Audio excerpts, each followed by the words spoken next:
Chapter 435, Get the Hell Back. Chapter 435, Get the Hell Back. Monk Ju-chin was like a wooden block that was being hammered into the mud by the colossal palm of the burly man. Without any way of escaping, his bones creaked wildly.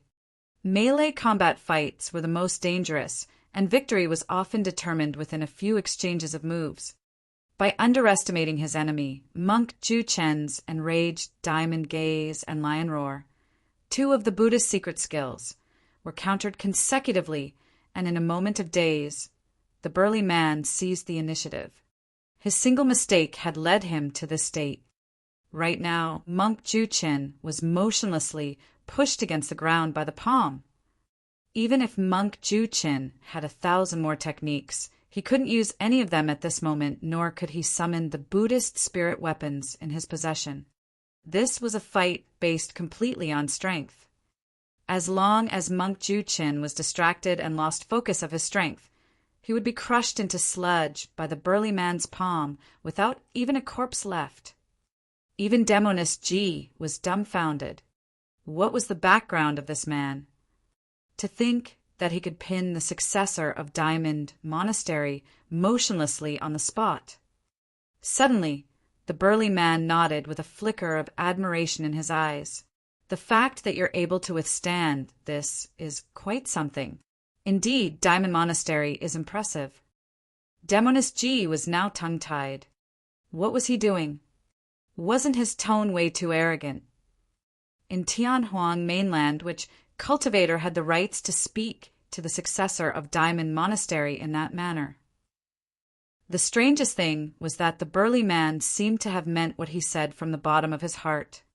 Of course, what was even more shocking was that Monk Ju-chin was totally focused and tense in this intense standoff of strength. He did not even dare to relax or breathe heavily. However, the burly man could still speak. In other words, he still had additional strength to spare. The burly man was none other than Su Zimo, who had changed his appearance. It was only natural that he had the rights to speak of such words, since even Pei Chunyu of Glass Palace was defeated by him. Su Zimo had attained lesser mastery of the orifice clearing section with his 7 orifices cleared, and he had extremely strong eyesight and hearing. Monk Ju-chen's enraged diamond gaze and lion roar could not affect his mind at all. A look of embarrassment flashed past Monk Ju-chen's eyes. He had never endured such humiliation and suppression as the successor of Diamond Monastery. Su Zimo's condescending attitude had ignited Monk Ju-chen's anger completely. "Do you really think that you can win me just like this?" Grinding his teeth noisily, Monk Ju-chen's eyes gradually shone with a golden flicker as he said slowly, "Develop a mind that abides nowhere." Clang! The moment he said that, a loud bang sounded from Monk Ju-chen's chest, possessing a resolute metallic intent. It was as if an indestructible power that could penetrate rocks was about to pierce through and gush out from Monk Ju-chen's chest. Su Zimo could clearly sense that the metallic sound earlier on was Monk Ju-chen's heartbeat. After it sounded, Monk Ju-chen's bloodline churned and the strength in his arms increased significantly, steadying his wavering body instantly. Nodding, Su Zimo said as his eyes lit up, "Interesting." Demonist Ji hurriedly remarked, "Watch out. That's the profoundness in Diamond Monastery's secret manual, Diamond Sutra. By developing a mind that abides in nowhere, one is able to cultivate a diamond heart." Clang! A heartbeat sounded once more, cutting through Demonist Ji's voice. This time round, the metallic sound was even clearer and more ear-piercing, as if it could destroy everything and penetrate all beings. The blood in Monk Ju-chen's body circulated slowly, giving off the sound of flowing lead mercury. Mercury blood amalgam.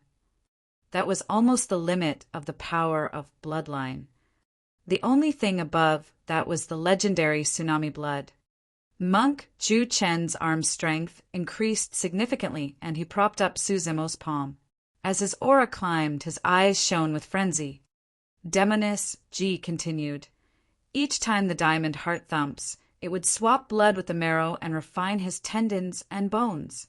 At the limit of its cultivation, one's body becomes indestructible and can even fight against pure-blooded, ferocious beasts. Clang, clang, clang. As though he was trying to prove how scary the diamond heart was. The heartbeat coming from Monk Ju Chin pounded even faster as his blood raced within his body. Swoosh! The sound of lead mercury was endless. Patron, you are too naive to think that you can kill me with a single palm strike. Slowly, Monk Ju Chin spoke with a metallic voice that was forceful and resolute. His body was covered with a layer of shiny golden luster. The power of bloodline that was triggered by the diamond heart had already cruised through his limbs to every single part of his body. Fu! Su Zimo smiled gently. Dong! Suddenly, an explosion roared without warning, as though a godly being was beating the heavenly drums fervently, giving off shuddering, forceful thuds. That sound was so close that it suppressed the sound of Monk Ju Chen's heartbeats. Pissed, Monk Ju Chen's expression changed starkly. Since he was opposite Su Zimo, he could naturally tell that the sound was coming from the other party's chest. Suddenly, he felt a sense of uneasiness. There was no time for Monk Ju Chin to think as he propped his arms up forcefully, churning his power of bloodline to its limits. He exerted strength in both legs and tried leaping up to break free from Su Zimo's suppression. Angrily, Monk Ju Chin roared, "Break!" Bang! Boom! Boom!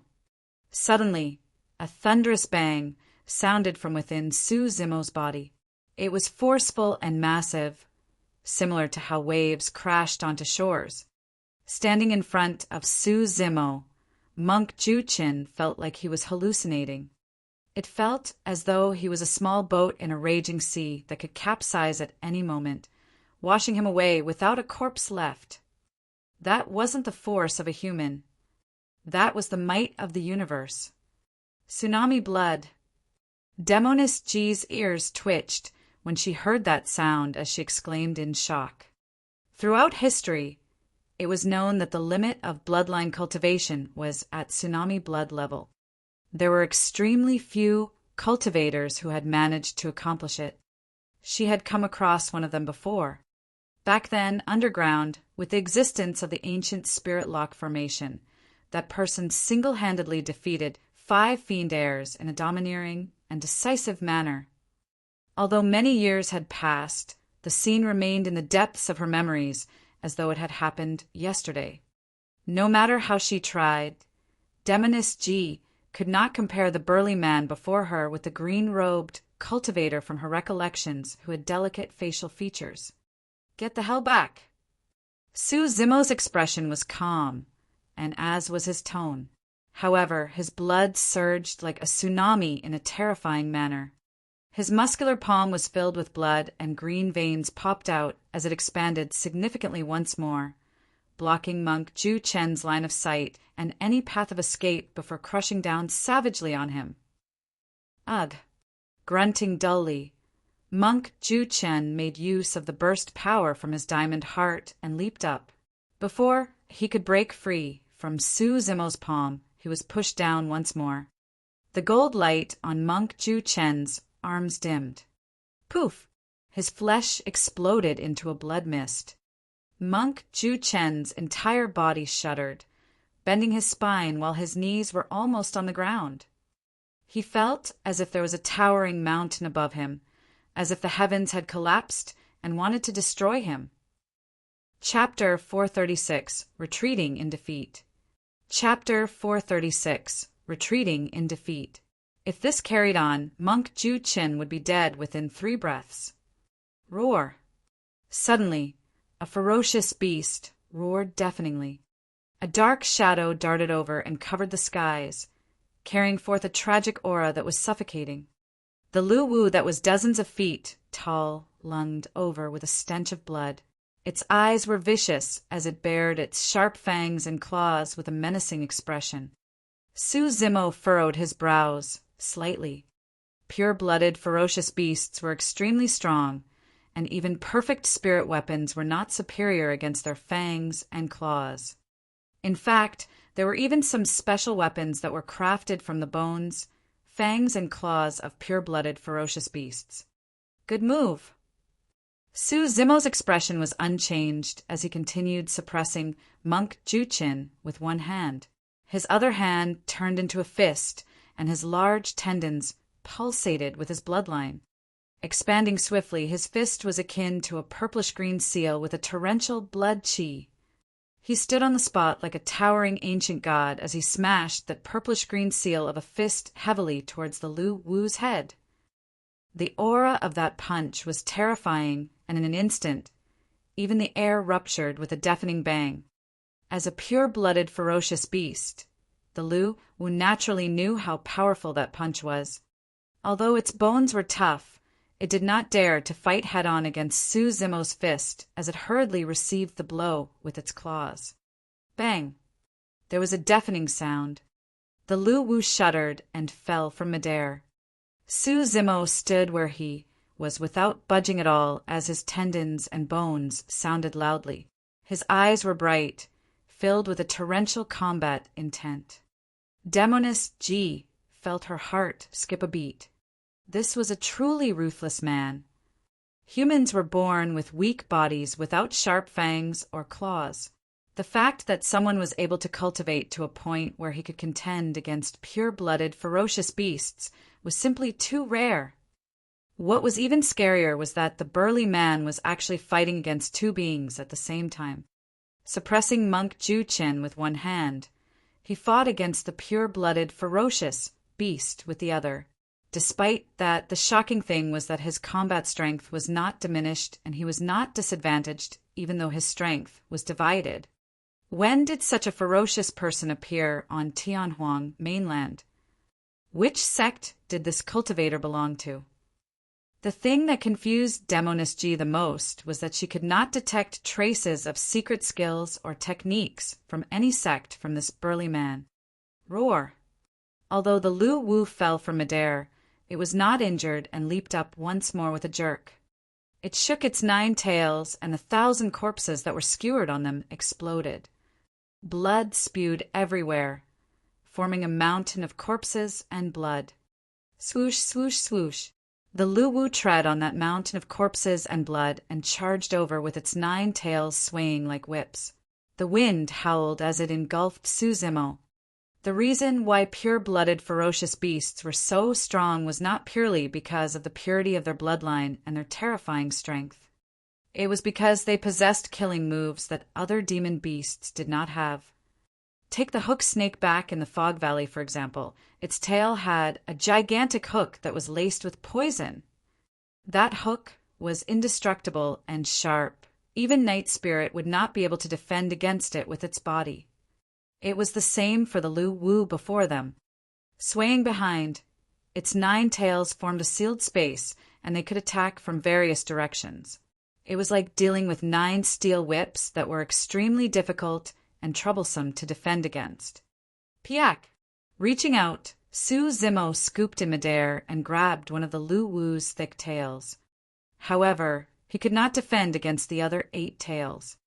Even with his physique, his organs would suffer from the impact of 8 tails smashing on his body. Left with no other choice, Su Zimo released his palm that was holding Monk Juchin down. Instantly, Monk Juchin seized the moment of opportunity, and his diamond heart pounded, surging his body with his diamond bloodline. Leaping from the ground, he ran off into the distance without turning back at all. He wouldn't have been able to hold on if it lasted for 2 more breaths. Drenched from head to toe in cold sweat, he felt as though he had just passed through Hell's Gates. Boom! Su Zimo stomped on the ground, and he retreated rapidly. He gripped a tail with both hands and exerted strength in his arms just as he was retreating.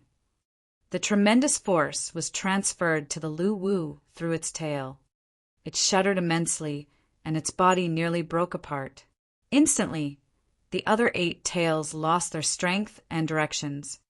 Su Zimo took a deep breath of air and yanked that thick tail, lifting the massive body of the Luwu into the air before swinging it to slam onto the ground. It was a deafening crush. Dust clouds rose everywhere. Even Demoness G was dumbfounded. Everything happening before her had completely exceeded her expectations. How terrifyingly strong must one be to be able to do this? A short moment later, the dust dissipated and there was a huge crater on the ground with cracks all around it. Lying in the middle, the Luwu's eyes were dim and it groaned weakly. Demoness G's throat moved as she subconsciously gulped. The Luwu's bones were most likely crushed with that. In that short period of time, Monk Juchin had already escaped to the horizon in the distance. Gazing back, his face had a faint golden shade and a trace of blood flowed from the corner of his mouth. This time round, he had suffered a huge setback. Su Zimo's first attack wasn't that bad. After all, Monk Juchin managed to defend against it. However, with the second attack, Su Zimo's aura rose. Coupled with the fact that he was pinned on the ground, Monk Juchen's body could not take it at all, and the flesh on his arms were ripped while his organs had shifted positions. It was truly an aggrieving battle for Monk Juchin. While Su Zimo's strength was shocking, he felt that if it came to a life-and-death battle, he might not necessarily lose to the former. As soon as they clashed, he was pinned to the spot by Su Zimo, and he couldn't use any of his skills at all. He could not even manage to bring out his Buddhist spirit weapons, which were the bare basics. If he had 2 of his Buddhist spirit weapons in his storage bag, the diamond staff and golden bells, his fighting strength would have been doubled at least, and he would have definitely killed the burly man here. Although those were his thoughts, Monk Juchin no longer dared to fight Su Zimo, given his current condition. Burly patron, I underestimated you today. If I meet you again, I'll definitely take you down. Monk Juchen's voice sounded from the distance, filled with endless indignance. Huh. Su Zimo threw his head back and laughed, declaring loudly, Monk, if we meet again, and you dare go against me, you won't be able to run again. Monk Juchin thought that he did not display his true strength. However, little did he know that it was the same for Su Zimo. If Su Zimo took on his demon form and burst forth with his blood chi, he would have taken Monk Juchen's life with the first palm strike. In his opinion, even though Monk Juchin was a Buddhist, this was no kind soul. There were 1,000 corpses on the 9 tails of the Luwu behind him. In other words, it meant that there were even more cultivators who had died in his hands in the ancient battlefield. That was the reason why Su Zimo made the remark about how the Reverend had plenty of blood on his hands too. Furthermore, there was no way that Su Zimo could sit by idly and watch Monk Juchen attempt to kill Demoness G without understanding the situation at all. Watching by the sidelines the entire time, Demoness G even forgot to step out and assist the burly man. On the one hand, it was because the burly man's methods had stunned her. On the other hand, there was a doubt she had in her mind. With a cool gaze, she looked at Su Zimo intently, as though she was trying to decipher something. Chapter 437 Doubt. Chapter 437 Doubt. Since he wanted to change his appearance and hide his identity, there was no way Su Zimo could acknowledge Demoness G. He turned to leave after forcing Monk Juchen back. All of a sudden, a fragrance wafted over. A beautiful figure stood in front of him and blocked his path. Closing in, a smiling face looked at Su Zimo with deep interest, without blinking. Under Demoness G's stare, although Su Zimo looked calm on the surface, he felt a little weak internally. He was worried that he might have revealed any mistakes, exposing his disguise to Demoness G. Each time he was faced with this quirky Demoness, Su Zimo always had headaches. Frowning slightly, he was about to avoid Demoness G and walk to the side when a thought struck him. If I leave just like this, she'll definitely suspect me and might even deduce my identity. At that thought, he turned to Demoness G and glared at her expressionlessly, asking coldly, "What's the matter?" "Who are you?" Mad Blade. Su Zimo had already thought up of a name for himself. Do we know one another? She asked again. No. Since we don't, why did you save me? Save you? Momentarily stunned, a mocking look flickered through Su Zimo's eyes as he sneered. You're overthinking it, miss. I merely wanted to fight that monk. Saving you was just a matter of convenience. You're lying. Suddenly, Demoness G's eyes shone brightly as she declared. Su Zimo raised his brow. Harumphing coldly, Demoness G continued. When you first appeared, you saved me immediately and protected me behind you. It was an extremely natural reaction without hesitation. Do you still dare to claim that you don't know me? You were blocking my line of sight and affected my performance. It's only natural that I had to drag you to the side. Su Zimo sneered in reply. All right. Demoness G nodded and took a step forward aggressively. By standing in front of me, you revealed your back entirely to me. I'm someone from the fiend sex, and yet you were totally unguarded and trusting towards me. Despite that, you claim that you don't know me? It was undeniable that Demoness G was truly too smart.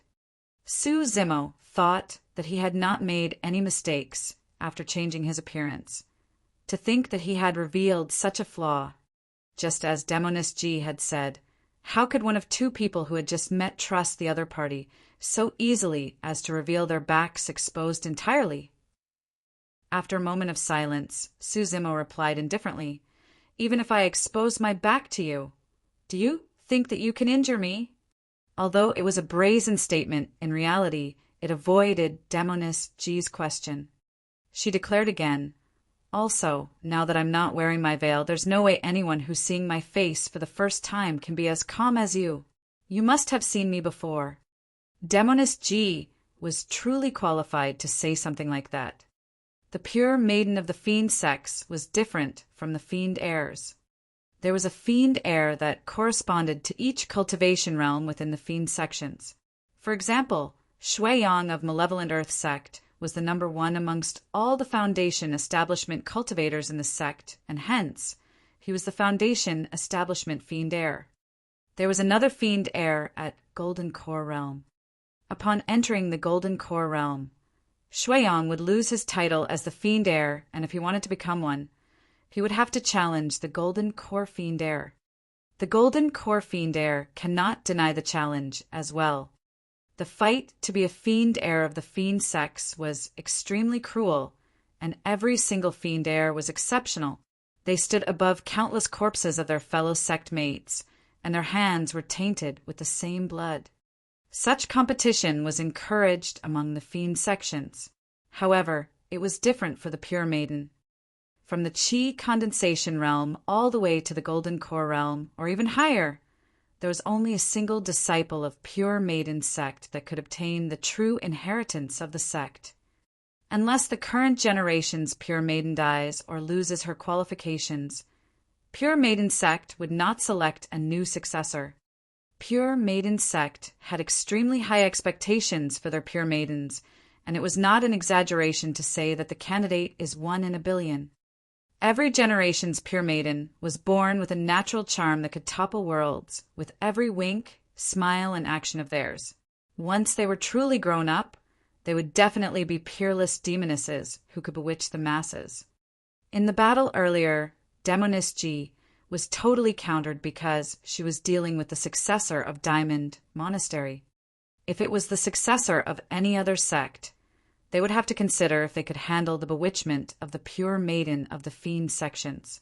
Countless years ago, there was a generation's Pure Maiden who even managed to bewitch a legacy disciple of that generation's Diamond Monastery. The latter was totally subdued and joined the Fiend sex, shocking the entire cultivation world. That generation, Diamond Monastery, turned into a laughingstock of the cultivation world.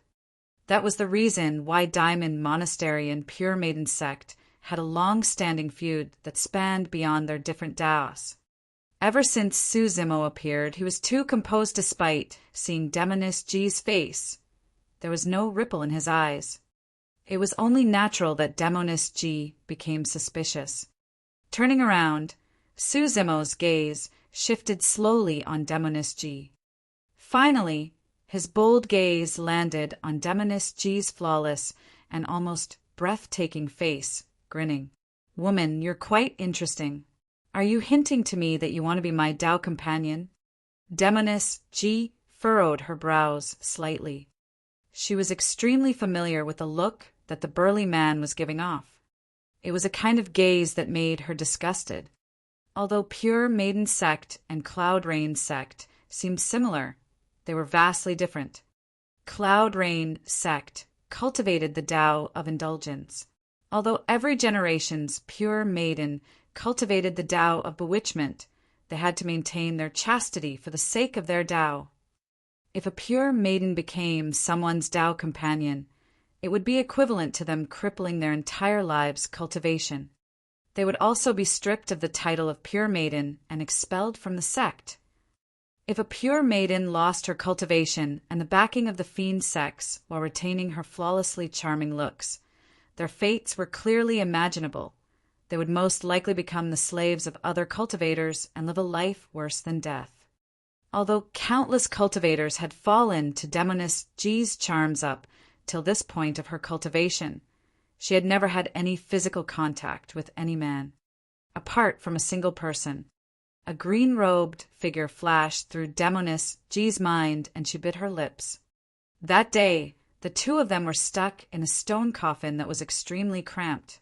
Coupled with the fact that they were being washed away by the river undercurrent, that man had taken quite a bit of advantage of her in the darkness. Initially, Demoness G thought that the burly man before her was that man. But now, given the burly man's crude actions and language, she shook her head and lamented internally, "Have I really thought too much?" Chapter 438, Sword Cultivator. Chapter 438, Sword Cultivator. Suzimo finally heaved a sigh of relief when he saw Demoness G avoid him. Internally, he felt a tinge of guilt. He had no other choice in order to hide his identity. "Why, you're unwilling?" Suzimo's expression darkened. Since he was acting, he had to go all the way. Demoness G was stunned for a moment when she saw that the burly man was displeased. Instantly, she smiled with a charm that struck at one's soul and replied tenderly, "Please don't be angry, benefactor. There's been a misunderstanding, and I mistook you for an old friend of mine. Let me express my apologies." With that, she bowed over with an apologetic look. Suzimo harumphed and did not say anything more. With a flicker in her eyes, Demoness G asked again, "Are you not going to ask me who my old friend is, benefactor?" "Not interested." Suzimo waved it off and walked into the distance at an extremely fast speed while saying from far away, "I'm only interested in the Human Emperor's palace. I want to head to the Human Emperor's palace too. Shall we go together?" Demoness G yelled from behind. There was naturally no way Suzimo would reply as he went silent, pretending to have heard nothing. They had only met, and he was nearly exposed by Demoness G. If they were to travel together, she might truly see through his disguise. "Suzimo!" Suddenly, a shout sounded from behind without any warning at all. Instinctively, Suzimo wanted to stop in his tracks and turn back. That was the most natural reaction for anybody. However, in a flash, he realized what was going on and continued moving ahead, disappearing from Demoness G's line of sight in the blink of an eye. When she saw that, Demoness G frowned slightly and murmured in deep thought, "Seems like it's not him." Suzimo only slowed down after he was far away and heaved a sigh of relief. That was close. Demoness G was the one who shouted earlier on. If Suzimo reacted slower against her sudden shout, he would have definitely revealed a flaw and would be exposed to Demoness G. That last truly is. Muttering softly, Suzimo shook his head and flew towards the Human Emperor's palace that was at the center of the ancient battlefield. 10 days later, the Human Emperor's palace descended slowly. As it got closer to the ground, The aura that it exuded also turned increasingly terrifying. 500 kilometers around the range of the ancient palace, all the ancient living beings and remnant beasts have shifted away, not daring to linger near it. Although countless years have passed, the remnant might of the human emperor was massive and could still suppress the 8 desolates while instilling fear in the demons. So, that's the human emperor's palace. It's truly impressive. The pressure is way too immense. Even though I'm at 7 Meridian Foundation establishment, I don't even dare to head forth. It's hard to imagine the type of pressure that one has to endure if they start fighting within the perimeter of the human emperor's palace's shrouded area. Hurry, look. Is that a divine dragon that's etched on that stone pillar? It looks so realistic that it seems like it's alive. The appearance of the human emperor's palace attracted cultivators from all over the ancient battlefield. One layer after another, everyone in that dense crowd looked up at the ancient palace that was in the middle of an electric ocean and a vortex of dark clouds with shocked expressions. Not everyone was as logical as Tangyu to be able to repress their curiosity to avoid being implicated in the bloodshed. I'll give you guys 3 breaths worth of time to leave. Anyone who is still here after that will die. Right then, an icy voice sounded from outside the perimeter, carrying a sharp edge that could slice through everything. Everyone turned over. Behind them, a long-robed cultivator strode over with a sheathed long sword hanging casually from his waist. Twirling his long, slender fingers casually, he had a cold expression. How do we leave this place within 3 breaths? Many cultivators frowned. 1. Expressionlessly, the long-robed cultivator lowered his head and declared, "Who is that? He sure is arrogant." Someone could not help but sneer. 2. The long-robed cultivator remarked once more. A sharp-eyed cultivator caught sight of the sect badge hanging from the person's waist and yelled with a shocked expression, "Sword Sect! He's probably the successor of Sword Sect, Hang Chiyu." A massive commotion broke out from the crowd the moment they heard the words successor of Sword Sect. Right then, Hang Chiuyu's voice sounded once more. 3. Unknowingly, his slender fingers were already on the hilt of the sword on his waist. Gazing coldly at the crowd in front of him, he said, "You've already missed your final opportunity." Buzz! A peerless white flash shone. Nobody could describe the speed and power of that slash. The startling sword was bound to startle upon making its appearance.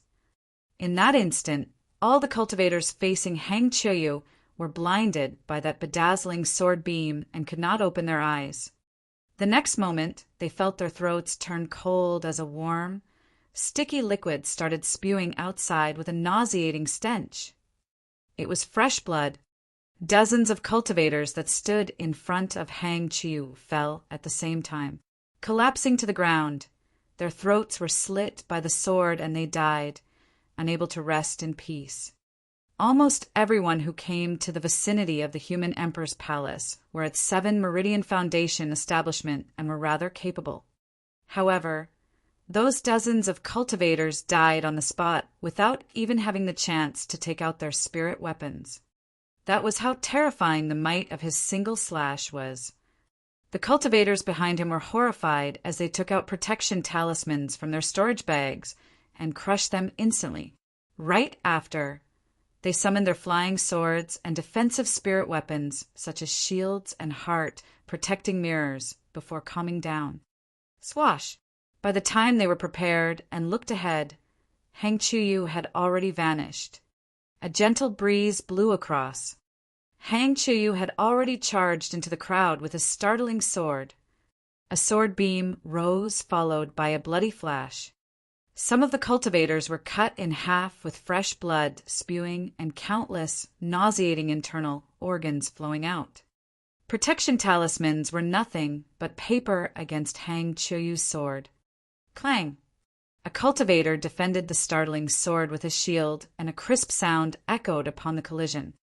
The joy in his eyes appeared for a brief moment before freezing on his face. With a dimmed gaze, his head tilted to the side as his life was cut away from him. A white scar appeared on that person's shield, and it broke into two by the time it fell to the ground. A superior-grade defensive spirit weapon could not even withstand a single slash from the startling sword. Many cultivators were terrified and fled into the distance, not daring to linger. That was the terror of a sword cultivator. Although the sword reigned supreme in Tianhuang mainland, not all cultivators who could use flying swords were considered as sword cultivators. For true sword cultivators, their swords never left their hands, and vice versa. Unlike flying swords, sword cultivators used long swords with hilts. Sword cultivators were particular about the sword techniques, force, intent, and focused on cultivating the Tao of the sword, so as to become one with the sword, to become one with the world, and in fact, to become one together with the sword and world together. In the cultivation world, it was difficult to declare that a particular lineage of cultivator, be it immortal, fiend, or Buddhist, was the strongest. The end results would only be determined in a fight. However, there was a universally recognized fact in the cultivation world. The killing power of a sword cultivator was the strongest. Furthermore, among the immortal, fiend, and Buddhist sects, the sword cultivators of Sword Sect, one of the 9 immortal sects, were the most famous. The founder of Sword Sect was the number 1 sword emperor of the ancient era. Chapter 439, Gathering of the Elites. Chapter 439, Gathering of the Elites. Wielding his sword, Hang Chuyu charged into the crowd. Everywhere he passed through, hell broke loose as fresh blood spilled along with broken limbs in a tragic scene. The battlefield was in chaos. Shrieks, screams, yells, and the sound of killing were mixed together. Ta, ta, ta. From the south, a series of heavy footsteps arrived. Each time it sounded, the ground would tremble a little, as if a massive being with terrifying might was sprinting over. Many cultivators looked towards the voice. A buzz-cut cultivator headed over in huge strides. With a bare upper body, his exposed muscles shone with a bronze luster, and his muscles bulged out one by one, giving off an explosive feeling of power.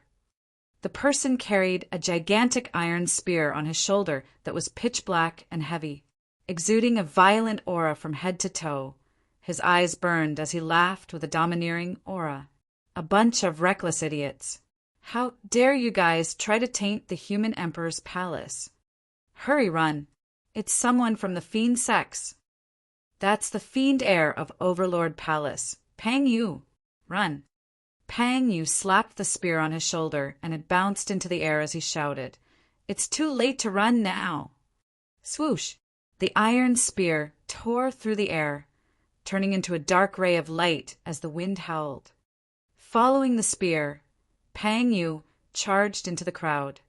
The cultivators that stood at the front were torn into pieces by the black spear. With a flick, the spear shattered all spirit weapons that collided with it. Kill! Pang Yu roared as he gripped the black spear, single-handedly.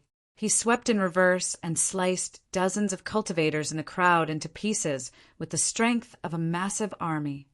Overlord Palace was the strongest body tempering sect among the fiend sections. Even in Tianhuang mainland, they could be ranked as one of the top 3s, alongside Glass Palace and Diamond Monastery. As the fiend heir of Overlord Palace, it was easy to imagine how strong Pang Yu was in melee combat.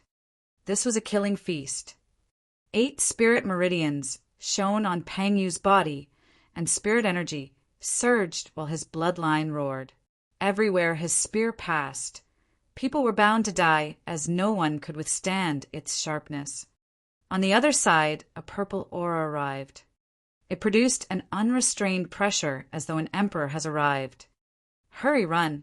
It's Ao Yuxiao of Purple Firmament Sect.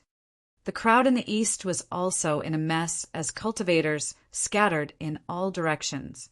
A purple-robed cultivator stood in midair with a solemn expression. His entire body was shrouded by a billion streams of purple chi that shone with a brilliant myriad of colors. He possessed a dignified aura that looked down on the masses. Go! Waving his sleeves, Ao Yuxiao chided softly. The billion streams of purple chi that were initially surrounding him formed purple swords in midair that shone brightly as they tore the crowd into pieces, like a group of purple clouds. The purple clouds swept across the skies, and many cultivators fell from midair to their deaths. It was as Tang Yu had predicted. An unprecedented massacre was bound to happen in the ancient battlefield with the appearance of the human emperor's palace. The vicinity around the human emperor's palace turned into a slaughterhouse. It wasn't just Sword Sect and Purple Firmament Sect. Successors of the other 9 immortal sects appeared one after another and joined the battlefield. There was an icy cold fairy with white robes fluttering, a cultivator with lightning gaze and sped like the wind, a Dao cultivator with a Dao crown on his head and a horsetail whisk. From the fiend sects, apart from Pang Yu of Overlord Palace, Shangguan Yu of Cloud Rain sect, and the fiend heir of Illusion Fiend cult appeared as well. The fiend heir of Zenith sect, Bai Yu, charged into the battlefield with his Zenith saber and killed ecstatically. Previously, Bai Yu escaped from the Saber Mountain Spirit Sea, using blood escape after losing to Su Zimo. Now that he reappeared, he had already unlocked his 8th spirit meridian. To be fair, if he hadn't unlocked the 8th meridian, he would have met his demise like all the cultivators here if he had come forth to take a look, let alone covet for the human emperor's palace. All the successors of the immortal and fiend sects had a tacit understanding and avoided one another temporarily while killing the other cultivators. Under such circumstances, the only ones who had a chance of escaping were those at 8 Meridian Foundation establishment. A burly man in linen clothes with thick brows and a rough face stood at the boundaries of the chaotic battlefield, watching everything coldly. Su Zimo had already arrived. Ding! Ding! Suddenly, a long and distant bell sounded from the west, seemingly able to cleanse one's soul, and was extremely sacred. As the bell rang, a bald cultivator strode over. He was barefooted and dressed in monk robes. Wielding a golden bell, his eyes shone with a tinge of golden glow. It was the successor of Diamond Monastery, Monk Ju Qin. Amitabha. Monk Ju Qin held one palm vertically and let out a Buddhist proclamation with conviction. After 10 days, Monk Ju Qin's expression was normal and his aura was stable. It was clear that his injuries had already healed. Su Zimo nodded silently. As one of the 6 Buddhist monasteries, Diamond Monastery was truly capable. Previously, Monk Ju Qin's was heavily suppressed by Su Zimo and his flesh had exploded while his organs were dislocated. In 10 days, he had already recovered to his original state. That was proof that the monk's physique was truly extraordinary. Ding! Expressionlessly, Monk Ju Qin flicked his wrist gently, and the bell sounded once more. A group of cultivators that were fleeing in midair on their flying swords shuddered. Their faces turned pale as they swayed unsteadily. Ding! The bell sounded once more. Thud! Thud! One after another, the cultivators fell from midair. By the time they reached the ground, their gazes were dim and blood flowed from all 7 orifices. They were already dead. 3 more monks and a nun strode slowly forward behind Monk Ju Qin. Although the 3 monks and the nun were all Buddhists as well, their attires were different, as were the sect badges on their waists.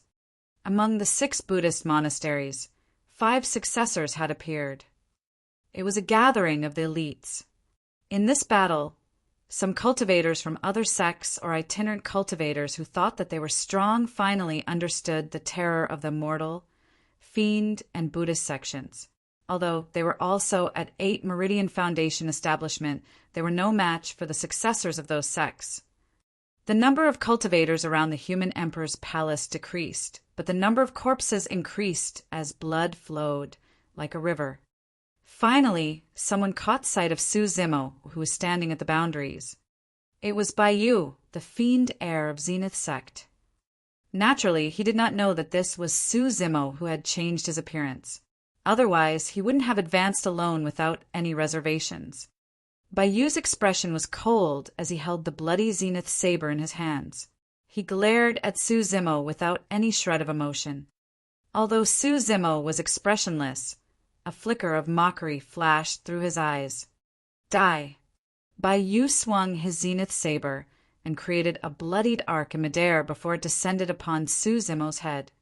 Su Zimo's eyes shone brightly, just as he was about to take action. A tender shout sounded from behind him. Stop! A fragrance wafted over. A pink ribbon tore through the air. Although it looked weak, it managed to fend off Baiyu's attack. Right after, as if it was alive, the pink ribbon coiled itself along the body of the saber. Frowning, Baiyu retracted his Zenith saber hurriedly. Demoness G, what are you doing? He glared at the girl in pink that darted out from behind the burly man, asking in an unfriendly manner. By now, Demoness G had already covered herself with her veil again. Smiling gently, she glanced at Su Zimo and said, This is a friend I invited. He's on the side of the fiend sections. Chapter 440, Commencement of the Battle. Chapter 440, Commencement of the Battle. When he heard that, Su Zimo frowned. Just as he was about to retort, Demoness G tiptoed beside his ear and whispered, The human emperor's palace has just descended, and everyone's aiming for the throne. The successors of the immortal, fiend, and Buddhist sects will tacitly eliminate the other cultivators first. If you're alone, you'll definitely be targeted. How about following the fiend sects first? It'll only benefit you. In reality, Su Zimo had two reasons for coming here. On the one hand, it was for the human emperor's palace. On the other hand, he wanted to test out the elites and paragons of the super sects. He had no fear of being targeted at all. However, Demoness G was leaning towards his ear flirtatiously. Her tender voice and scent of a maiden stirred Su Zimo's heart, and he did not reject her as if possessed. Right after, Su Zimo snapped out of his daze in a shock and lamented internally, Impressive! Demoness G's charm was everywhere, and it was impossible to guard against her. As the pure maiden of the fiend sex, there was no need for her to cast a bewitchment technique specifically. Her presence alone was a form of bewitchment. The higher the cultivation realm of the pure maiden, the more terrifying their power of bewitchment would be. In the end, a single smile, wink, and emotion would be enough to intoxicate anyone to a point of no return. In the cultivation world, there were some charming techniques that relied on wearing half-covered clothes, using flirtatious gazes, language, and daring actions to seduce men. However, compared to the pure maiden's sutra, those charming techniques were wildly inferior. By the end of every day, the pure maiden of the fiend sex was a peerless beauty that could overthrow the entire world. Pure, clean, awe-inspiring, and inviolable, a single subtle flirtatious look from her eyes would be enough for an ancient mighty figure to submit to her whims. Humph! Sizing Su Zimo from head to toe, Baiyu sneered, It's just a lover that you found. What rights does he have to be compared to us fiend heirs? Demoness G chuckled. How arrogant. I wonder who were the ones who were beaten to a pulp by a friend that I randomly found back then in that underground area. Upon hearing that, Baiyu's expression darkened, and a few other fiend heirs looked terrible as well. That was a humiliation for them that no one was willing to speak of. Pang Yu swung his black iron spear and turned around after killing the last few cultivators, striding over in huge steps. The tip of the spear fell naturally to the ground, and sparks flew everywhere as it trawled the ground. Where's that scholar? Arriving in front of Demoness G, he asked loudly with a fiery battle intent in his eyes. The scholar that Pang Yu was referring to was naturally Su Zimo. Pouting her lips, Demoness G rolled her eyes. How should I know? Suddenly, Baiyu said, he came to the ancient battlefield too. I've seen him. Oh! When the few fiend heirs heard that, their expressions changed and killing intent flashed through their eyes. Pausing for a moment, Baiyu shook his head again. However, I don't think he's here. I didn't spot any signs of him. Baiyu was thoroughly humiliated after retreating with a loss after the battle at Saber Mountain Spirit Sea, and there was naturally no way he would take the initiative to mention that. The illusion fiend cult heir harumphed coldly. That scholar has got some brains. If he dares show himself, I'll definitely create a bloody hole in his body using my iron spear. Pang Yu's expression was haughty as he slammed the iron spear in his hand onto the ground heavily. Instantly, a series of cracks appeared and his murderous aura was daunting.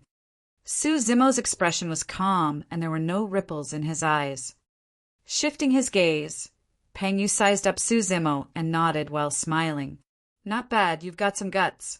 I'll forcibly acknowledge you of being qualified to stand shoulder to shoulder with us fiend heirs. Shangguan Yu of Cloud Rain sect remarked casually, since Shuiyang of Malevolent Earth sect isn't here yet, we'll let this person replace him for now as a helper. Waving his folding fan lightly, Shangguan Yu looked cool and suave. Despite the fact that he had just killed more than 100 cultivators, his clothes and hair were still neat. Hey, what's your name? Pang Yu looked at Su Zimo with a slightly raised head. Mad Blade, Su Zimo replied. Mad Blade, haha. Pang Yu laughed. You're quite arrogant. I wonder how your saber techniques are like. Baiyu remarked coldly. In the cultivation world, most people with such loud titles are only SOSO in terms of capabilities. You can try me.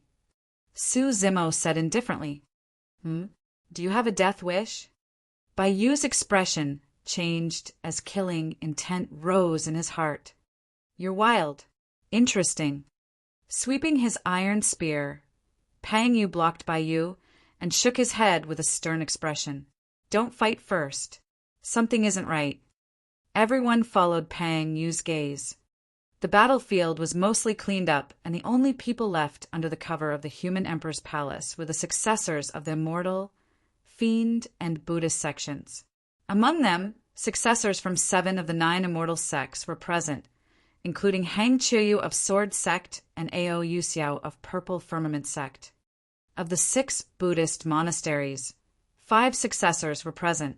Apart from monk Ju Qin of Diamond Monastery, there were monks from Hollow Monastery, Formless Monastery, Wisdom Monastery, and a nun from Clear Heart Nunnery. Of the 7 fiend sects, Shuiyang of Malevolent Earth sect was already dead, and there was no signs of the 1,000-faced assassin from Hidden Death sect. Apart from Su Zimo, the other 4 fiend heirs and the demoness were present. These nearly 20 cultivators could be considered as the top paragons of the Foundation establishment realm in the entire Tianhuang mainland. Apart from Su Zimo, the rest of the cultivators were at 8 Meridian Foundation establishment. The reason why something felt amiss was because the 7 paragons of the immortal sects, led by Hang Chiyu of Sword Sect and Ao Yuxiao of Purple Firmament Sect, as well as the 4 monks and 1 nun, seemed to be joining forces as they surrounded the fiend heirs. Hang Chiyu, Ao Yuxiao, Ju Qin. What's the meaning of this? Narrowing his gaze, Pang Yu asked slowly. Nothing much. Hang Chiuyu's lips curled up and he swayed his slender fingers. After destroying the fiend sects, we'll naturally choose someone from the immortal and Buddhist sects to take on the human emperor's palace's inheritance. The fiend heirs frowned. Including Su Zimo, there were only 6 of them. However, there were a total of 12 people when the paragons of the immortal and Buddhist sects were added together. In other words, each of them had to face at least 2 paragons.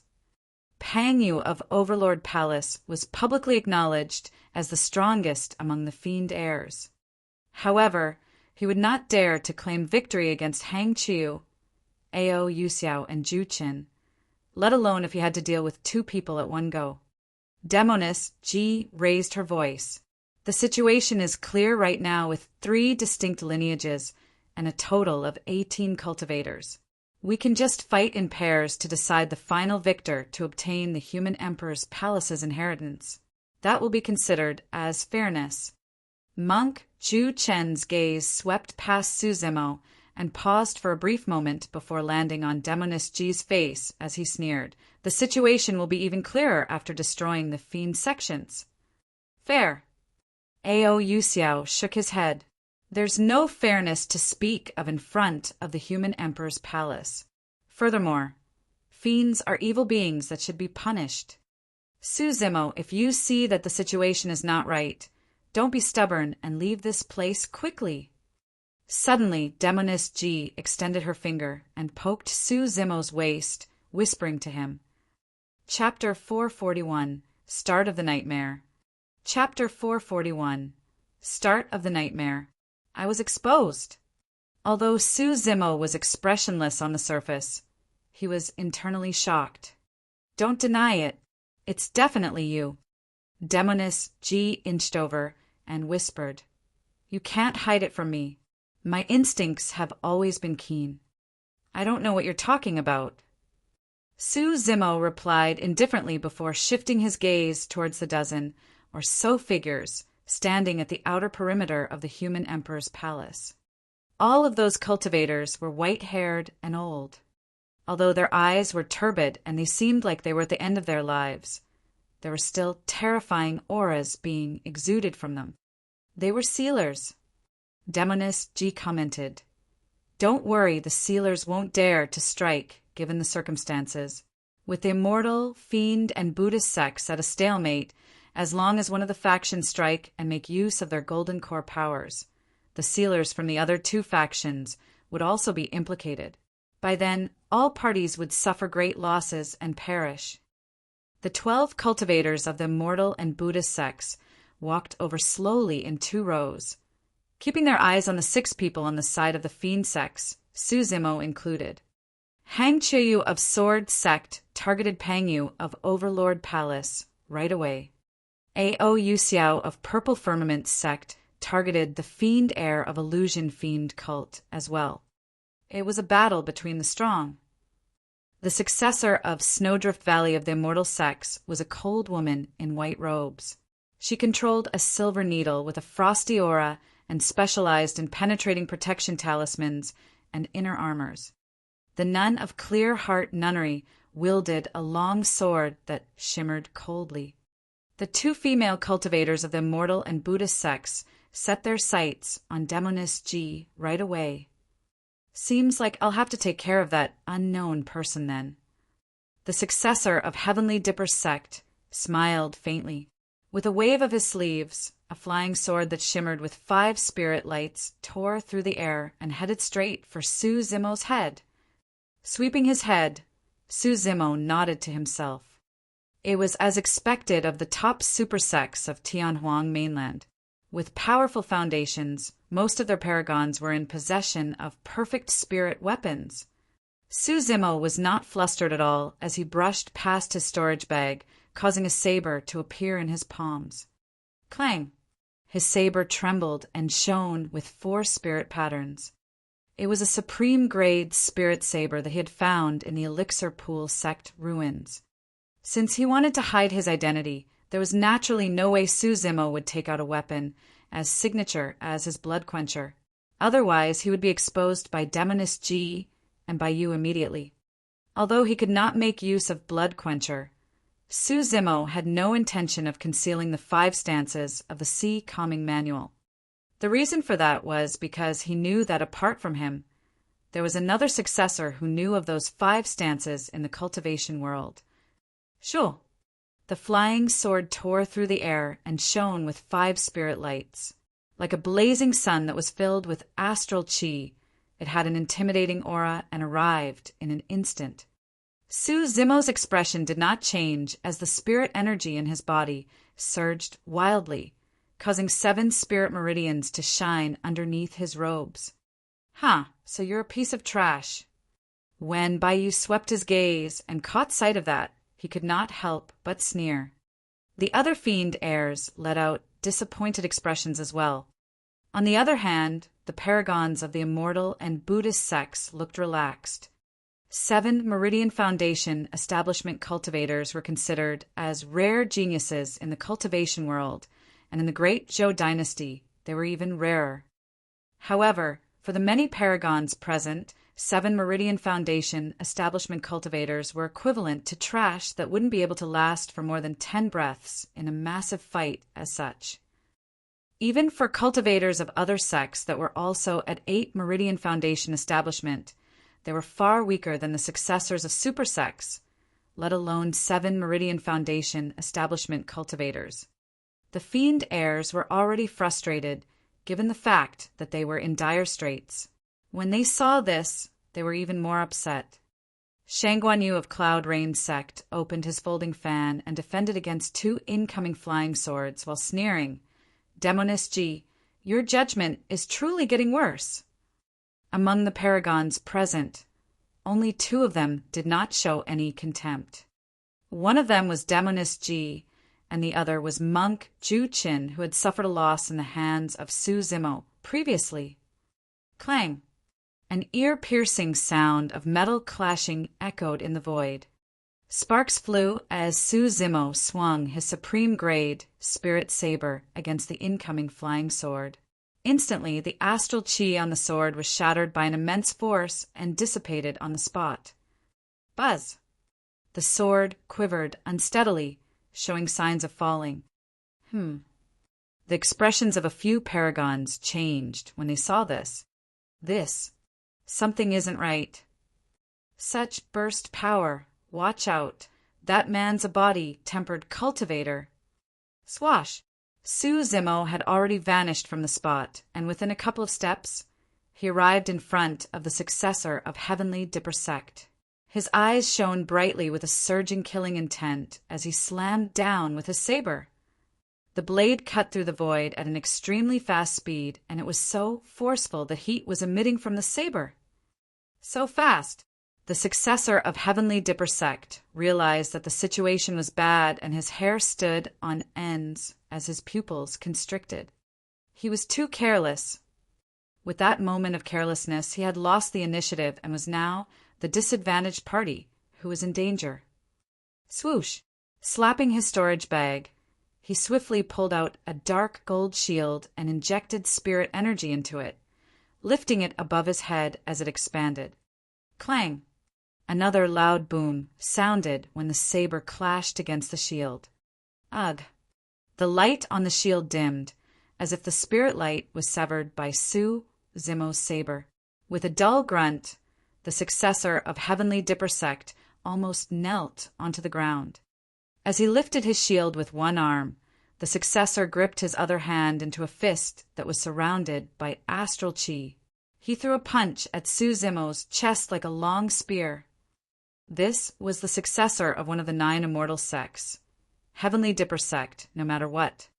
That was why he was still able to retaliate despite his current circumstances. Don't! Suddenly, monk Zhu Chen's voice sounded. However, it was too late. Su Zimo's eyes flickered with mockery when he saw the successor of Heavenly Dipper sect throw out a punch, as he did the same and received the incoming punch with a punch of his own. Bang! The 2 fists collided. The astral wind ruptured and the tide surged. Instantly, color drained from the successor of Heavenly Dipper sect's face as bead-like sweat droplets started flowing down from his head. Crack! Crack! Crack! A jarring sound of bones cracking echoed out.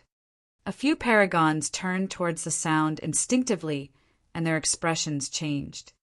The successor of Heavenly Dipper sect's palm had already disappeared, turning into meat sludge that hung off his wrist. His entire arm was contorted into a weird shape with his bones protruding out of his flesh as it hung limply. With the meat hanging on his bones, it was a terrifying sight. Ah! The successor of Heavenly Dipper sect howled in pain as he collapsed to the ground, shivering with a fearful expression. With 2 slashes and a punch, the successor of Heavenly Dipper sect was crippled. The paragons present were not the only ones shocked. Even the sealers that were watching were slightly agitated. In a fight between lions, one has to use their full strength. Since he underestimated his opponent, he has no one but himself to blame for landing in such a state. Was it truly just because he underestimated his opponent? Instantly, the tides on the battlefield had changed.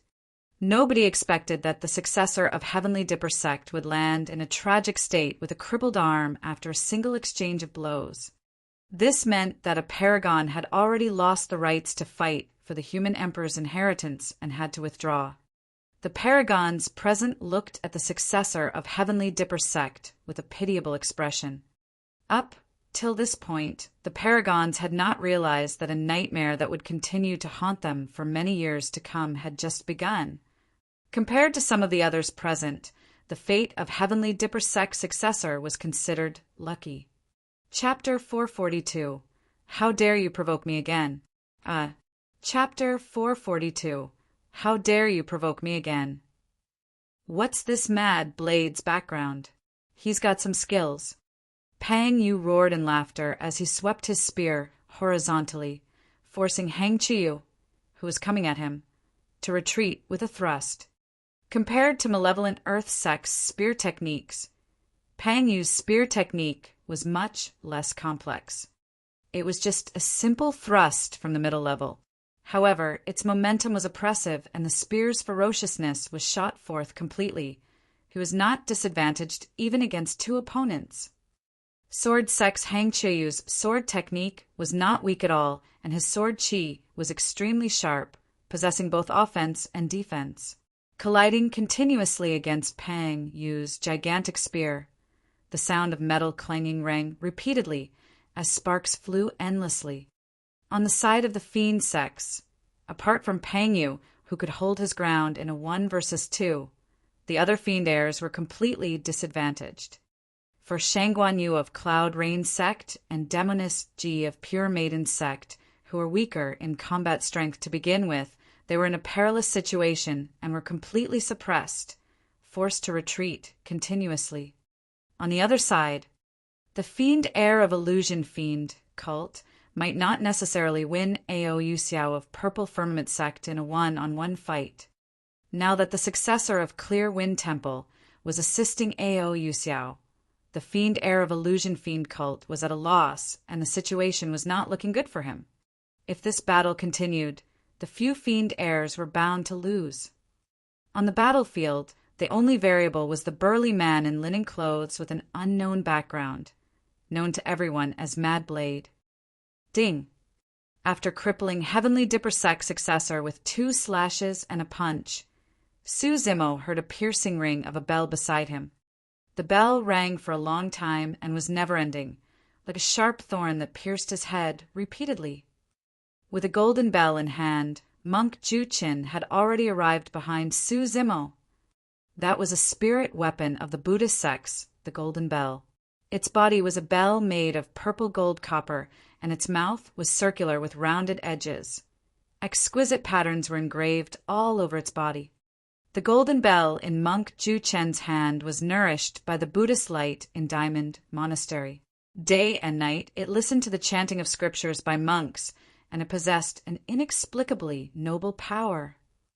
It had the strongest impact on those who had evil thoughts and came from heretical doctrines.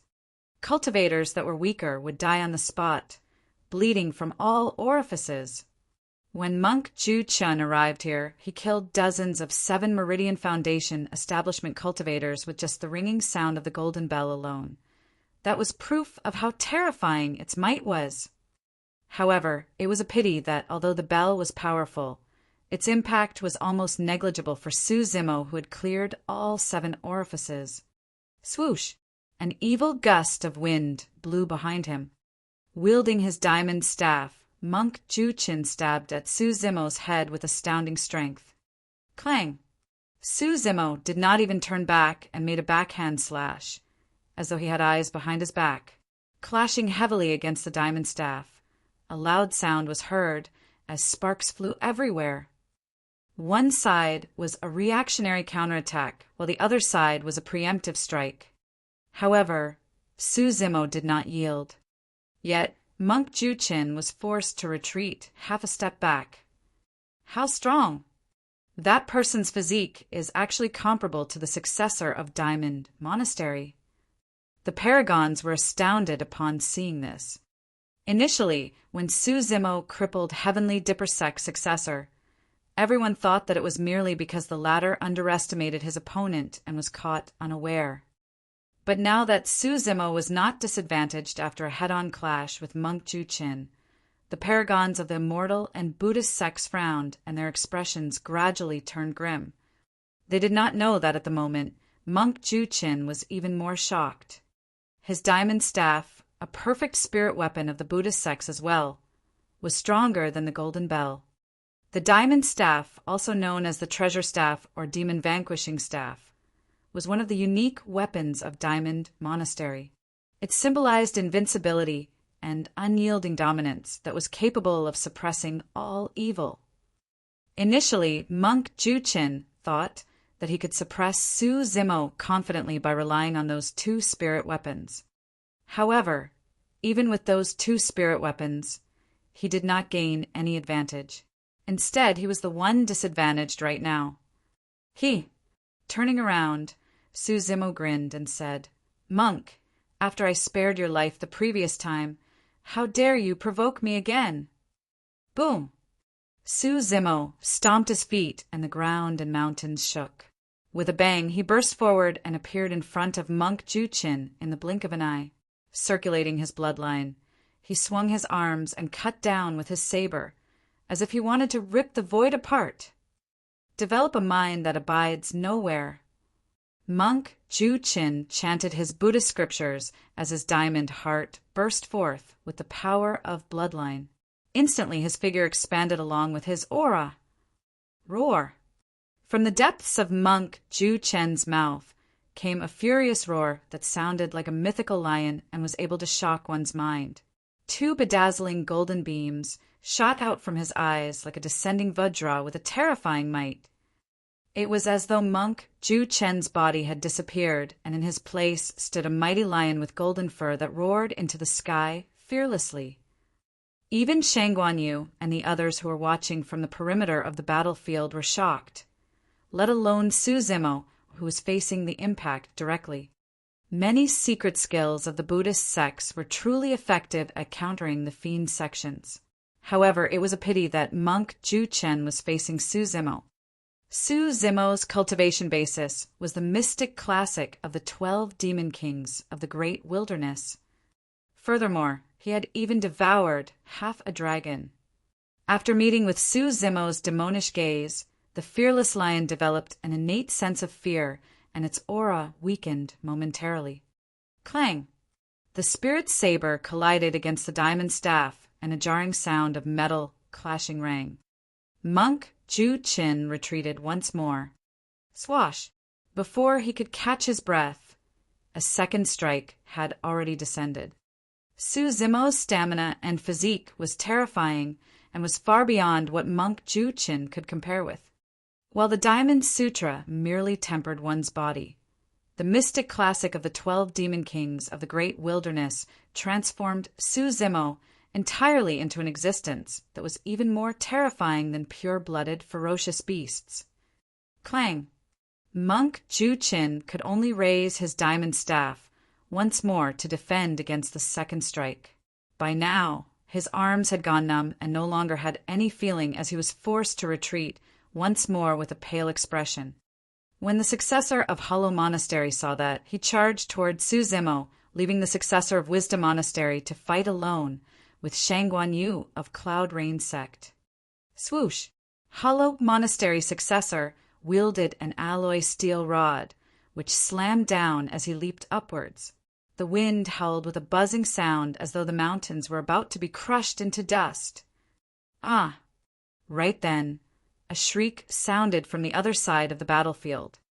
Under the attacks of the two successors of Snowdrift Valley and Clear Heart Nunnery, Demoness Ji finally failed to hold out. A gash appeared on her arm and blood gushed out. It was clear that she was already injured. The wound seemed like it was small, and did not injure her bones. However, the flying swords of Snowdrift Valley possessed 1,000-year-old frost chi that could freeze one's bloodline and spirit energy. At that moment, the chi was infiltrating Demoness Ji's body repeatedly through her wound, cruising through her limbs. Demoness Ji's movements became more sluggish, and there was even a layer of frost covering her eyes and lips. Su Zimo narrowed his gaze when he saw that. At that moment, everyone from the fiend sects, even Pangyu of Overlord Palace, could not take care of themselves. Nobody was available to rescue Demoness Ji. Monk Ju Qin wielded his diamond staff, and Hollow Monastery successor wielded his alloy steel rod. Two accomplished monks of the Buddhist sects were lunging towards Su Zimo at the same time. Su Zimo's eyes lit up, and he let out a long holler. He did not dodge nor retreat against the combined attacks of two paragons of the Buddhist sects. Suddenly, a series of crackling sounds came from within his body, like beans being fried as his tendons and bones rang together. Splash! Su Zimo slashed. The tide sounded. In a countercurrent. See Calming Manual. Countercurrent Stance. Chapter 443. Successor of Divine Phoenix Island. Chapter 443. Successor of Divine Phoenix Island. Su Zimo's saber was accompanied by a mighty force that could tear through towering waves, going against the current in a domineering manner as if it could cut through everything and sever all living beings. That massive force that threatened to tear through the voids attracted countless gazes. This is saber force. Some paragons exclaimed in shock. The sound of the tide was too clear, and its force was way too terrifying such that all the paragons present could recognize it. That slash was already at the second level of saber technique's force. However, not all the paragons could identify the origin of that slash. Only Hang Chiyu of Sword Sect and Baiyu of Zenith Sect narrowed their gazes before remarking slowly, "Countercurrent stance of the sea calming manual."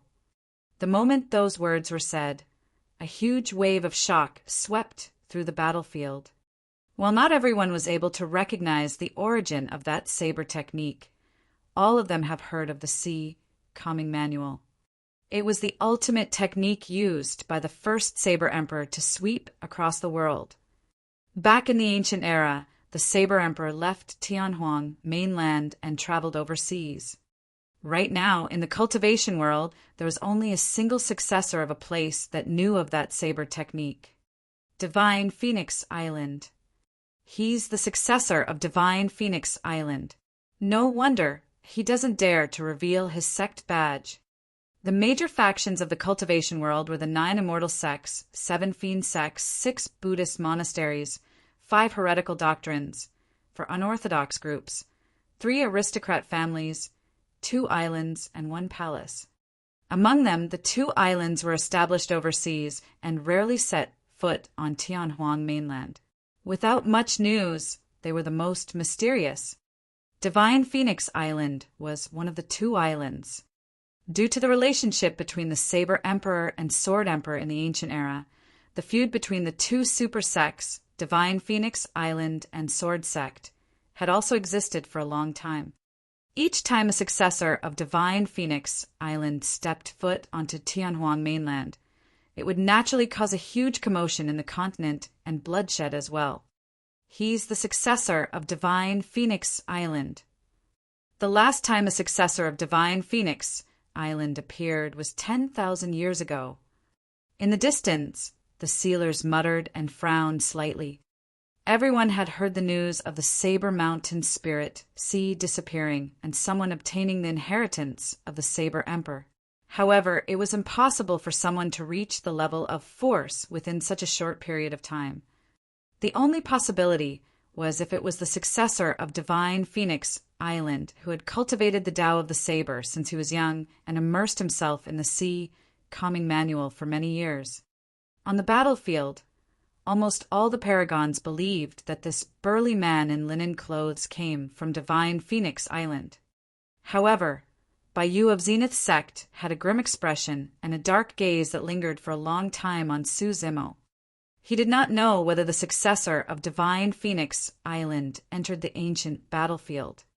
However, he witnessed another cultivator obtaining the Saber Emperor's inheritance and releasing Countercurrent in the same way personally. Be it in terms of appearance, attire, figure, or even weapon used, the burly man before him was way too different from that green-robed cultivator. However, the two of them had similarities as well. They were both strong in physique and cultivated the countercurrent force.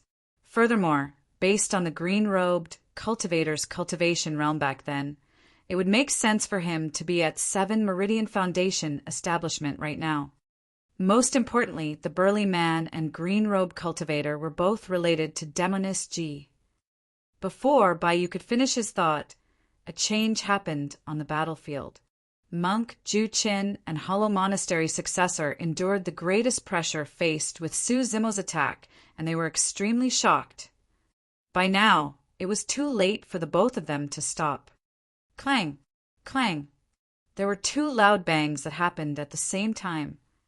Before Hollow Monastery successor could fall from midair, he was knocked flying by a massive force and thrown far away.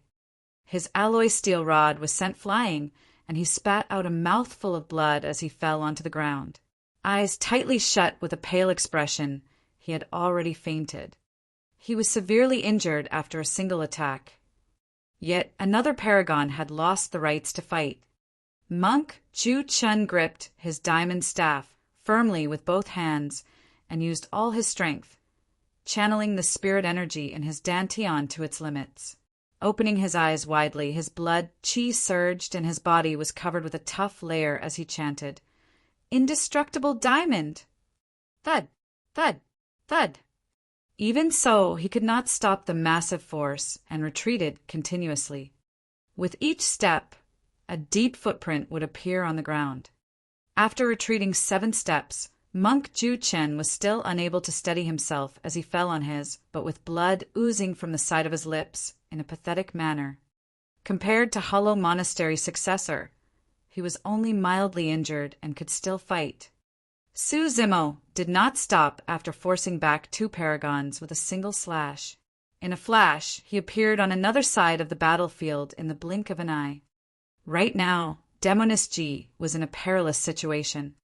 She had just defended against Snowdrift Valley's successors' Flying Sword and Clear Heart Nunneries. Nun's Flying Sword was arriving. The angle of that attack was extremely tricky. It stabbed from the bottom of her waist and curved upwards. Demoness G's eyes and lips had a layer of frost on them, and her movements were sluggish. Just as the sword was about to strike her, a saber beam flashed through the battlefield. A figure appeared before her. It was a familiar sight. Swash! Su Zimo cut right into the battlefield and raised his saber once more.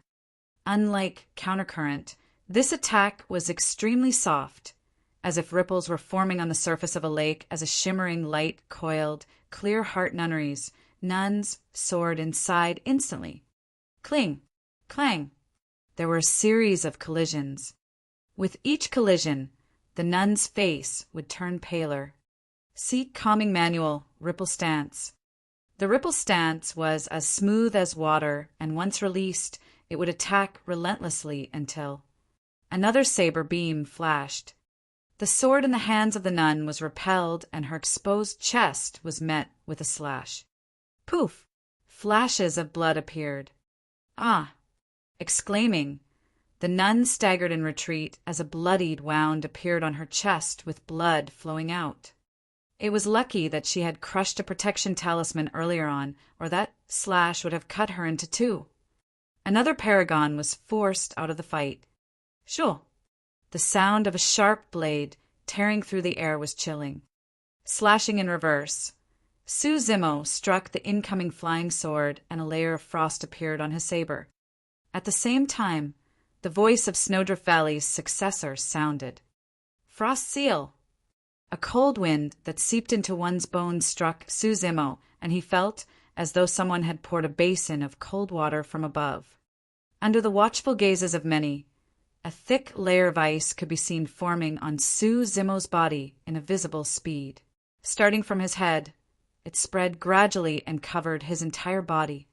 In the blink of an eye, Su Zimo was motionless as he maintained his previous saber stance with a frozen expression.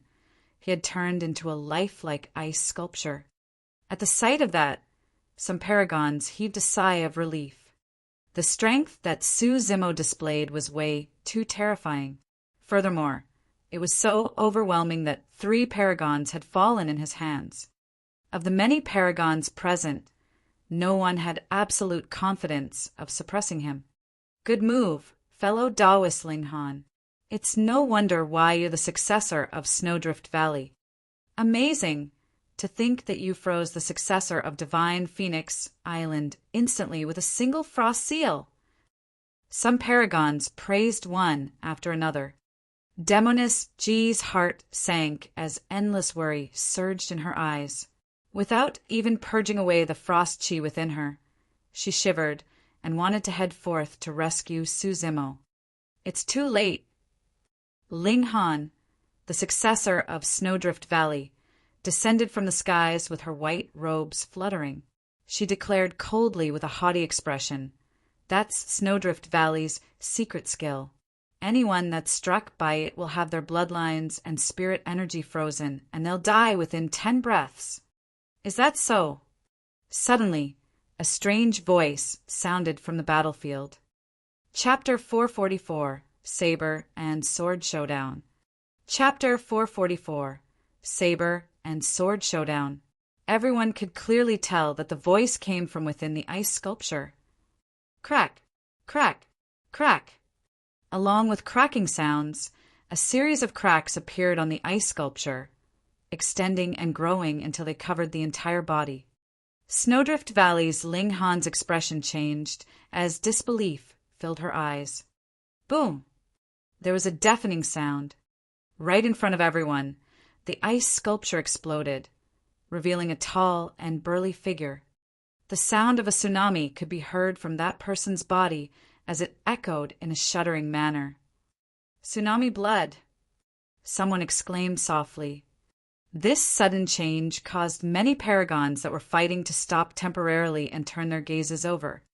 Zenith Sex by Yu's gaze shimmered, and his expression was grim.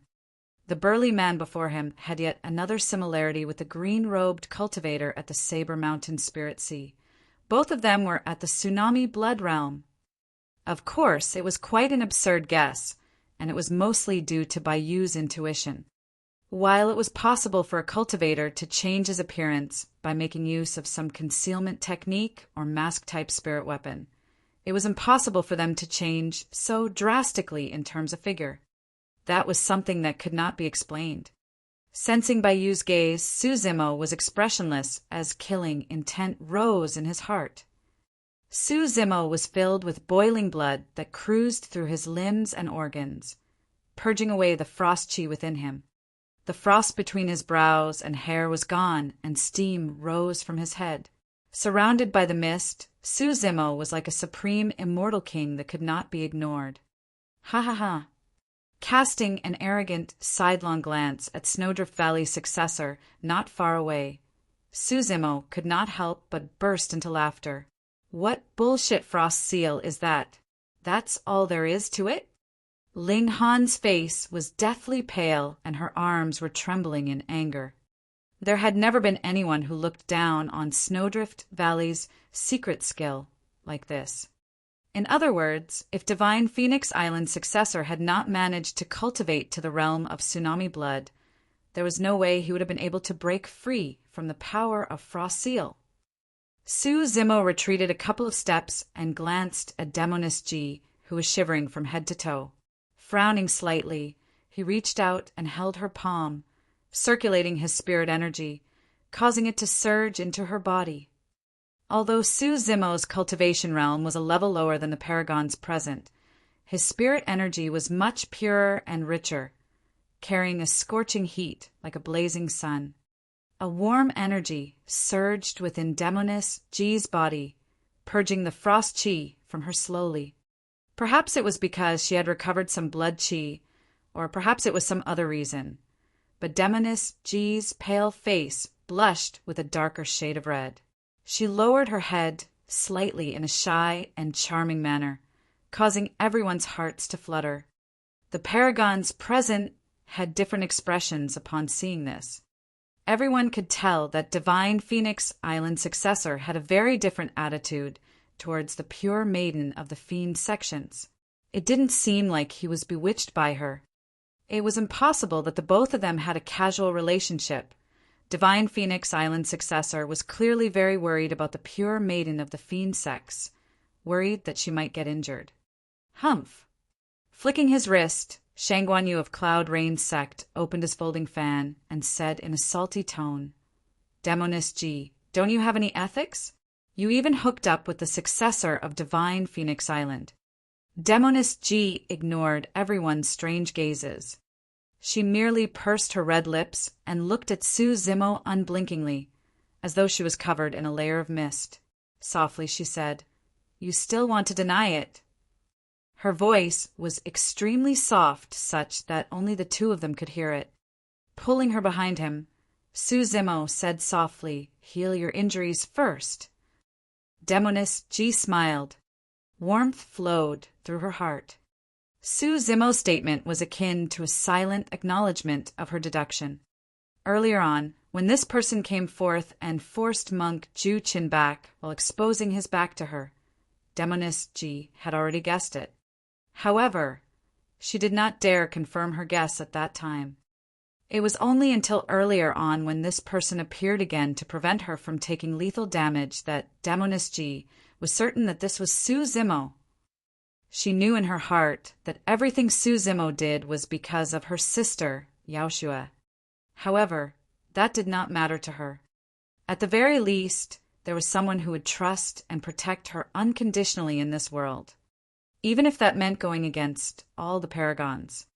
Even if she was the pure maiden of the fiend sections, Divine Phoenix Island's successor. Sword Sex Hang Chuyu narrowed his eyes, and the aura that he was emitting turned sharper and sharper. His entire figure resembled an unsheathed sword, and he said slowly, "Good, good. Since you dare to enter the ancient battlefield, don't dream about leaving it alive." Divine Phoenix Island and Sword Sect had a long-standing feud. Each time a successor of Divine Phoenix Island stepped foot onto Tianhuang mainland, they would naturally end up in a big fight with the successor of Sword Sect. "This is a feud between us. Fellow Taoists of the Fiend Sects, there's no need for you guys to get involved." Cupping his fists towards Pang Yu and the others, Hang Chiyu said in a low voice, "Huh." Pang Yu retrieved his black iron spear and slung it over his shoulder, laughing. "Well said, well said." The Fiend Sects chose to sit this one out and reap the spoils later, since there was nothing but benefits for them. This was completely aligned with the thoughts of the Fiend heirs. "Watch out. Hang Chuyu's sword is extremely fast. There's a high possibility that he still has tricks up his sleeves," Demoness G reminded Su Zimo softly. Laughing, Su Zimo was completely unaffected. Raising his saber, he had no intention of wasting his breath on Hang Chuyu as he strode over in huge steps. "Sword Sex successor? That's great. I'll sever your head as a tribute for my saber." Dressed in linen clothes with a bared chest and spouting crude statements made Su Zimo seem like an unruly and wild person. Even Baiyu lamented to himself that the aura of this person before him was much less dignified compared to that green-robed scholar from before. Swoosh! Closing in, Su Zimo's eyes lit up. The moment he struck, he started with countercurrent and his saber beam expanded, engulfing Hang Chuyu entirely. Fufu. Sneering coldly, Hang Chuyu's fingers slid down his sword before flicking the blade. Buzz! The sword quivered and let out a clear, buzzing sound. All of a sudden, Hang Chuyu attacked. His wrist trembled and the blade was already nowhere to be seen. Instead, a cold flash arrived and spread out, causing the void to be filled with dense spots of sword lights, like raindrops that shot out in all directions. The place sounded like it was raining. It was a heavy and intense sound. Sword force. The eyes of the paragons lit up. That's the secret skill of Sword Sex Tao of the Sword, Sword Rain Manual. Hang Chuyu was indeed keeping aces up his sleeves. Peng Yu nodded his head but was not surprised. On the one hand, it was the countercurrent force. On the other hand, it was the sword rain force. Cling! Clang! After a series of collisions, the saber and sword forces dissipated and both their figures resurfaced once more. The two of them were in an even standoff. Although the countercurrent force was extremely tough, the raindrops produced by the sword rain force struck the saber repeatedly, causing the power that was produced to dissipate away. By the time the saber cut through, almost all of its power was gone. However, Su Zimo had always had a nagging feeling. Although he managed to cultivate to the realm of force for countercurrent, he felt that something was lacking in it. Notwithstanding the fact that Su Zimo was unable to produce the final stance of Sea Calming Manual, he had a feeling that something was lacking while he practiced his first 4 stances. He felt that there was a sense of sluggishness when he tried connecting the first 4 stances. If he could make up for that tiny flaw, even Hang Chuyu's sword rain force wouldn't be able to deal with his countercurrent. Chapter 445 3 Great Paragons. Chapter 445 3 Great Paragons. The many paragons frowned. Although it seemed like the clash between the saber and sword was even, in reality, Hang Chuyu had lost slightly. Hang Chuyu's startling sword was a perfect spirit weapon. Furthermore, to begin with, Hang Chuyu was at 8 Meridian Foundation establishment while the successor of Divine Phoenix Island was only at 7. It was clear who was better. You dare to step foot onto Tianhuang mainland to stir up trouble with just those capabilities? Scoffing coldly, Hang Chuyu glared at Su Zimo with a provocative gaze as the sword in his hand shimmered faintly in the void. This is all I need to suppress you. Roaring in laughter, Su Zimo's bloodline churned and the sound of tsunami rumbled from his body. With a single stride, he appeared before Hang Chuyu and made a slash. There were no fancy tricks, as he simplified everything with a single slash. Coupled with the terrifying power of his bloodline, his sword beam expanded in a frightening manner as it tore through the void. Hang Chuyu channeled his bloodline as well, and his 8 meridian spirit energy burst forth. He was like an unsheathed blade that fused with his startling sword as one. Kill! Without retreating or dodging, Hang Chuyu wanted to rely on his advantage in terms of cultivation realm to fight Su Zimo head-on. In the cultivation world, sword cultivators were acknowledged to be the strongest in terms of offense. The sword and saber collided in midair. Sparks flew everywhere as the sword chi and saber beam devoured one another mutually. The spirit chi between the two of them instantly entered a berserk state, torn into pieces by the sword chi and saber beam. Hang Chuyu's sword was edged and extremely sharp. On the other hand, Su Zimo's saber was resolute and majestic. Clang! Clang! Clang! The sword and saber clashed relentlessly in midair. The saber light was cold and the sword shadows fluttered everywhere in a dizzying manner. This was a battle of strength without much technique involved. Su Zimo's eyes turned brighter as he fought fiercer while laughing into the skies. Well done, well done. You're quite capable to be able to withstand 10 slashes of mine. Again. As though fatigue meant nothing to him, Su Zimo's strength was increasing instead of decreasing despite that intense clash. Ta! Ta! Ta! With every single step he took, the ground would quake once and his aura would climb a step further, causing his sword force to turn stronger. Every single slash felt like a towering wave that was crashing from above, covering the skies. Hang Chuyu was no longer taunting his opponent and looked grim. His arms were feeling numb and his vision was blurring against the attacks. Those were signs of fatigue. This guy's stamina is like a bottomless pit. Why doesn't he have any limits? Hang Qiuyu was secretly shocked. If this continued, he would show signs of losing within the next 10 slashes. I've got to change tactics. At that thought, a resolute look flickered through Hang Qiuyu's eyes as he flicked his wrist. Instantly, his sword quivered and burst forth brightly with a sword light in midair. Spots of light shot over, shining in a bedazzling manner. That was a move from the Sword Rain manual, which was used to affect the opponent's vision using sword light. In fact, it could even blind them momentarily, causing them to reveal fatal openings. However, it was a pity as a demonic glint flickered through Su Zimo's eyes. Lighting up, they were like two bright stars in a dark night, completely unaffected as they shimmered deeply. A single slash cut through, tearing through the light and colliding against the startling sword. Clang! Hang Qiuyu shuddered, and his startling sword nearly flew from his hands. Upon seeing that, Monk Juqin, who was at the sidelines, frowned slightly. Mad Blade's vision and hearing are both extremely strong, and his mental state is calm as a rock. I couldn't even affect him despite using my enraged diamond gaze and lion roar together. The paragons felt their hearts skip a beat.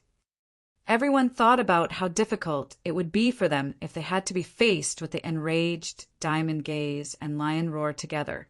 Yet the successor of Divine Phoenix Island was completely unaffected. Something is amiss. Ao Yuxiao of Purple Firmament Sect had extremely strong vision, and he could see the situation clearly. With a grim expression, he remarked suddenly, Hang Qiuyu's going to lose. On the battlefield, Hang Qiuyu's expression was dark as he retreated endlessly. He could retaliate no longer. On the contrary, Su Zimo's saber beam was intensifying as he advanced, shrouding Hang Qiuyu within it. In less than 10 moves, a victor would be decided if the battle continued as such. Sure. Suddenly, a shuddering sound tore through the void. A purple chi flew over. 7 purple chis tore through the air and combined in the void, forming a gigantic purple long sword with a might so brazen that it was stifling. Ao Yuxiao of Purple Firmament Sect had struck. After all, Divine Phoenix Island was alone overseas and rarely appeared on Tianhuang mainland. Their impact on the cultivation world was far inferior compared to Sword Sect. Furthermore, Sword Sect was one of the 9 immortal sects at the end of the day and enjoyed a good relationship with many other sections. Purple Firmament Sect was one of them. The purple sword advanced with a torrential power as though an emperor had descended with a sharp aura. Su Zimo had no choice but to pause in his tracks. If he continued hunting down Hang Qiuyu, he would definitely be struck by the purple sword and he would be severely injured even if he managed to survive. Su Zimo's expression was indifferent, as though he had already predicted this. Retracting his saber, the direction of his blade steered and released the vortex stance of the sea calming manual. A contorting force burst forth from the saber and collided heavily against the purple sword. Quivering, the purple sword was almost sent flying. Su Zimo's figure trembled, but he maneuvered himself gently with his movement technique and descended on the ground. With the breathing room, Hang Qiuyu managed to escape, and he was drenched in sweat as he panted slightly. Standing beside Ao Yuxiao, they formed a triangular arc to stand off against Su Zimo. This fight is between Divine Phoenix Island and Sword Sect. As one of the 9 immortal sects, Purple Firmament Sect isn't going to respect the laws of the pugilistic world and intends to bully with numbers. Demoness Ji was originally recovering from her injuries at the sidelines. However, she could not help but frown when she saw this and questioned loudly. Right now, we're fighting for the human emperor's palace. There's no laws of the pugilistic world to speak of. Ao Yuxiao was expressionless as he beckoned to retrieve the purple sword in midair. Since the successor of Divine Phoenix Island dares to step foot onto Tianhuang mainland, he should be prepared to receive a challenge from the successors of all the major sects. Cut the crap. Since you want to fight, I'll include you as well. Laughing loudly, Suzimo raised his saber and strode forward. Instantly, his saber beam expanded and engulfed Ao Yuxiao and Hang Chuyu completely. He was taking the initiative even in a 1-against-2 situation. The paragons felt their hearts skip a beat. Such guts! Overlord Palace's Pang Yu's eyes shone brightly as he said in a slow manner, "He has the guts, but we don't know whether he can survive this." Shangguan Yu of Cloud Rain Sect sneered. Zenith Sex by Yu had a grim expression as he kept his gaze on Su Zimo the entire time in deep thought. On the battlefield, the sound of tsunami coming forth from Su Zimo's body rumbled louder and louder, as though thunder was crackling from within. His power of bloodline was shocking, and his stamina was enduring. Even after battling for more than 10 rounds, Su Zimo was able to get an advantage in a 1 versus 2 situation, suppressing Ao Yuxiao and Hang Chuyu completely. The two of them were looking grimmer by the moment. Fellow Taoists, do not worry. Here I come. Monk Zhu Qin, who was initially standing by the sidelines watching, saw that the situation was not going too well. Wielding his golden bell in his left hand and his diamond staff in his right, he hollered and joined the battlefield fiercely. The three of them could practically be considered as the 3 strongest paragons among the immortal and Buddhist sects. Chapter 446, All-Star Battle Unparalleled Pride. Chapter 446, All-Star Battle Unparalleled Pride. The 3 great paragons of the immortal and Buddhist sects were ganging up on a single person. If word of this spread to the cultivation world, it would definitely cause an uproar. Su Zimo took a deep breath of air, and his chest puffed massively. Letting out a long roar, his bloodline expanded, and he slashed thrice in succession, almost at the same time.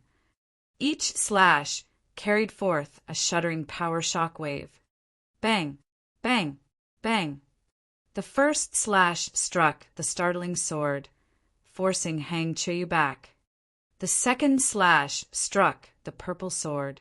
The purple chi surrounding Ao Yuxiao was linked to it, and as such, it shook violently and most of it dissipated.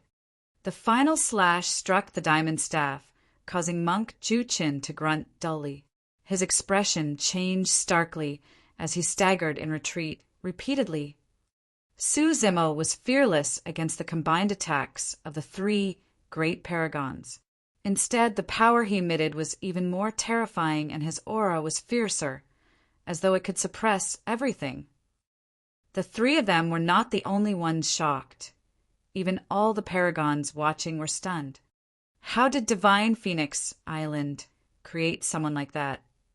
If he was already in possession of such tremendous strength at 7 Meridian Foundation establishment, who could stop him if they were all at the same level of 8 Meridian Foundation establishment? There was no wonder why Divine Phoenix Island dared to allow this man into the ancient battlefield. A successor as such was already showing signs of being unstoppable. If nothing went wrong, there was an extremely high chance that he would definitely receive the title of an emperor in the future. Before many paragons could finish that thought, Su Zimo's next statement caused a huge stir in everyone's hearts. After forcing the 3 great paragons back with 3 consecutive slashes, his aura was torrential, and he swept his gaze across the paragons like lightning. Everyone who was here at the Human Emperor's Palace were all the elites of the super sects and had great pride and ego. Even though Su Zimo was extremely strong and had ferocious methods, none of them would want to admit defeat against him before they fought with him. All the paragons were raring to give it a shot. Well, well, well. Nodding his head, Su Zimo's bloodline surged. His bones and tendons rang together as he declared loudly, "Let's save the trouble. All of you can come at me together. I'll deal with all of you at the same time. Deal with all of you at the same time. Deal with all of you at the same time." Su Zimo's voice was like a gigantic bell that rang through the universe, reverberating in everyone's minds for the longest time. The moment he said that, everyone present was shocked. What did that imply? It meant that he wanted to face all the paragons of the immortal and Buddhist sects single-handedly. His pride and guts were extremely rare across history and were comparable to that of an emperor's. Overlord Palace's Pang Yu said slowly, "He's not called Mad Blade for nothing. He's truly mad."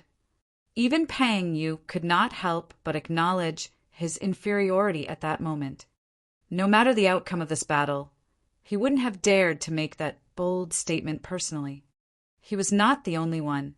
All of the paragons, Hang Qiuyu and Ao Yuxiao included, would not dare make a claim as such. It was complete arrogance that looked down on the immortal and Buddhist sects. Steel is easily snapped if it's too rigid. Does this guy really think of himself as an emperor? Cloud Rain Sec Shangguan Yu sneered. Don't forget that you're just a foundation, establishment, cultivator. I don't believe that Mad Blade will be able to suppress all the paragons of the immortal and Buddhist sects single-handedly. That's right. The fiend heir of illusion fiend cult nodded in agreement. Hang Qiuyu and the others definitely have trump cards up their sleeves still.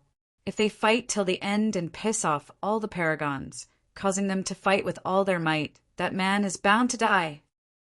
On the battlefield, Snowdrift Valley's Ling Han was the first to step forward, as she declared coldly with a frosty expression, "Since you looked down on Snowdrift Valley's secret skill earlier on, I'll come and take you on." If that's the case, I, Chinitsi of Chaos Essence Sect, wants to have a taste of Divine Phoenix Island's ultimate moves as well. Another paragon stood forth together with Hang Qiuyu and the others. Right after, another paragon leaped forward onto the battlefield, saying in a low voice, "I'm from Zephyr, Thunder Palace. Stop talking." Su Zimo raised his hand and interrupted impatiently before continuing indifferently, "If you want to fight, fight. I'm not interested in knowing more." You. Zephyr Thunder Palace's successor's face was black after being cut as he grit his teeth angrily.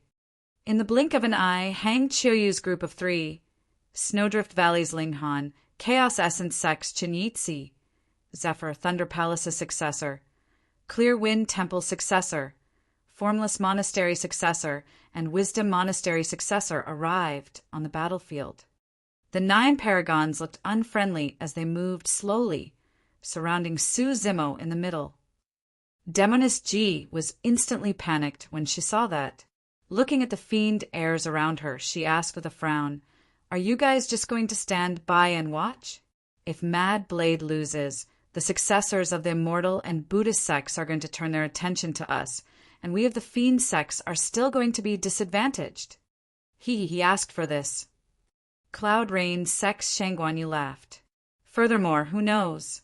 Perhaps this fellow Taoist of Divine Phoenix Island might be able to take down all 9 paragons single-handedly, gaining fame after this single battle. Pang Yu and the others were calm. Clearly, they had no intention of stepping in. There was naturally no way they would make a move before determining if the situation was in their favor. Zenith Sex by Yu had a sinister expression. Suddenly, he said in an ambiguous manner, "If I step in, there's no guarantee whose side I'll be on." Because the battle had already started, Demoness Ji did not pay attention to the deeper meaning behind Bai Yu's words. "Since there's so much hype, count me in." Chuckling lightly with a faked composure, Demoness Ji chose to join the battlefield. Given her strength, the most she could do was hold off a single paragon to take some of the pressure off Su Zimo's shoulders. However, he still had to face 8 paragons all by himself. Snowdrift Valley's Ling Han furrowed her brows and broke out of the battle to hold off Demoness Ji. The 2 beauties brought their battle to a corner, fighting in a graceful and stunning manner. Although this was the first time they joined forces, the 8 paragons had a chemistry in their coordination. Sword Sex Hang Qiuyu and Diamond Monastery's monk Ju Qin joined hands to fight Su Zimo in melee combat. The other 6 paragons kept their distance from Su Zimo. making use of their spirit weapons and arts to summon a flurry of attacks as spirit light and sword chi streaked through and filled the skies. Bang! Bang! Su Zimo slashed twice in succession, colliding heavily against the startling sword and the diamond staff. Hang Chuyu and Monk Juchin shuddered, retreating half a step back. However, Su Zimo made use of that rebound power to stomp on the ground before leaping backwards. His body was almost stuck to the ground as he evaded many spirit weapons and arts by a shave. Ao Yuxiao was calm when he saw Su Zimo approaching him, riding on his flying sword. He retreated swiftly to keep his distance. Chaos Essence Sex Chinitsi's eyes flickered brightly. That person is at the realm of tsunami blood, and his physique and melee combat strength is terrifying. Everyone, there's no need to fight him head-on. As long as we keep our distance, we can definitely wear him out. The paragons present were long prepared, and they supported one another. Coupled with the fact that there were 8 of them, there was naturally no way they would allow Su Zimo to close in. The moment Su Zimo charged towards one of them, the other 7 would attack to block his path forward. Hang Chuyu and Monk Juchin were like cockroaches, chasing forward to embroil Su Zimo in battle. The spirit chi on the battlefield was already boiling long ago. The 8 paragons combined forces, and their figures intertwined and shifted repeatedly, restricting Su Zimo to his position. Even so, the waves of attacks that were produced by the 8 of them were still unable to break through Su Zimo's defense. He was blocking everything with his saber. As time passed by, the 8 paragons felt increasingly alarmed, and their killing intensified. All 8 of them professed, internally, that if they were in Su Zimo's position, they would not last more than 10 breaths against such attacks. Even if they could defend all the attacks, it would take too much of a toll on them. Even golden cores might not be able to endure through it. However, 15 minutes had already passed by now. Not only was the successor of Divine Phoenix Island feeling no fatigue, the battle intent in his eyes was intensifying, and his gaze shone brighter. His entire aura was on a continuous rise. If this continued on, the outcome would be unpredictable. Chapter 447, Raging Tides, Faint Killing Intent. Chapter 447, Raging Tides, Faint Killing Intent. It was a shocking battle. On the battlefield, spirit light filled the skies, and sword chi intertwined with the saber beam as spirit energy surged. With each collision, a blinding light would shoot forth and fill the 9 heavens with a deafening boom. There were still some cultivators who were more gutsy and remained to watch the battle beneath the human emperor's palace from afar. Because they were too far away, all of them could not make out the appearances of the paragons. However, they could still make out a mighty figure streaking through the battlefield against all odds. Although he was surrounded by 8 paragons, he was not nervous in the slightest bit. It did not matter how famous or bedazzling sword sex Hang Chuyu and purple firmament sex Ao Yuxiao were prior to this. At this moment, in the face of Divine Phoenix Island's successor, they seemed so lackluster. That was a true paragon. Bang! Bang! Bang! Clashing sounds echoed repeatedly from the battlefield. Despite the fact that he was fighting 1 against 8, Su Zimo was getting fiercer, and he was even showing signs of turning the tides as he shrouded all 8 paragons. With his immortality and demonic cultivation, coupled with the fact that he had cultivated to the legendary tsunami blood realm, he had a strong physique and terrifying stamina. He was confident that he could overwhelm any strong foes at the realm of Foundation establishment. He used his full strength with every strength, swinging widely like a supreme emperor that could sweep through the 9 heavens with an invincible might, looking down on everything. Even the sealers that were watching from outside the human emperor's palace were stunned, let alone the cultivators who were watching from afar. He was way too strong. Apart from Su Zimo's terrifying strength, his stamina was limitless like a bottomless pit. It was extremely frightening. To think that Divine Phoenix Island would have produced such an amazing monster with unparalleled potential. The sealers were expressionless as they exchanged glances. All of them could make out fleeting killing intents in the other's eyes. If this person was already producing such an invincible aura at such a young age, who could stop him in the future? They had to murder this talent. At that moment, all the sealers had the same thought. However, they were sealers after all, and the moment they attacked would be the moment they died. Unless they had no other choice, they wouldn't attack recklessly. On the battlefield, the 8 paragons were no longer as nimble as before. Monk Ju-chin had minor injuries to begin with. After clashing head-on with Su Zimo, he triggered his internal injuries once more, and he looked terrible. There was even a faint blood stench when he panted. His internal organs were already shaken. Su Zimo was equally lively with a raring fighting intent. If the battle carried on as such, Monk Ju-chen's organs would be ruptured and he would die before Su Zimo was even exhausted. The other paragons were starting to look pale and panted as well. Suddenly, Sword Sex Hang Chiu shouted, "Fellow Taoists of the Fiend Sex, only one of us can obtain the human emperor's palace's inheritance. Look at how strong this guy is. If you guys don't start attacking, by the time we fall, all of you from the Fiend Sex are going to be suppressed too." The cultivators who were watching from afar were stunned and shocked when they heard that.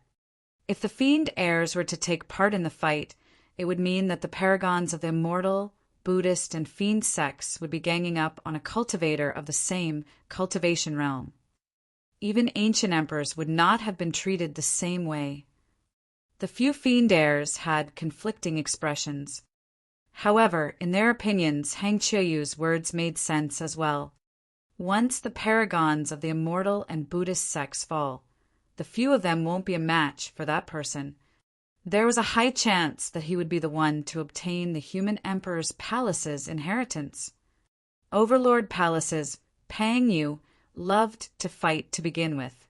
Upon encountering someone as strong as Su Zimo, he was naturally raring to fight and wanted to join the battlefield. At that thought, the few Fiend heirs were tempted, but they were still hesitant. Among them, there was only a single person who made his decision. It was Baiyu, the Fiend heir of Zenith Sect. He had a feeling that the successor of Divine Phoenix Island definitely had something to do with the green-robed cultivator. Suddenly, a roar sounded from the battlefield. "Raging tides!" His words were accompanied by a deafening boom, as if a massive tide had crashed onto the shore in a terrifying manner. In the center of the battlefield, Su Zimo wielded his saber and spun a circle in midair. Massive tides seemed to form everywhere his saber sliced, surging towards the 8 paragons in a ferocious manner. Saber force. Against the combined attacks of 8 paragons from the immortal and Buddhist sects, the unprecedented pressure had finally allowed Su Zimo to comprehend the raging tide stance of the sea calming manual. Countercurrent was the toughest saber technique to target a single cultivator with. However, Raging Tides was suited for dealing with opponents in all directions. With that slash, Raging Tides were formed, roaring and threatening to drown everything, destroying the 8 desolates. At this point of the battle, Su Zimo burst forth with a massive counterattack, and the Raging Tides rumbled, engulfing the 8 paragons into the series of saber forces. Instantly, all 8 paragons were on the brink of danger. That's enough. Suddenly, Hang Chiuyu's cold voice that was filled with killing intent could be heard from the flurry of saber forces. "Break it!" Hollering, he slapped his storage bag, and a silver circlet flew out, hovering in midair before bursting with a blinding radiance. 1, 2, 6 spirit patterns. It was a Khanate spirit weapon. The fact that a Khanate spirit weapon was given to a Foundation establishment cultivator was evident of how much Hang Chiuyu was valued in Sword Sect. This was his final trump card. Initially, he had intended to keep it until the final fight for the human emperor's palace's inheritance to suppress everyone. But given the current circumstances, he had no choice but to use it in advance. Purple firmament / Against raging tides, Ao Yuxiao could not hide any longer, as well as he conjured a hand seal, releasing a secret skill of purple firmament sect. Shrouded by purple qi, an extremely sharp purple sword was condensed in midair before slicing the incoming raging tides fiercely. Indestructible diamond. Monk Ju Chen's hands were shifting continuously as he conjured a hand seal of the Buddhist sects while chanting obscure scriptures. Instantly, his body seemed as though it was covered by a layer of saintly glow that illuminated brightly. Against the raging tides, Monk Ju Chen was calm like a Vajra of the Buddhist sections. His eyes were closed, and he was unmoved even as the wave washed over him. The three of them were not the only ones. The other 5 paragons released their final trump cards one after another as well. Some of them brought out perfect-grade defensive spirit weapons. Some of them crushed protection talismans with resplendent patterns, and others released ultimate secret skills of their sex. They were all proving their capabilities. Almost at the same time, Zenith Sex Bayu's figure flashed as he wielded a spirit saber and charged toward Su Zimo's back with a torrential, killing intent. Bayu! Demoness Ji exclaimed when she saw that, wanting to strike and force back Bayu. However, Snowdrift Valley's Ling Han's flying sword was moving swifter and swifter, restricting Demoness Ji to the spot such that she was unable to break free.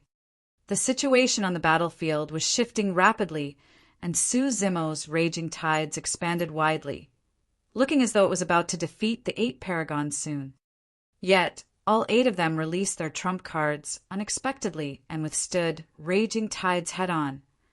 Furthermore, Hang Qiuyu and Ao Yuxiao managed to counterattack, and a connate spirit weapon was even brought out. Between the saber and sword flashes, an imperceptible figure appeared without warning like a ghost, creeping toward Su Zimo. There was a faint killing intent that appeared. Chapter 448, Trying to Escape? Chapter 448, Trying to Escape. Zenith Sex Bayu. When he saw Bayu charging over from the sides, Su Zimo already realized that his identity was being suspected. At that thought, Su Zimo's killing intent rose massively as well. All of a sudden, an unprecedented sense of danger surged into his heart. Su Zimo's hair stood on end and his scalp prickled.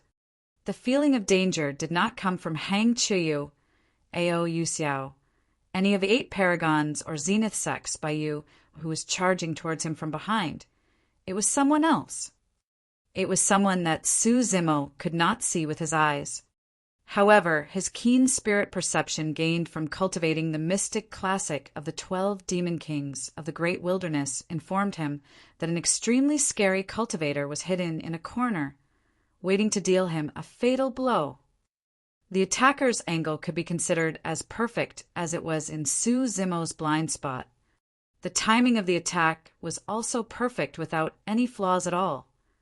At that moment, Su Zimo had just released raging tides and was in the weakest state as he was recovering from the momentum of his action. Furthermore, the 8 paragons had just released their trump cards, and Hang Qiuyu and Ao Yuxiao were counterattacking. A connate spirit weapon was even brought out. Coupled with the fact that Bayu was arriving from the back, Su Zimo was already cornered by enemies on all fronts. Given those circumstances, the unknown cultivator's attack was a complete deadlock for Su Zimo, such that it would be difficult, even for deities, to save him. Suddenly, a vague, blurry figure flashed through Su Zimo's mind. It wasn't because his memory was bad. Instead, nobody had seen that person's appearance before. It was the 1,000-faced assassin of Hidden Death Sect. Prior to this, the killer from the Fiend Sects had not made his appearance. Now that he attacked, he was aiming for Su Zimo's life. It's him. A few sealers close to the human emperor's palace narrowed their gazes and exclaimed. One of the sealers shook his head. It's over. That lad's a dead man now. Everyone nodded in agreement. To them, there was no way Suzimo would be able to reverse this deadly situation given his abilities. What a pity. Even a paragon as such has to die at the human emperor's palace. There's nothing to be pitted about. Throughout history, there have been countless paragons who suffered early deaths. He's merely one of them. Suddenly, the tides changed on the battlefield. The 8 paragons released their skills, respectively, and 6 of them defended against raging tides, while Hang Chuyu and Ao Yuxiao counterattacked. A purple beam tore through the layers of tides and slashed toward Suzimo. With a calm expression, Suzimo spun his saber and slashed forward, intending to make use of his power of bloodline to fight Purple Firmament Sec's secret skill head-on. Buzz! Buzz! Suddenly, a silver circlet tore through the air and buzzed while quivering. 6 blinding spirit lights shone like a blazing sun, emitting a terrifying aura. Clang! The silver circlet collided against the saber. Suzimo shuddered. With a creak, cracks started appearing on the blade, and it exploded. Destroyed.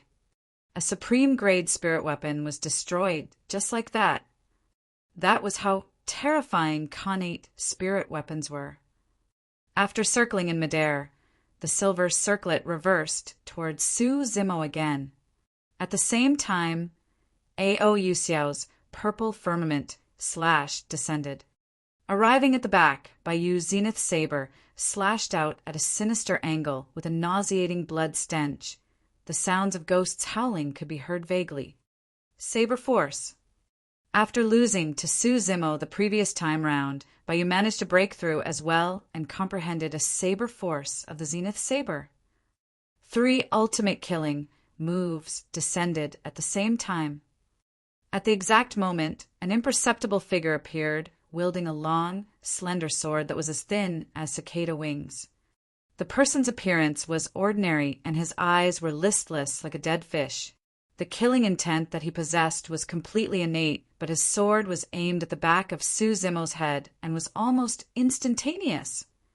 The destruction of the spirit saber made the situation even worse.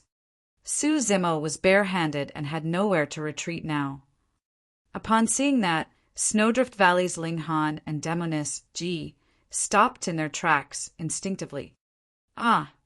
Blood drained from Demoness Ji's face as she exclaimed. A deafening sound rang in her mind, and it went blank, as if someone had gripped her heart and stopped it from beating. All of a sudden, battle! A holler that sounded like thunder booming tore through metal and stone while quaking one's mind. In reality, that was Suzimo's thunderclap kill. However, in order to hide his identity, he changed the word from kill to battle, without diminishing its strength. Even the cultivators who were watching from afar were so shocked that they shuddered in fear. They could not imagine how the 4 paragons closest to Suzimo in the center of the battlefield were going to endure that terrifying blow. The 4 of them winced in pain at the same time, be it the purple firmament slash, Hang Chuyu's Khanate spirit weapon, Bayu's zenith saber, or the 1,000-faced assassin's slender sword. Everything paused for a brief moment. That momentary pause was Suzimo's chance. Crackle!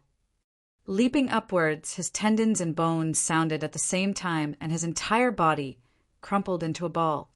The burly man that was initially 2 meters tall turned into a meatball the size of an infant, right in front of everyone.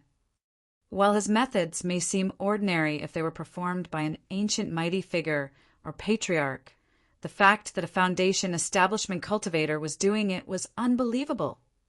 His move, coupled with a burst of thunderclap kill, caused the attacks of the 4 paragons to miss. Not only that, Hang Chuyu's Khanate spirit weapon was even repelled towards Bayu. Ao Yuxiao's purple firmament slash landed in front of the 1,000-faced assassin. Clang! Bai Yu shuddered and blood oozed from the corner of his lips. The power of a connate spirit weapon was not something that everyone could withstand. The thousand-faced assassin managed to retract his sword in time and made a decisive move to retreat swiftly after blocking the purple firmament slash by making use of its momentum. After missing his attack, he fled 1,000 miles away. Swoosh! A shuddering aura suddenly burst forth from within Su Zimo's body. It was as though a seal was undone, releasing a frightening fiend celestial. Roar! Groar! Screech! A series of strange sounds echoed from within Su Zimo's body. There was a dragon's roar, a tiger's howl, a horse's neigh, a phoenix's cry. Scarlet demonic chi burst forth and covered the skies. The infant-sized meatball disappeared, and in its place was a mighty figure that could faintly be seen as it was shrouded in thick demonic chi. A pair of ink-black eyes shone forth with a frightening shimmer. It was cold, sinister, and filled with endless killing intent. Pissed, the paragons, sealers, and cultivators watching from afar were shocked and gasped. Hang Chuyu and the other 3 shuddered. In that instant, they had an illusion that the human before them who was surrounded by demonic chi seemed like he was about to devour them alive. You guys really think that you can kill me with your skills? In that endless scarlet demonic chi, Su Zimo's voice sounded, sending chills down everyone's spine as though he came from the primordial era where thousands of races stood mightily amidst torrential blood chi. Invoking his blood chi, Su Zimo took on his demon form, causing his strength and speed to explode. You're still trying to escape. Suddenly, Su Zimo's voice sounded in the thousand-faced assassin's ears. It was sinister and right beside him. Chapter 449 Kill. Chapter 449 Kill. As if a figure was shifting in front of him, the thousand-faced assassin paused in his tracks hurriedly. Unknowingly, Su Zimo had already arrived before him with an imposing aura, blocking his escape path. It was too fast. Even with the thousand-faced assassin's calm personality, at that moment he felt a series of chills. His expression changed slightly, and his dead fish eyes flickered with a hint of panic. A mighty and tall figure stood up slowly from the ground, surrounded by rumbling demonic chi. The illusion of a malefic ancient demon was formed, baring its teeth and claws in a menacing, lifelike manner. It was as though countless stars were revolving around a moon, shrouding the gigantic ancient demon in the center. Su Zimo's eyes were deep and pitch black as he looked down at the thousand-faced assassin. It was a cold, taunting gaze. It was the same way an emperor was looking at an ant that was struggling to escape. Pissed. Instantly, the thousand-faced assassin's heart skipped a beat and he felt chills run down his spine. The next moment, Su Zimo suddenly reached out with his gigantic palm that covered the skies, grabbing at the thousand-faced assassin's head with a torrential aura. The thousand-faced assassin was extremely swift to react, and he raised his sword while crushing a protection talisman at the same time. The blade of his sword quivered like a snake, emitting a sinister and chilling aura. To him, no matter what, Su Zimo was fighting barehanded after all. There was no way a person's body could defend against the sharpness of a spirit weapon. All of a sudden, the thousand-faced assassin's pupils constricted. From the massive palm that was shrouded over his head, dagger-like fingernails suddenly shot out from its fingers, shimmering coldly like swords and sabers. Those fingernails looked like the claws of an ancient demon that were indestructible. In the blink of an eye, 5 fingernails struck the thousand-faced assassin's thin sword. Buzz! As though it was coiled by a venomous viper, the thousand-faced assassin's sword struggled repeatedly, but it could not break free and could only buzz and tremble. With a snap, the sword shattered. There was a commotion. A supreme-grade spirit weapon was crushed by Su Zimo's bare hands, turning into dim shards that scattered onto the ground near to the thousand-faced assassin's feet. The next moment, the thousand-faced assassin's vision darkened and he lost consciousness. His protection talisman was as fragile as tofu against Su Zimo's hand. The 5 fingernails pierced the barrier produced by the protection talisman instantly and landed on the thousand-faced assassin's head with a dull sound. By the time Su Zimo retracted his hand, there were 5 bloodied holes on the thousand-faced assassin's head, oozing out with a white, gooey liquid.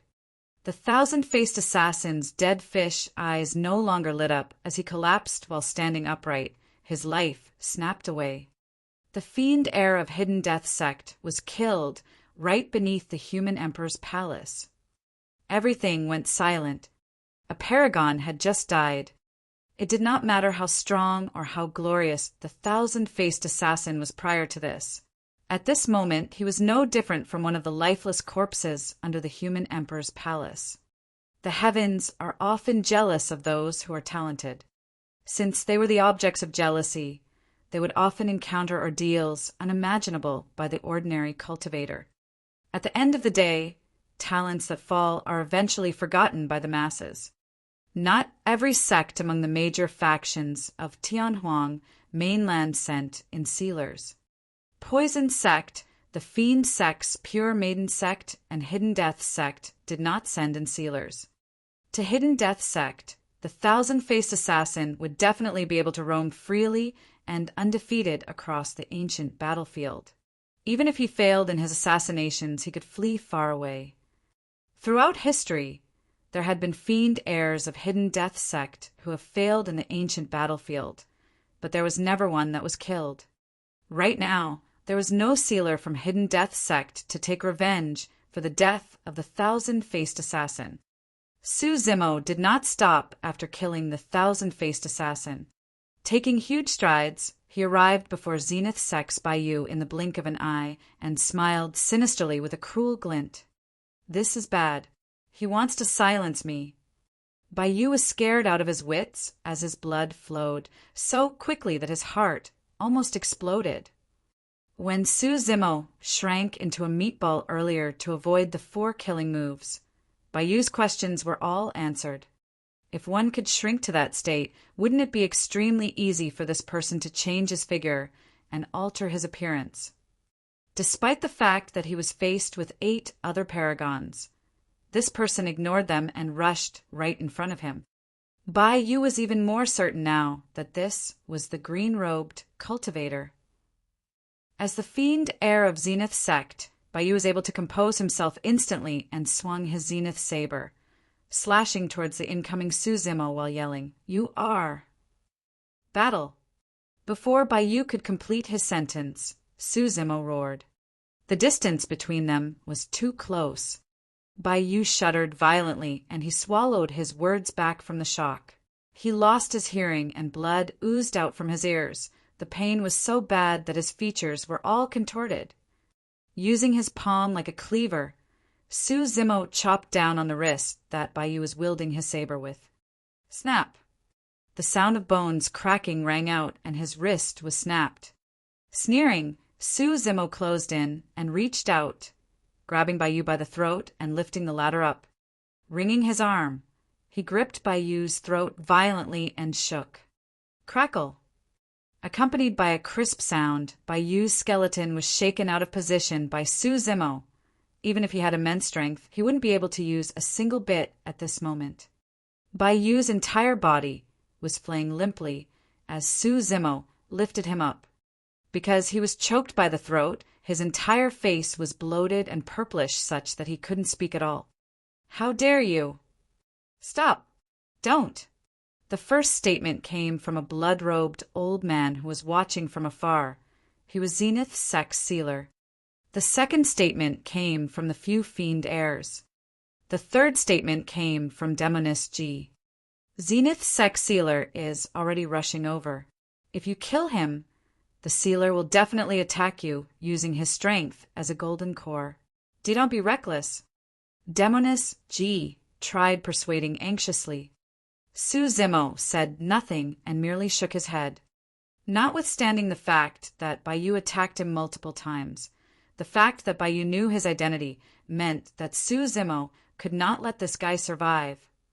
Demoness G's heart sank in dread. Junior, if you dare kill him, I'll make sure you are buried with him. Not far away, the blood-robed old man sped over while yelling. His killing intent was surging, as though a hurricane of blood was forming. Suzimo was unmoved despite hearing that, as he merely looked at the old man coldly. On the other side, Overlord Palace's Pangyu shouted grimly, "Mad Blade, let him go! Otherwise, you'll be going against the fiend sex and will be forcing us to attack." Ha ha ha. When he heard that, Suzimo looked up into the skies and roared in laughter. Looking at everyone with a condescending manner, he hollered, "The fiend sex are allowed to attack me, but I'm not allowed to kill in return? Do you really think that makes sense?" The fiend heirs went silent. To begin with, you guys wanted to join forces with the Immortal and Buddhist sections. But now, you're just forcefully looking for an excuse. Suzimo sneered. How hypocritical. Pangyu's eyes flickered. Clearly, Suzimo was spot on. If not for the fact that it was the human emperor's palace that was before them, given the pride of the fiend sex, they would definitely not join forces with the Immortal and Buddhist sections. However, that was the inheritance of the human emperor. How could anyone in the world not be tempted? The combat strength that Suzimo displayed was way too terrifying, and they had no other choice but to join forces to take him down. At that moment, Suzimo's cold voice sounded as he said everything word by word. "Since that's the case, I'll give you guys a reason to attack." Snap! Exerting force in his palm, Suzimo crushed Bayou's throat instantly. The fiend heir of Zenith's sect was dead. Chapter 450, Suppressing Everyone. Chapter 450, Suppressing Everyone. Bayou's death caused the vicinity of the human emperor's palace to descend into a grim silence. The cultivators who were watching afar were shocked as they looked at everything in disbelief. He was way too savage. That man did not even care about the threat of a sealer.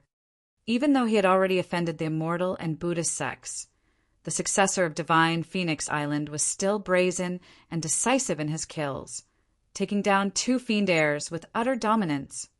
When he said that he was going to give them a reason to attack, it meant that he did not fear the combined attacks of all the paragons from the Immortal, Buddhist, and fiend sects.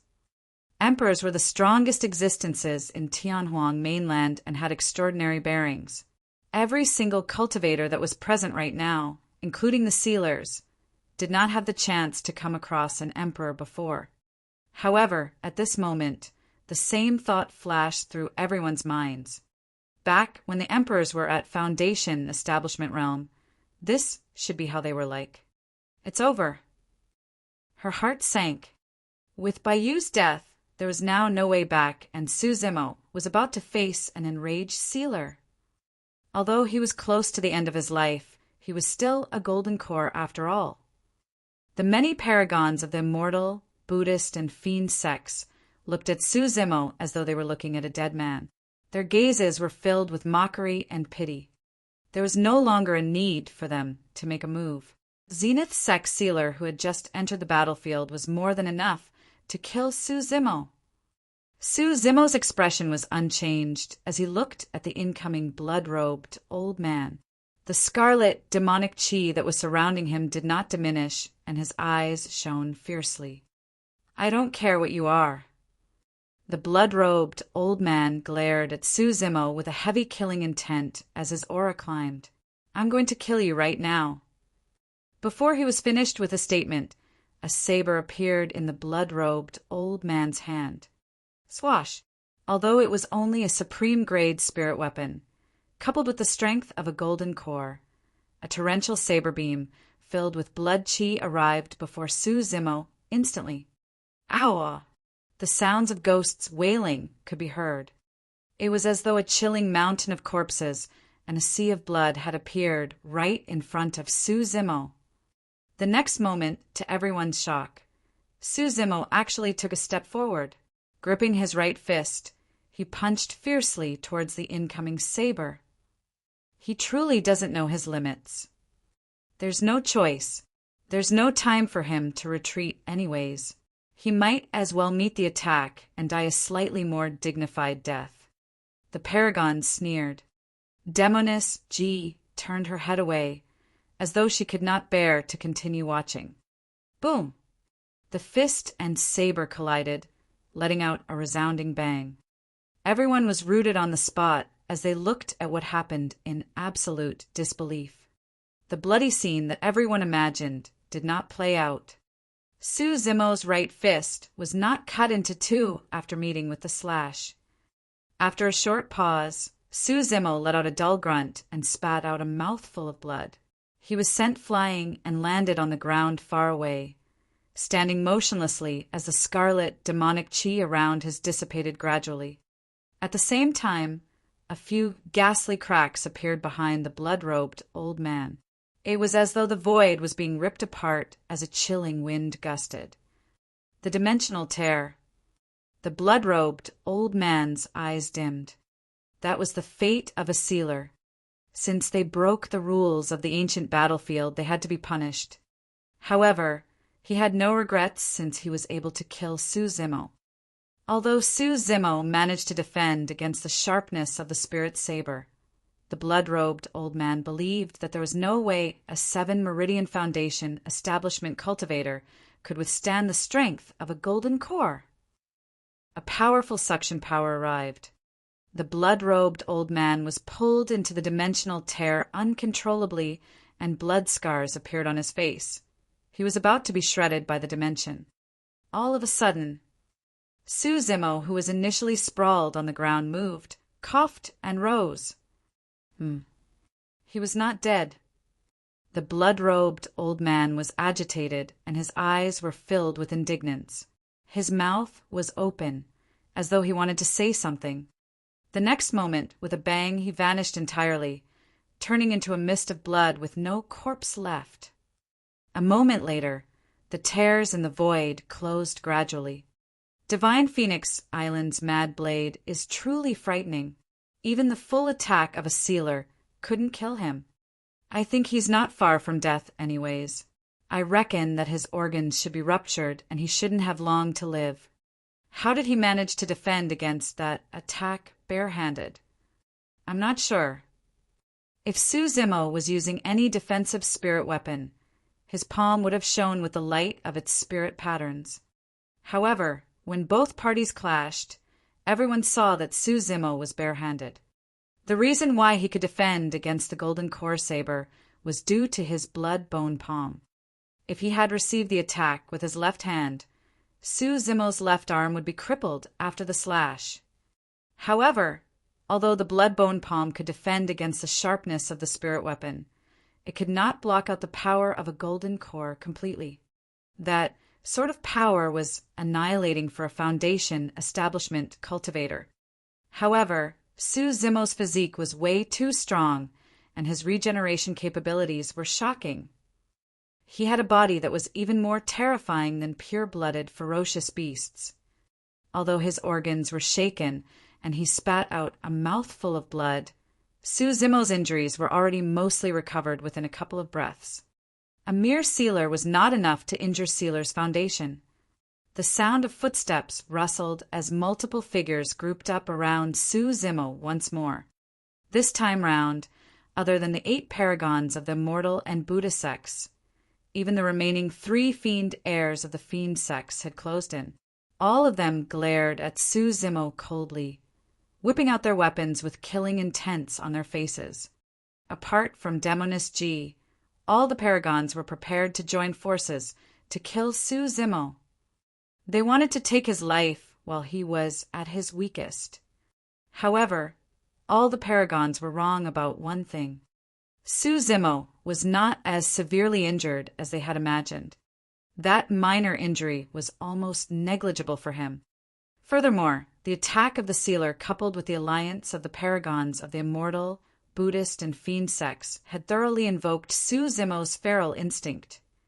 There was no such thing as fairness in the cultivation world. The paragons of the major sects had formed an alliance, and many of them had sealers of their sects backing them. However, Suzimo was alone without any help or sealer to protect him. Yet, the more that was the case, the more he wanted to fight. He believed that what Daiyu imparted him was not inferior to the secret skills of the immortal, Buddhist, and fiend sects.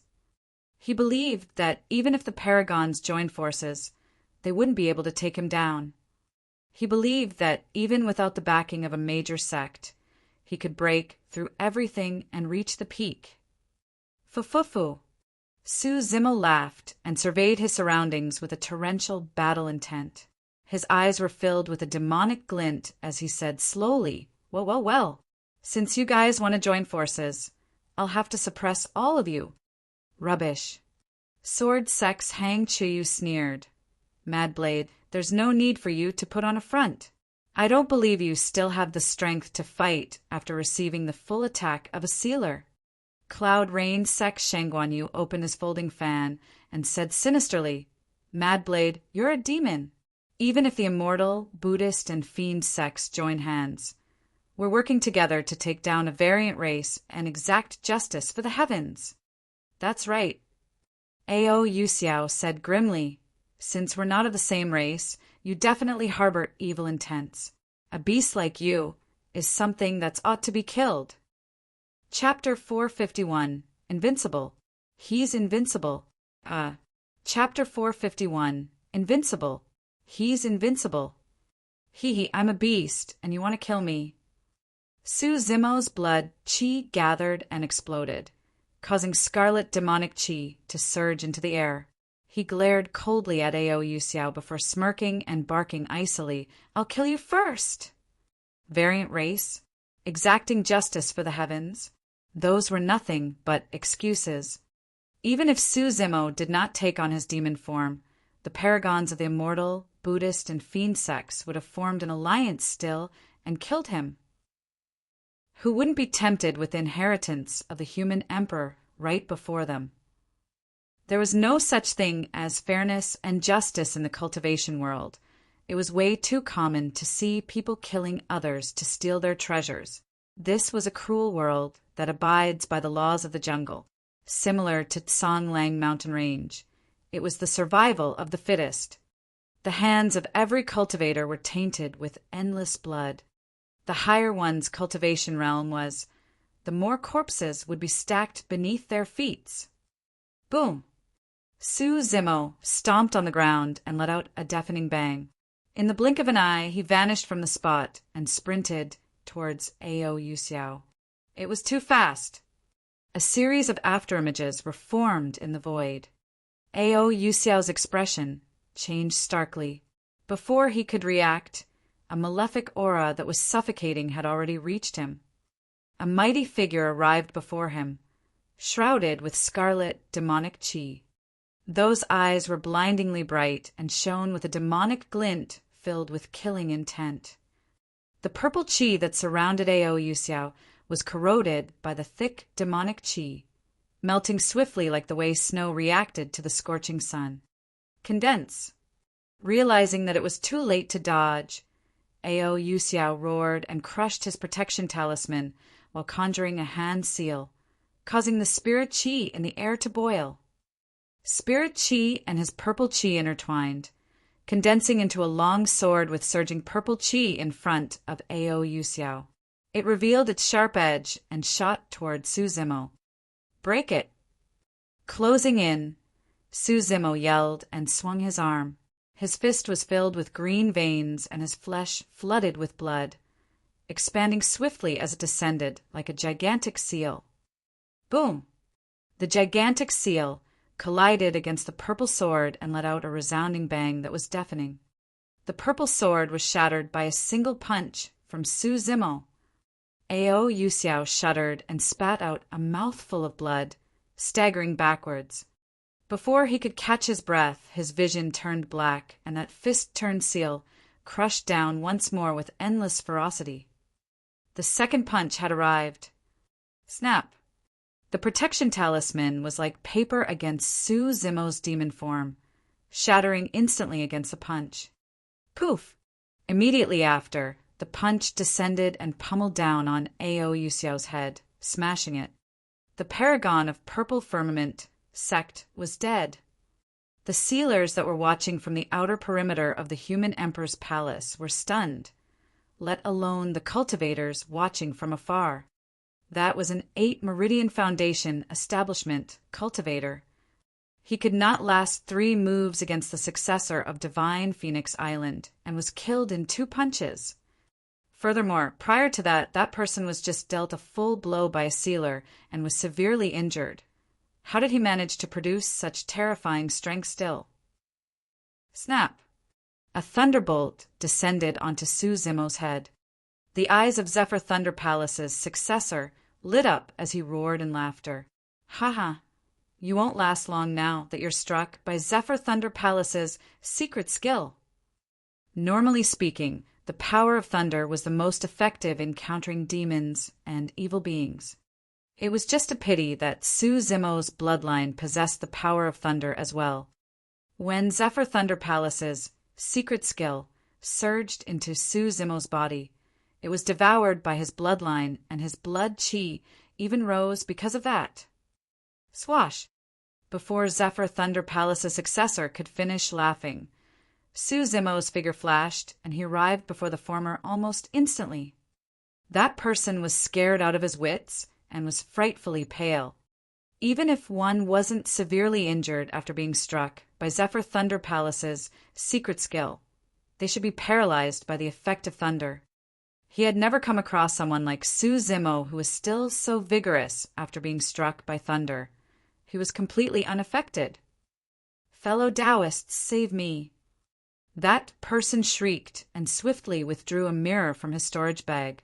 Injecting spirit energy into it, it expanded instantly, and he held the mirror that was surging and crackling with lightning in front of him.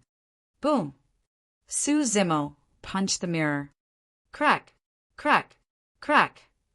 Instantly, the lightning dissipated as cracks formed on the mirror. The person's arms were completely snapped, and he was sent flying by a tremendous force, crashing around the perimeter of the human emperor's palace.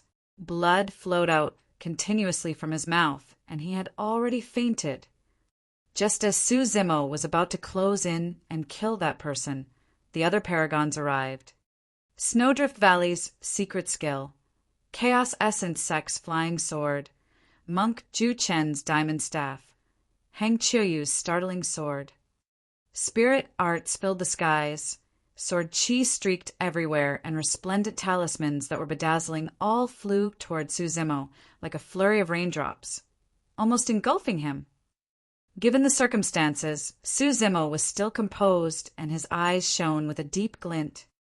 Relying on his incredible spirit perception, Su Zimo maneuvered the flurry of intense attacks swiftly with nimble movement techniques. In order to evade attacks, Su Zimo's body would contort to weird degrees from time to time. It was far beyond what the paragons knew. In a flash, Su Zimo charged in front of Clear Wind Temple successor and punched through the latter's chest.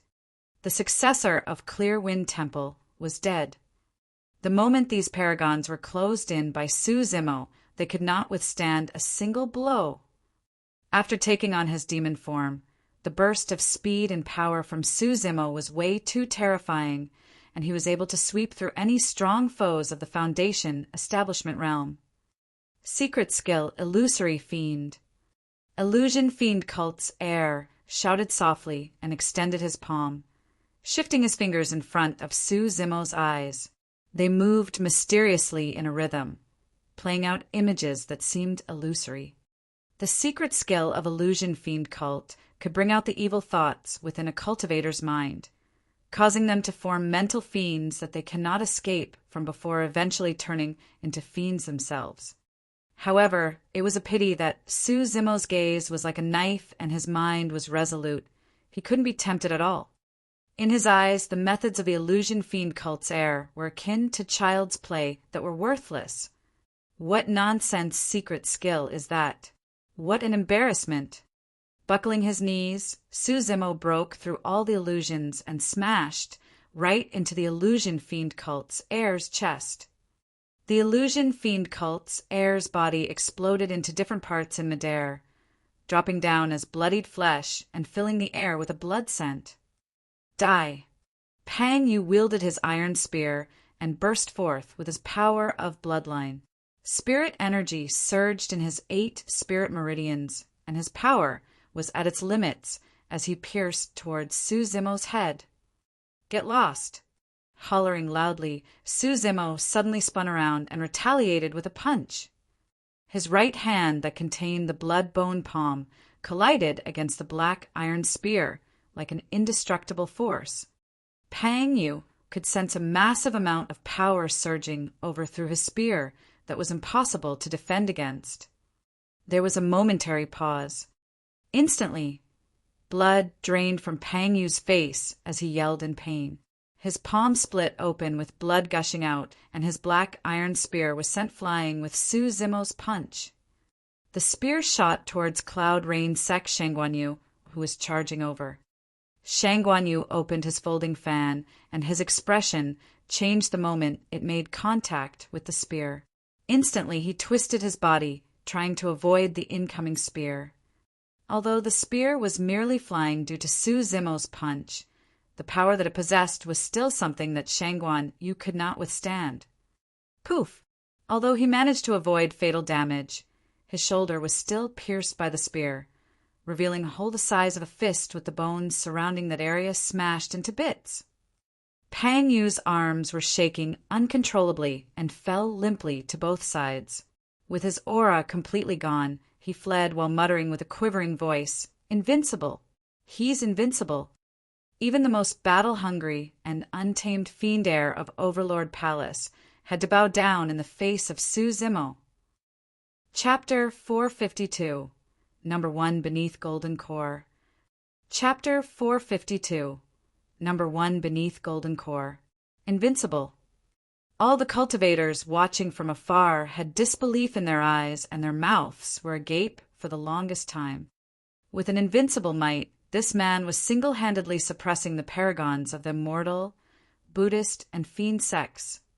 His grandeur was probably comparable to the ancient emperors. The sealers were enraged as they moved one after another, closing in towards the human emperor's palace. Their expressions were livid and their auras rose endlessly. Everyone had miscalculated the situation. None of them had expected that he could still produce such terrifying combat strength despite being struck by a full-powered attack from Zenith Sect Sealer. Although the battle against the paragons of the immortal, Buddhist, and fiend sects sounded slow upon narration, everything happened within 10 breaths. By the time they reacted, some paragons had already died on the spot, and a good half of them were severely injured. The losses were massive, and it was too late for regrets. On the battlefield, a sword struck in a startling manner, emitting a chilling killing intent at an extremely fast speed that was almost instantaneous. Su Zimo had just punched Pang Yu with his right hand and was unable to retract it in time. As such, he could only grab the incoming sword with his left hand. Hang Chiyu had long noticed that there was something odd about Su Zimo's right hand. It was indestructible and could even defend against perfect spirit weapons and the full-powered attack of a sealer. Earlier on, when Su Zimo used his right hand to repel Pang Yu's massive spear, it was further confirmation of Hang Chuyu's theory. That was the reason why he waited till this moment to strike from the left-hand side. He wanted to avoid Su Zimo's right hand. The startling sword was a perfect-grade spirit weapon. Hang Chiyu refused to believe that the body of a Foundation establishment cultivator could defend against the edge of a perfect spirit weapon. Even the body of a pure-blooded ferocious beast could not reach such a level. However, there was no way he could have known that even pure-blooded ferocious beasts had to shy away from Su Zimo in his demon form. When he saw Su Zimo reaching out with his left hand, Hang Chuyu's eyes flashed with a maniacal glint as he declared coldly, "Your left hand is mine." "Huh." Su Zimo sneered.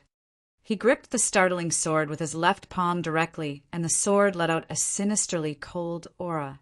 Instantly, sword chi burst forth and 5 spirit patterns, shone endlessly.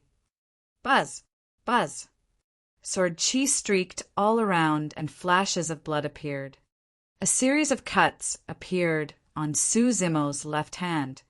However, with the surge of his demonic chi, the cuts showed signs of recovery the moment they appeared. Upon seeing that, Hang Qiuyu's pupils constricted. What strong regeneration capabilities! The next moment, he discovered something even more frightening. After his startling sword was gripped by Su Zimo's hand, not only did it fail to slice his hand apart, it was even being restricted with its speed slowing down. Finally, it came to a complete halt an inch away from Su Zimo's head. Hang Qiuyu channeled his bloodline, and his eyes were bloodshot as he circulated spirit energy fanatically. In fact, his dantian was already throbbing in slight pain and his arms were trembling. He was clearly at the limits of his power. As long as he could move an inch more, he could pierce Su Zimo's head. However, the startling sword refused to budge in Su Zimo's palm. Hang Qiuyu could clearly see that his startling sword had managed to cut Su Zimo's palm and blood was flowing everywhere.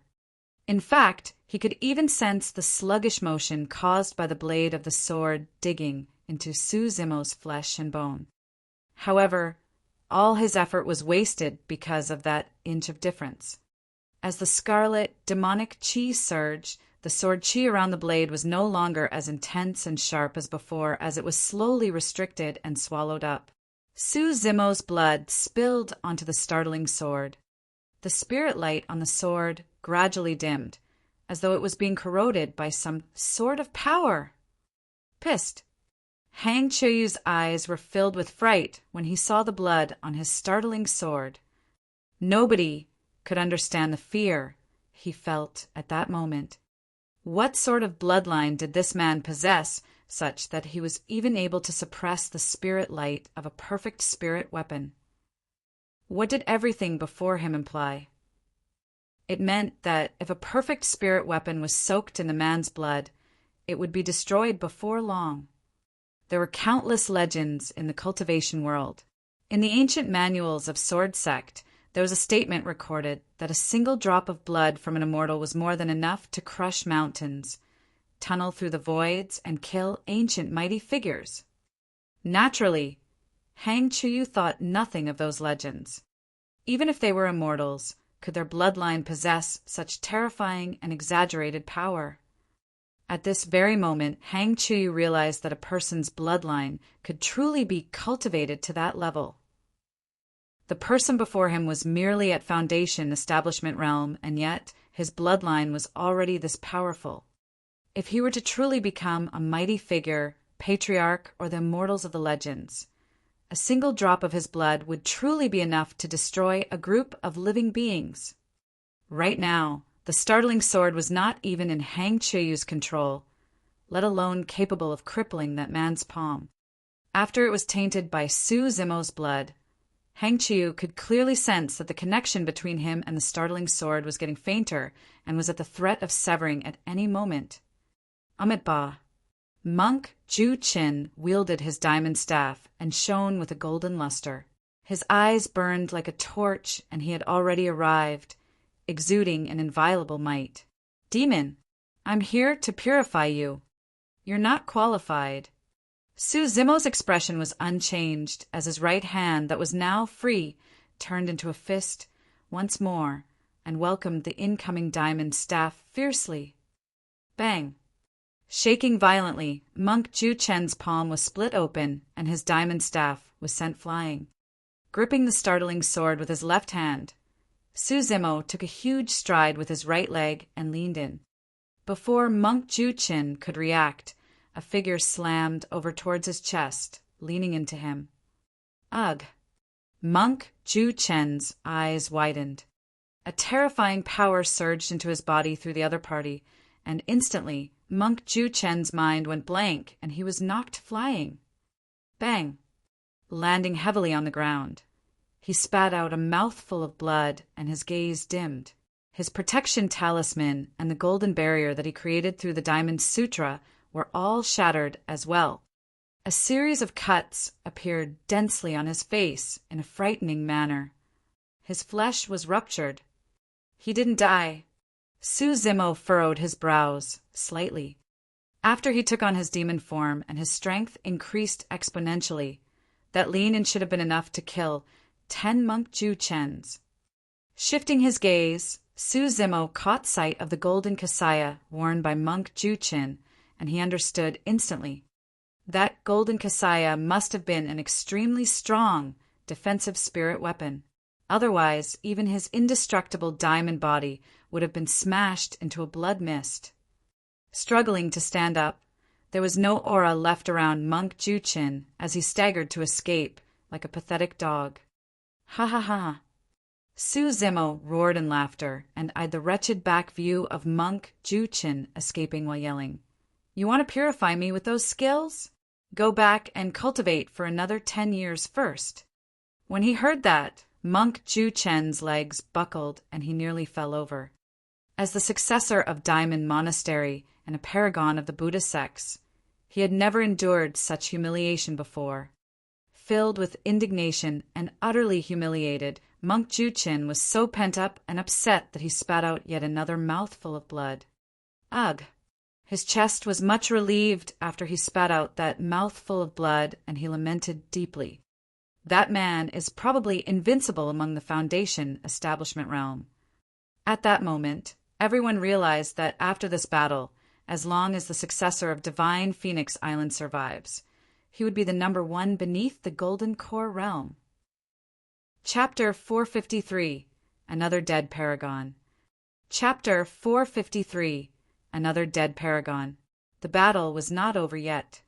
While Su-Zimo sent monk Ju-Chin flying, he was still gripping the startling sword with his left hand and contending against Hang Chiu. The remaining 4 paragons attacked at the same time. Snowdrift Valley's Ling Han burst forth with her secret skill. Chaos Essence Sex Chenyitsi sent his flying sword forward from a distance, not daring to close in.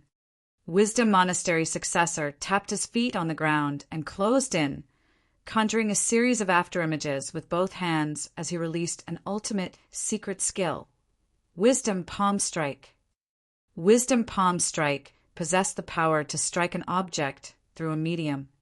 If it landed on one's body, although no injuries would appear on the surface, the person's organs would be ruptured. It was extremely powerful. Even monk Ju-Chin, who cultivated the Diamond Sutra, did not dare to take on Wisdom Palm Strike head-on. Flinging around like a chopper, the palm's shadows were chaotic, and it was difficult to identify the real one. Go! Formless Monastery's successor took out a copper alms bowl from his storage bag and injected spirit energy into it. It shone with a bedazzling golden light that was saintly and flawless. The copper alms bowl tilted down, and a divine light flowed down toward Su-Zimo's head with chanting of scriptures by the successor. The 4 paragons attacked at the same time, but Su-Zimo only had his right hand available. Chaos Essence Sex Chenyitsi's flying sword was the first to arrive, and Su-Zimo grabbed it with his right hand without hesitating. Frost Seal. The voice was icy cold as the surrounding temperature dipped. Su-Zimo started freezing up from head to toe. Even the scarlet demonic chi that was surrounding him was freezing with a layer of frost. The frost sealed both spirit energy and blood chi. At the same time, the copper alms bowl arrived above Su-Zimo's head and descended slowly with a terrifying might, as though it wanted to restrain him within it. Wisdom Monastery's successor closed in, releasing a series of afterimages from his palm. Su-Zimo was gripping the startling sword with his left hand while holding off Chenyitsi's flying sword with his right. He had no hands left to spare. Coupled with Snowdrift Valley's secret skill and the descent of Formless Monastery's copper alms bowl, the combined burst power of multiple sources restricted him to his position, unable to move at all. Bang! Bang! Bang! 10 consecutive palm strikes landed on Su-Zimo's body. With each palm strike, Su-Zimo's body would shudder once as blood oozed from the corner of his lips. All the paragons were shocked upon seeing that. Divine Phoenix, Island's successor, was finally injured at this point of the battle. Immediately after, Hang Chuyu and the others discovered that even so, the person remained upright and refused to go down. Instead, the coldness in his eyes was intensifying. That isn't even enough to kill him. Wisdom Monastery's successor finally experienced the same fear that monk Ju Qin and the others felt. That person endured more than 10 wisdom palm strikes just like that. If it was anybody else, their organs would have exploded long ago with the palm strikes. However, this man seemed like he was fine, and his gaze was fierce as ever. Among body tempering techniques, even the strongest ones of the human race, one could only swap blood through their marrow at the very most. It was difficult for them to cultivate the organs. However, the mystic classic of the 12 demon kings of the great wilderness specialized in cultivating the organs. Su Zimo's organs were even stronger than most pure-blooded, ferocious beasts. Otherwise, there was no way he would possess such frightening stamina to battle till now. After enduring more than 10 wisdom palm strikes, Su Zimo's organs were merely shaken, but his foundation was uninjured. "Go down!" Formless Monastery's successor hollered and shifted his hand and fingers rapidly, conjuring a spirit art that shot beams of spirit lights into the copper alms bowl. The copper alms bowl expanded rapidly and descended. Hang Chiyu had no other choice but to relent his grip and abandon his startling sword. In the blink of an eye, the copper alms bowl that shone with a bedazzling radiance swallowed Su Zimo and locked him to the ground. Was it over? Upon seeing that, the sealers that were rushing over gradually slowed down. Amit Ba. Formless Monastery's successor chanted a Buddhist proclamation and walked towards the copper alms bowl that was now as tall as a human, saying in a deep voice, "Fellow Taoists, don't worry. All it takes is the time for one incense stick to burn for anyone that enters my copper alms bowl, even pure-blooded ferocious beasts, to melt into a puddle of water and die." The paragons heaved a sigh of relief, and their expressions relaxed significantly. Arriving before the copper alms bowl, Formless Monastery's successor lowered his head with a dignified expression while chanting continuously, causing the light around the alms bowl to shine brighter and brighter. Suddenly a change happened. Boom! A gigantic bang sounded from within the copper alms bowl. Hang Chuyu and the others were shocked. When they looked towards the copper alms bowl, their pupils constricted. A large dent the size of a fist appeared on the walls of the copper alms bowl. What sort of terrifying strength did he possess to be able to create a fist-sized dent on a spirit weapon of the Buddhist sects? The golden light around the copper alms bowl dimmed significantly. Bang! Bang! Bang! Before everyone could reach, a series of sounds exploded like raindrops as fist-sized dents appeared all around the copper alms bowl one after another. There was a momentary pause. An extremely dangerous aura was being emitted from within the copper alms bowl. "Hurry, retreat!" The old monk of Formless Monastery hollered. Boom! There was a deafening noise that shook the mountains and earth. The gigantic copper alms bowl before them exploded into shards that flew in all directions with a massive shockwave. A tall and mighty figure appeared before everyone's eyes once more. Shrouded with demonic chi, his devilish eyes shone with a cold glint, and he possessed a torrential aura. The first person to suffer was Formless Monastery's successor, who was the closest to the copper alms bowl. Sent flying by the impact, he was pierced by the shards of the alms bowl and died on the spot. Su Zimo threw the startling sword that was in his hands at an extremely fast speed, and instantly it arrived before Snowdrift Valley's Linghan. Condense. Linghan was shocked and conjured a frost spirit mirror before her that was filled with chilling intent. Boom! The startling sword collided heavily against the frost spirit mirror. After a momentary pause, a series of cracks appeared on the spirit mirror. In the blink of an eye, it spread everywhere and shattered. Ling Han fell to the side, coughing fresh blood endlessly. Although it was just a simple attack, it possessed the terrifying power that Su Zimo produced after taking on his demon form, causing Ling Han to be severely injured. Bang! With a backhand slap, Su Zimo released a killing move from the mystic classic of the 12 demon kings of the Great Wilderness, the ground-rupturing palm, and collided intensely against the wisdom palm strikes of Wisdom Monastery's successor. The successor's eyes widened in shock. He felt an extremely terrifying ripping force that surged over, threatening to create a ravine through the ground. Shing!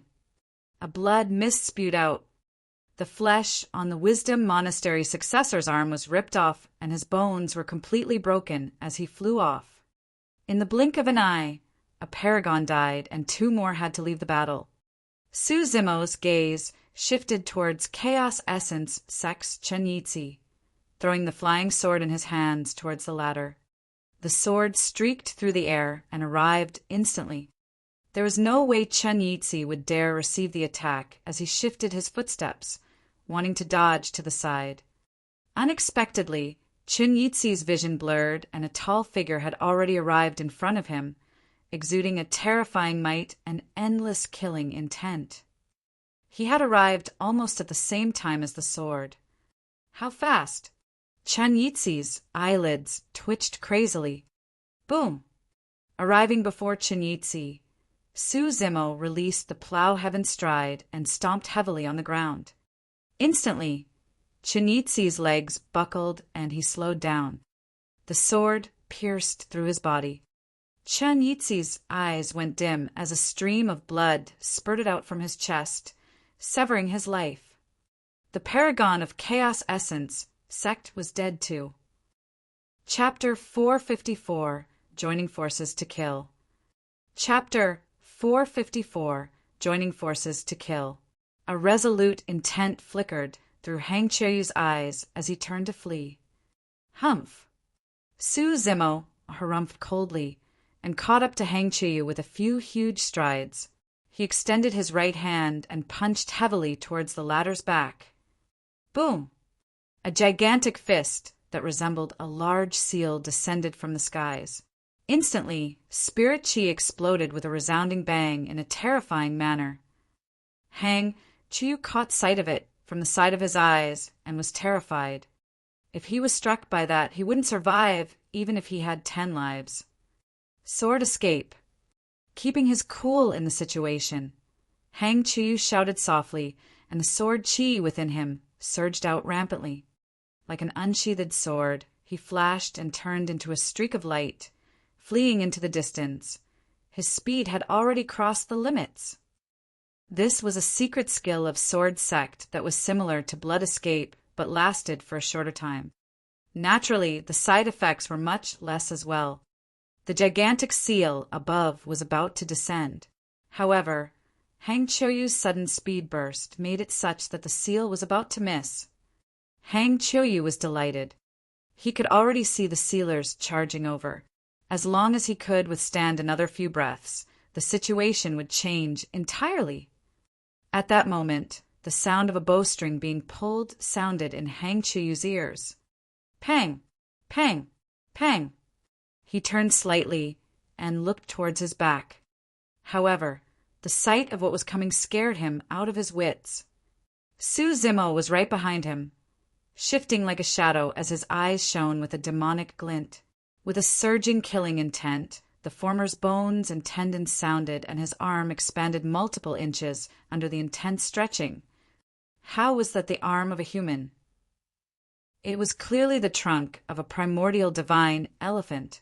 Tearing through the firmament, it seemed like it could smash the stars and destroy the void as it caught up to Hang Qiuyu and slammed down heavily. There was nowhere to escape. In the blink of an eye, Hang Qiuyu dug out another shiny silver circlet from his storage bag and twisted his body, pushing it fiercely towards the incoming fist. Boom! A deafening bang that shook the heavens, and earth sounded. As though he was struck by lightning, the sounds of bones cracking could be heard coming from Hang Qiuyu's entire arm. Poof! He spat out a mouthful of blood and was sent flying, his entire face palely yellow. Although he managed to hang on to his life with the use of a connate spirit weapon, he fainted on the spot and laid motionlessly on the ground in a bad condition. By now, the paragons of the immortal, Buddhist, and fiend sects were dead, injured, or have escaped. Demoness G was the only one standing not far away, watching everything in astonishment. She finally understood why Su Zimo had to alter his appearance and even transform his body so as to hide his identity. After this battle, there was a high chance that he would offend the entire cultivation world. Disregarding those that were severely injured and crippled, there were 7 paragons who died in his hands. At that moment, Demoness G did not know that with malevolent earth sect Shuiyang, who died in the fog valley outside Shintian City, there were a total of 8 paragons who died in Su Zimo's hands. Once his identity was exposed, there was a high chance he would be hunted by the experts of the mortal, Buddhist, and fiend sects. Although the world was huge, there wasn't a place where he was absolutely safe. Of course, right now, the most important thing for Su Zimo to consider was how he was going to survive. The sealers had already arrived beneath the human emperor's palace. Among them, Sword Sect and Snowdrift Sect sealers took their respective successors and left the battlefield first to try and heal them. However, 5 sealers filled with killing intents and exuded terrifying auras had already surrounded Su Zimo. They were from Purple Firmament Sect, Clear Wind Temple, Illusion Fiend Cult, Chaos Essence Sect, and Formless Monastery. Since their paragons were already dead, they had no other choice but to make a move and kill Su Zimo. Your embarrassment has turned into anger. Su Zimo laughed and surveyed his surroundings with mocking eyes. Since they were no match for me one-on-one, they came at me together. After they were defeated, even their sealers are joining forces.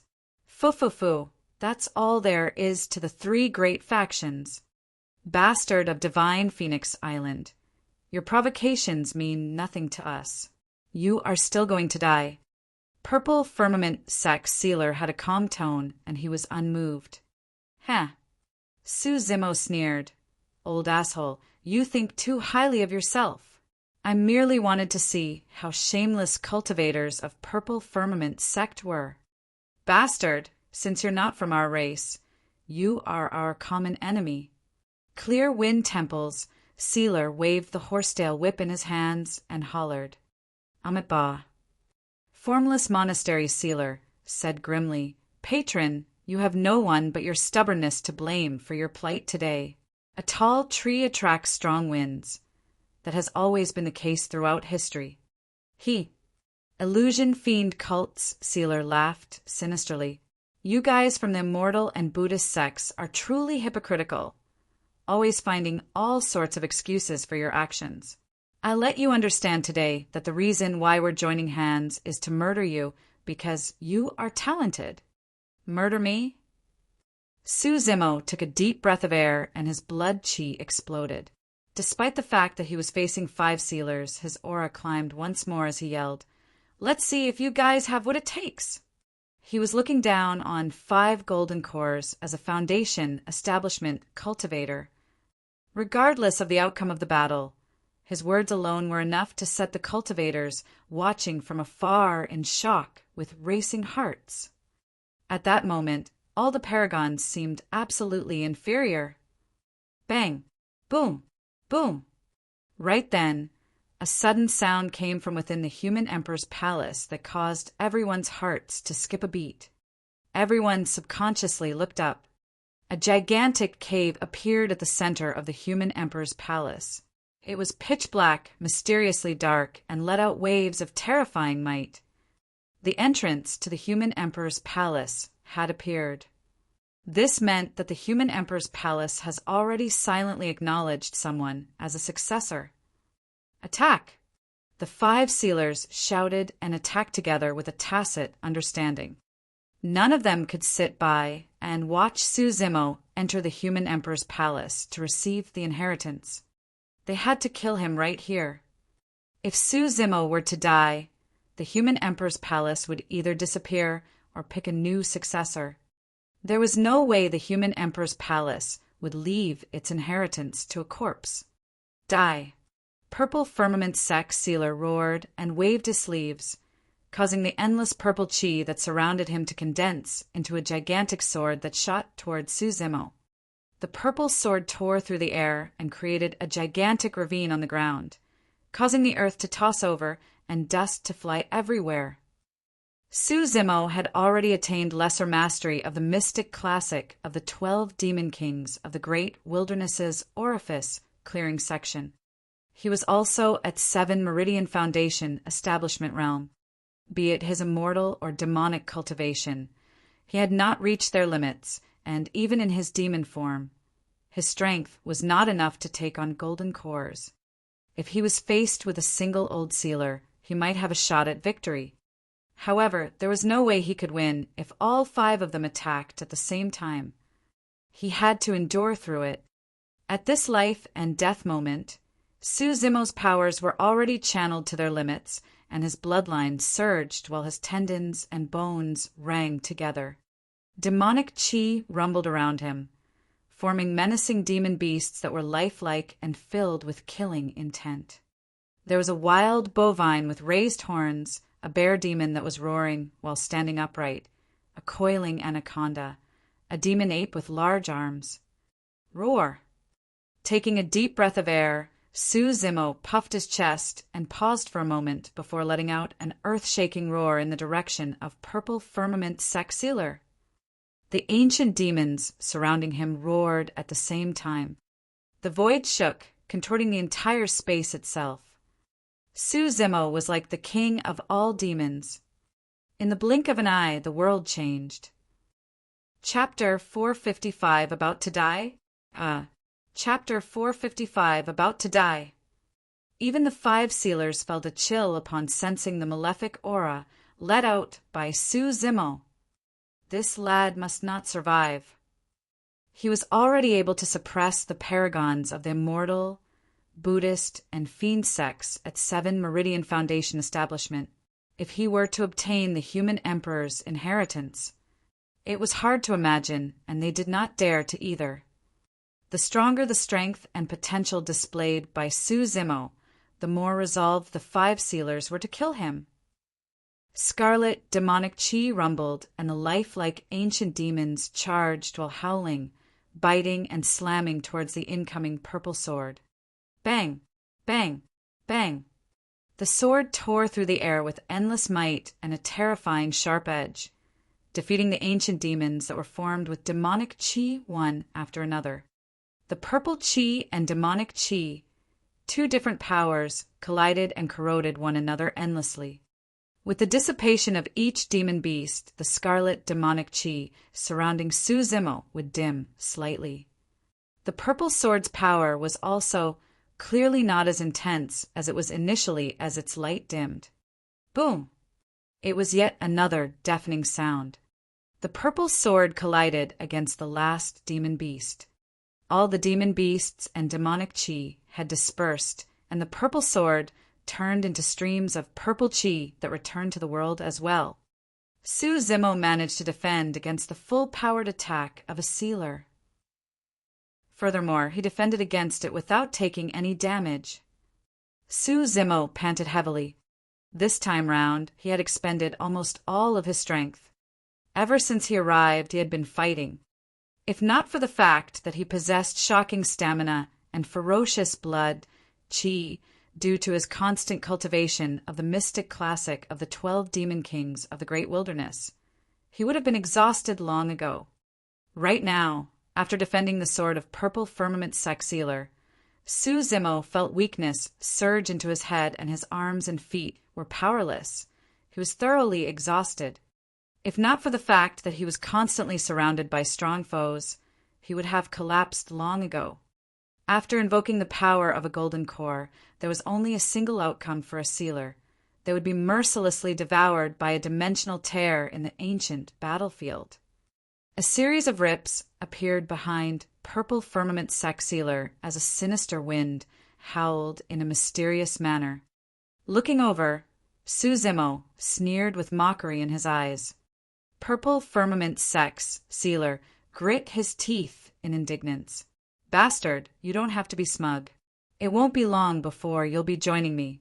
Ha ha ha arg. It was a tragic cry. His body was shredded into pieces by the dimension, turning into a blood mist as he was devoured cleanly without a corpse left. A moment later, the dimension stabilized and the tear repaired itself. Swash! A silver beam descended from the skies in a frightening manner. Clear Wind Temple's Sealer struck with his horsetail whip, and 3,000 silver threads extended countlessly, turning into a massive silver rod that slammed down at Suzimo's head violently. Suzimo took a deep breath of air and reached out with his right hand, grabbing the incoming silver rod. Bang! There was a dull sound of defeat when the rod and hand collided. Although he managed to grip the silver rod tightly, the flesh on his palm had already exploded and a frightening power surged into his body. His organs were ruptured upon receiving the impact, and cracks appeared on the surface. Poof! Suzimo's gaze dimmed, and he spat out a mouthful of blood. Thankfully, I have this blood-bone palm. Otherwise, my arm would have been destroyed with this sealer's attack.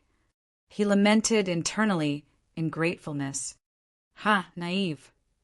Suddenly, Clear Wind Temple's Sealer chuckled with a look of ridicule. Suzimo's expression changed.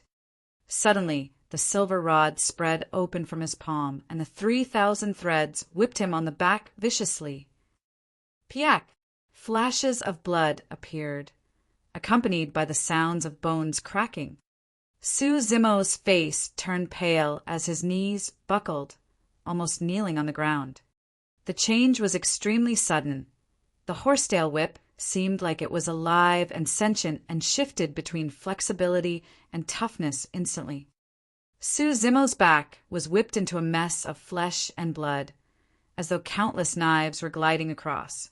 The fabric of his torn clothes stuck onto the surface in a frightening manner. His collarbone was broken and hung out in an exposed manner, looking extremely shocking. At that moment, Suzimo experienced another terrifying aspect of the mystic classic of the 12 demon kings of the great wilderness. Its vitality was shocking. If it was any other cultivator or living being, they would have long died after their organs were ruptured and they suffered such severe impacts. However, at this moment, Suzimo could still stand upright. He could sense his injuries healing slightly with every single breath, except that it was at an extremely slow speed due to his serious injuries. You're still not dead. Clear Wind Temple's Sealer's eyes widened in disbelief as he looked at Suzimo, who stood upright slowly. His attack was more than enough to split the body of any Foundation establishment cultivator. However, he did not expect Suzimo to stand up once more. What a pity, I just need a little more. The sealer sighed indignantly. However, he no longer had a chance. A dimensional tear appeared and devoured him straight. Even his horsetail whip was shred into pieces. Buzz! Almost at the same time, the sound of a sword buzzing rang out. Go! Chaos Essence Sex Sealer had attacked, pointing his flying sword toward Suzimo. A streak of light appeared instantly. It was the simplest as well as the most effective killing move of cultivators. The moment Chaos Essence Sex Sealer struck, Suzimo sensed a warning in his mind. Without hesitating, in a flash, Suzimo grit his teeth and dodged to the side. Poof! A stream of blood spurted out. He was still a step too slow. The sword pierced his left chest and shot out of his body. Although it missed his heart, a penetration through his lung was enough to be fatal. Instantly, Suzimo had difficulty breathing. He coughed endlessly, as though there was a fire burning in his throat, and his body convulsed for a split moment. This time round, the injury was way too severe. This was the first time he had experienced such a serious injury throughout his cultivation journey. Although his regeneration capabilities were strong, there was a limit to them. it was unknown if he could recover from an injury as such. Furthermore, this was in the ancient battlefield, and nobody would accord him the chance to do so. Buzz! In midair, the flying sword turned and retraced its path right after penetrating Su Zimo's chest. It was a clear sign of how advanced the sealer of Chaos Essence Sect was in his sword-handling skills. An unprecedented feeling of death arrived. Even without his spirit perception, Su Zimo knew that he was extremely close to death and would definitely die if he could not dodge that sword. Bang! Stomping on the ground, he exerted his final bit of strength and leaped forcefully to the side. Shing! A flash of blood appeared, and a throbbing pain that struck his marrow surged from his abdomen. The blood drained from Su Zimo's face as his knees buckled, almost collapsing onto the ground. By now he was completely exhausted and was severely injured. It was extremely lucky that he was able to avoid fatal damage. That sword sliced a bloody hole through his abdomen. Su Zimo clutched it with his hands immediately to stop his intestines from spilling out. Fresh blood gushed out, seeping through his fingers and flowing down, slowly soaking his clothes with a heavy stench. In the blink of an eye, he was already filled with blood. His head was spinning, and he swayed while he felt his vitality leaving his body in an irreversible manner. "Am I about to die?" Su Zimo murmured softly. Suddenly his vision blurred, as if a bloody figure appeared with an unparalleled might. Even after many years, that figure remained etched in his memories. There was no way for him to erase that scene, and it felt clear as though it was yesterday. Chapter 456. Forgive my inability to comply. Chapter 456. Forgive my inability to comply. Nobody thought that Divine Phoenix Island would have produced a paragon as such. Yet, it's a pity that he has to die beneath the human emperor's palace. He died a worthwhile death, trading the lives of 7 other paragons and a couple of sealers. The cultivators watching that blood-stained and swaying figure from afar had complicated expressions as they discussed in hushed whispers with looks of pity. That lone figure looked pitiable and tragic. The cultivators knew that Divine Phoenix Island's successor was about to die, and no one could save him. Su Zimo was indeed in a disastrous situation. His left chest was punctured with blood gushing out, his collarbone was smashed and broken, while his abdomen had a frightening wound that was so bad his intestines would have spilled out if he wasn't clutching it with his hands. Su Zimo could feel his vitality draining from him. Fresh blood was still flowing. His injuries were not showing any signs of healing or recovery. This meant that his injuries had already exceeded the limits of his regeneration capabilities. The sealers of Formless Monastery and Illusion Fiend Cult had yet to make their moves. Even if they were to stand by the sidelines and watch idly before long, he would still run out of blood and die all the same. Su Zimo's head was giddy and his vision blurred, as if a familiar blood-colored figure flashed before him. "Miss Dai!" Instinctively he called out softly. There was no response. The figure in front turned slightly and raised her brows, glancing at him with endless worry and pity. A faint fragrance wafted over, and Su Zimo was momentarily invigorated as he struggled to open his eyes and look over. After a moment of daze, he opened his mouth, but failed to say anything. His head slumped down with evident disappointment. It was not Dayu. It was Demonis G. He had lost too much blood, and his vision was blurry. Coupled with the fact that he had been yearning about her for years, Su Zimo mistook Demonis G's pink-colored dress as a blood-red color. "She has already left long ago and won't be coming back. I still couldn't catch up to her in the end. There's no more chance left." Heis! Su Zimo sighed deeply and his body swayed. His eyelids were heavy and gradually his consciousness was gone as he fell into the endless abyss. Suddenly, a voice sounded in his ears, jolting Su Zimo's mind and pulling him back from the abyss of death. "Seniors, please let him off." It was Demoness G's voice, and she was right in front of him. "Demoness, get lost." Formless Monastery Sealer walked over slowly and hollered with a terrifying aura. "Even if you guys don't attack, he won't be able to survive. What's so bad about leaving him with a complete corpse?" Demoness G did not leave, and her voice sounded once more, the Buddhist sect's advocate kindness. "So why are you so bent on killing him?" "The only way to ensure that nothing goes wrong is to kill him personally." Formless Monastery Sealer was unmoved, and he said with a shimmering gaze, "Demoness, if you don't get lost, I'll kill you together with him." A moment later, Demoness G's voice sounded once more. Although it was calm and firm, it was shocking. "Forgive my inability to comply." Those words revealed a determination. It was an unwavering conviction to not back off despite knowing that it would result in death. Su Zimo's expression changed. She was facing a sealer. This was a sealer who was completely enraged and could kill her with a single move.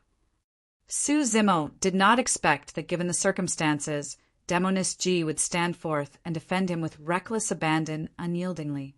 What a foolish woman! His lips shifted and his voice was as soft and inaudible as a mosquito. "Very well, then." Formless Monasteries Sealer nodded expressionlessly as killing intent surged in his eyes. "Since you wish to die, I'll fulfill your wishes." Boom! He channeled his golden core and burst forth with his full power. It was an instant attack with a massive rise in aura. Formless Finger. Reaching out with his finger, he tapped in Demoness G's direction. Instantly, heaven and earth shook. How was that a finger? It was clearly a heavenly piercing pillar that streaked through the void with unbridled might, charging over as though it wanted to crush Demoness G into smithereens. Su Zimo clenched his teeth and wanted to block the move for Demoness G. However, he was too severely injured and he had no strength left to budge. Demoness G blinked her eyes, and a ripple appeared in her beautiful eyes, sending forth a bewitching beam that entered the eyes of Formless Monastery Sealer. Removing her veil, Demoness G revealed a flawless face and smiled charmingly. It was a charm that could topple the world. Even the cultivators who were watching from afar were stunned and drooled with agape mouths, let alone Formless Monastery Sealer, who was right opposite. She did not merely use the bewitching eye. That was the limit of the pure Maiden Sutra's powers. Although Formless Monastery Sealer was a golden core, he had not cultivated the secret skills of Diamond Monastery and was unable to counter the pure Maiden Sutra perfectly. His heart wavered for a moment, and the power of Formless Finger weakened. "Go!" At the same time, Demoness G sent forth a ribbon that shone with a bright spirit light, colliding against the incoming Formless Finger. Bang! There was a deafening sound. Demoness G's expression changed starkly as her petite figure shuddered, stumbling in retreat repeatedly. With every single step back, she would spit out a mouthful of blood that was extremely striking. Not everyone could endure the full-powered attack of sealers like Su Zimo. If not for the fact that Formless Monastery Sealer was distracted and the power of Formless Finger was diminished, Demoness G would have been torn apart and died. Even so, by the time she staggered backwards to Su Zimo's side, she was already severely injured and on the brink of death. A series of sinister tears appeared behind Formless Monastery Sealer. "Humph!" With a grim expression, he sneered, "I'll give you guys a large gift before my death, so that you two lovebirds can go to hell together." Before his sentence was finished, a stream of fire burst forth from the Formless Monastery's Sealer's finger and arrived before the two of them. His flames were fiery red, and there was even a shade of gold mixed within, letting off a terrifying aura. True fire. True fires came above level 3 spirit fires. Only golden cores who possessed fire spirit roots could cultivate true fires that could incinerate all Foundation establishment cultivators and even burn pure-blooded, ferocious beasts at Foundation establishment realm to ashes. Suzimo's eyes twitched furiously.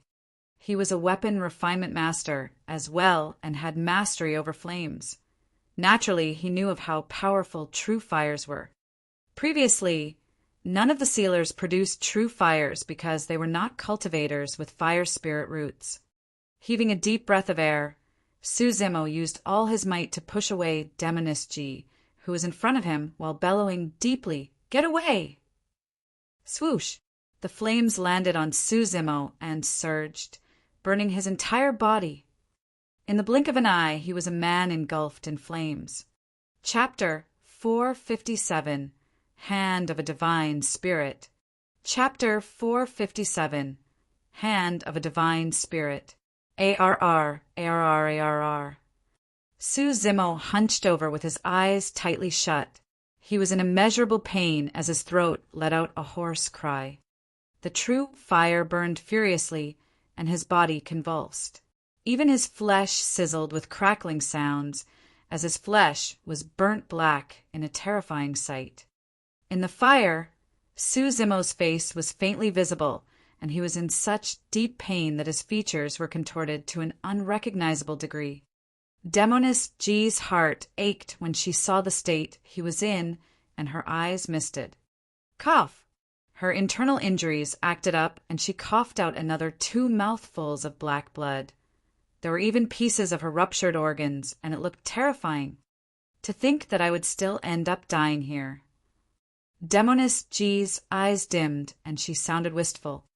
Her organs were severely damaged after receiving the full blow of a sealer, and her vitality was rapidly draining. Unless she was in possession of some supreme methods, she would be dead for sure.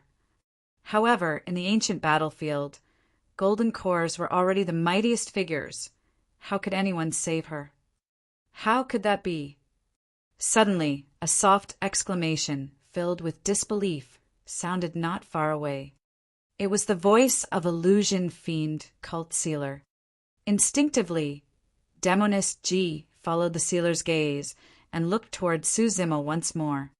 At that moment, the true fire burning him had grown much smaller than before and was even showing signs of extinguishing. Demoness G's mouth was slightly agape and her eyes were filled with shock. Although Suzimo was almost charcoal black by now and was billowing with smoke, the flames surrounding him were indeed getting weaker. Or rather, they were reversing. The fiery flames trembled slightly, as if they were directed toward Suzimo's right hand by some mysterious force, entering his blood-bone palm. Apart from Suzimo, no one else knew or could explain what was happening to him. Initially, his injuries were way too severe that they had exceeded his regeneration capabilities. As such, he could not recover and was bleeding the entire time. If not for the true fire, he would have died of blood loss. However, the flames of the true fire had cauterized his wounds and stopped the bleeding temporarily, saving his life. At the same time, a mysterious change was happening to the blood-bone palm under the burn of the true fire. It was as though a seal had been undone, summoning a hidden power within Suzimo that was devouring the true fire on him without any care. Before the true fire could threaten Suzimo, the blood-bone palm had already consumed a large portion of it. It could be said that, through some freak turn of events, the true fire had instead saved Suzimo's life. A terrifying aura was growing, shrouding around the blood-bone palm. Ta, ta, ta. The sound of footsteps filled with killing intent surged over in a suffocating manner. Demoness G's heart sank. Formless monastery sealer was already devoured by the dimensional tear, and illusion fiend cult sealer was the only one left. The flames on Suzimo's body had yet to extinguish, and he stood on the spot like a burnt charcoal. His eyes were shut and his aura was weak. Demoness G grit her teeth and pushed herself up with her trembling arms. After multiple failures, she finally struggled to stand up before staggering in front of Suzimo. Although it was a simple motion, she had expended the final bit of her strength. Her body swayed unsteadily, as if a single gust of wind could knock her over. However, when she raised her head and looked towards illusion fiend cult sealer, who was striding over murderously, her eyes were filled with unprecedented resolve. She knew that her injuries were already beyond the point of no return, but it was not the case for Su Zimo. The human emperor's palace. That might be Su Zimo's only chance. Multiple signs had already indicated that Su Zimo was this generation's successor for the human emperor's palace. As long as he entered it, he might be able to survive. Of course, that was only a possibility. Nobody knew what was inside the human emperor's palace. The footsteps vanished. Arriving in front of Demoness G, illusion fiend cult's sealer paused with a cold expression. The way you're protecting him. Don't tell me that this bastard is your tripod? Illusion fiend cult sealer asked slowly. The way he looked at Demoness G was filled with mockery and ridicule. So what if he is? Her face turned darker and grimmer, and the vitality exuding from her body was almost negligible. If not for her thread of determination that was keeping her going, she would have collapsed long ago. Ha ha ha. It was as tough the sealer of Illusion Fiend Cult had just heard the greatest joke in the world. Even the sealers of Overlord Palace and Cloud Rain Sect frowned, looking at Demoness G in disbelief. Foolish, how foolish. After laughing, he shook his head regrettably. To think that this generation's pure maiden of the fiend sex would be a lovelorn fool, picking a cultivator as a tripod. How laughable. Demoness G pursed her lips, and her eyelids were getting heavier. She could no longer hear the sealer clearly. It merely felt as though her ears were buzzing with noises close and far as her consciousness faded. The reason why you're fighting with your life is to buy time for this little bastard to enter the human emperor's palace. Illusion Fiend Cult sealer sneered. However, it's a pity that both of you will have to die.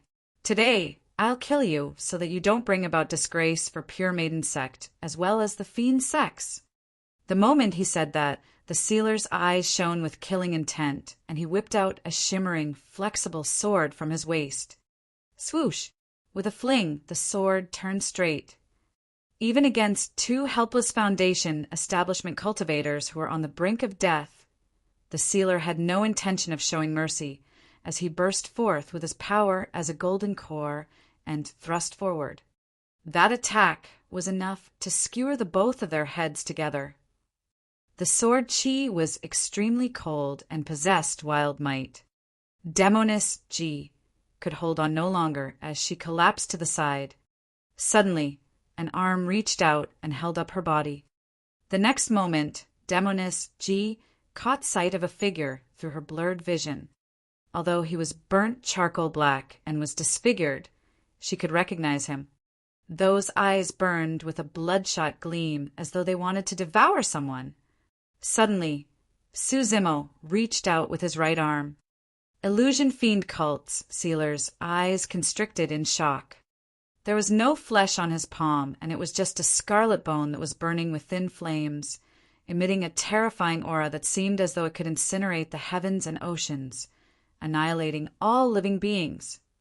It was as though it was the hand of a divine spirit that let out a shuddering aura. Even the sealers who were watching from nearby, as well as the cultivators watching from afar, felt chills run down their spines, let alone Illusion Fiend Cult sealer.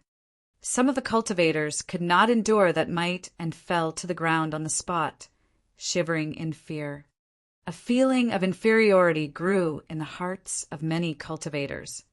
The blood-bone palm reached out for the flexible sword. Pitter-patter, pitter-patter.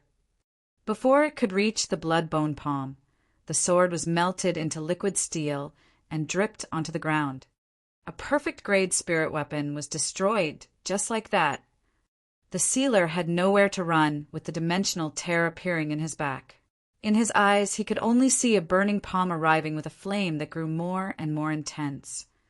Chapter 458, Divine Phoenix Bone. Chapter 458, Divine Phoenix Bone. Right in front of everyone, that burning blood bone palm penetrated the illusion fiend cult's sealer's body with ease. It did not pause at all, similar to how a blazing steel sword would pierce a thin veil. In the blink of an eye, illusion fiend cult sealer was devoured by the flames.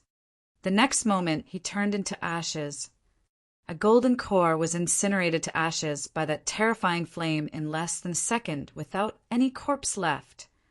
Complete silence ensued within 1,000 meters from the human emperor's palace. All the cultivators felt an inexplicable sense of repression as their chests stuffed up, making breathing difficult. "Look!" someone from the crowd exclaimed. Without the need for any reminders, everyone's gazes landed on that blood-bone palm. At that moment, the void around the blood-bone palm began to distort after being burned by the intense flames. A series of tears appeared, gusting with sinister winds. The rules of the ancient battlefield had been violated, triggering a dimensional tear. Pissed, everyone gasped. This meant that the flames on that palm had already reached the level of a golden core's power. A sinister aura gushed out from the dimensional tear. The flames on the blood-bone palm flickered against the sinister wind, lasting for a moment before finally extinguishing. Right after, all the cultivators watched with alarmed gazes. The dimensional tears that appeared around the blood-bone palm devoured it, but spat it back out. It was spat out intact. The ripping power of the dimensional tear was incomparably strong to begin with and could tear the bodies of golden cores or even nascent souls apart. The moment one was dragged away by the dimensional tear, they would endure an incredibly horrific wild current of the void. Even nascent souls or void reversions would have their essence spirits destroyed without any corpses remaining. Legend has it that only mighty patriarchs could endure the wild currents of the void and travel through it freely. Yet the dimensional tear could not devour that blood-bone palm. After it was taken in and washed by the wild currents, it was still intact. What exactly was that? That was not the bone of a human being. Divine Phoenix Island successor. Blood-bone palm flames. All the clues seemed to lead towards a certain truth. Could the legend be for real?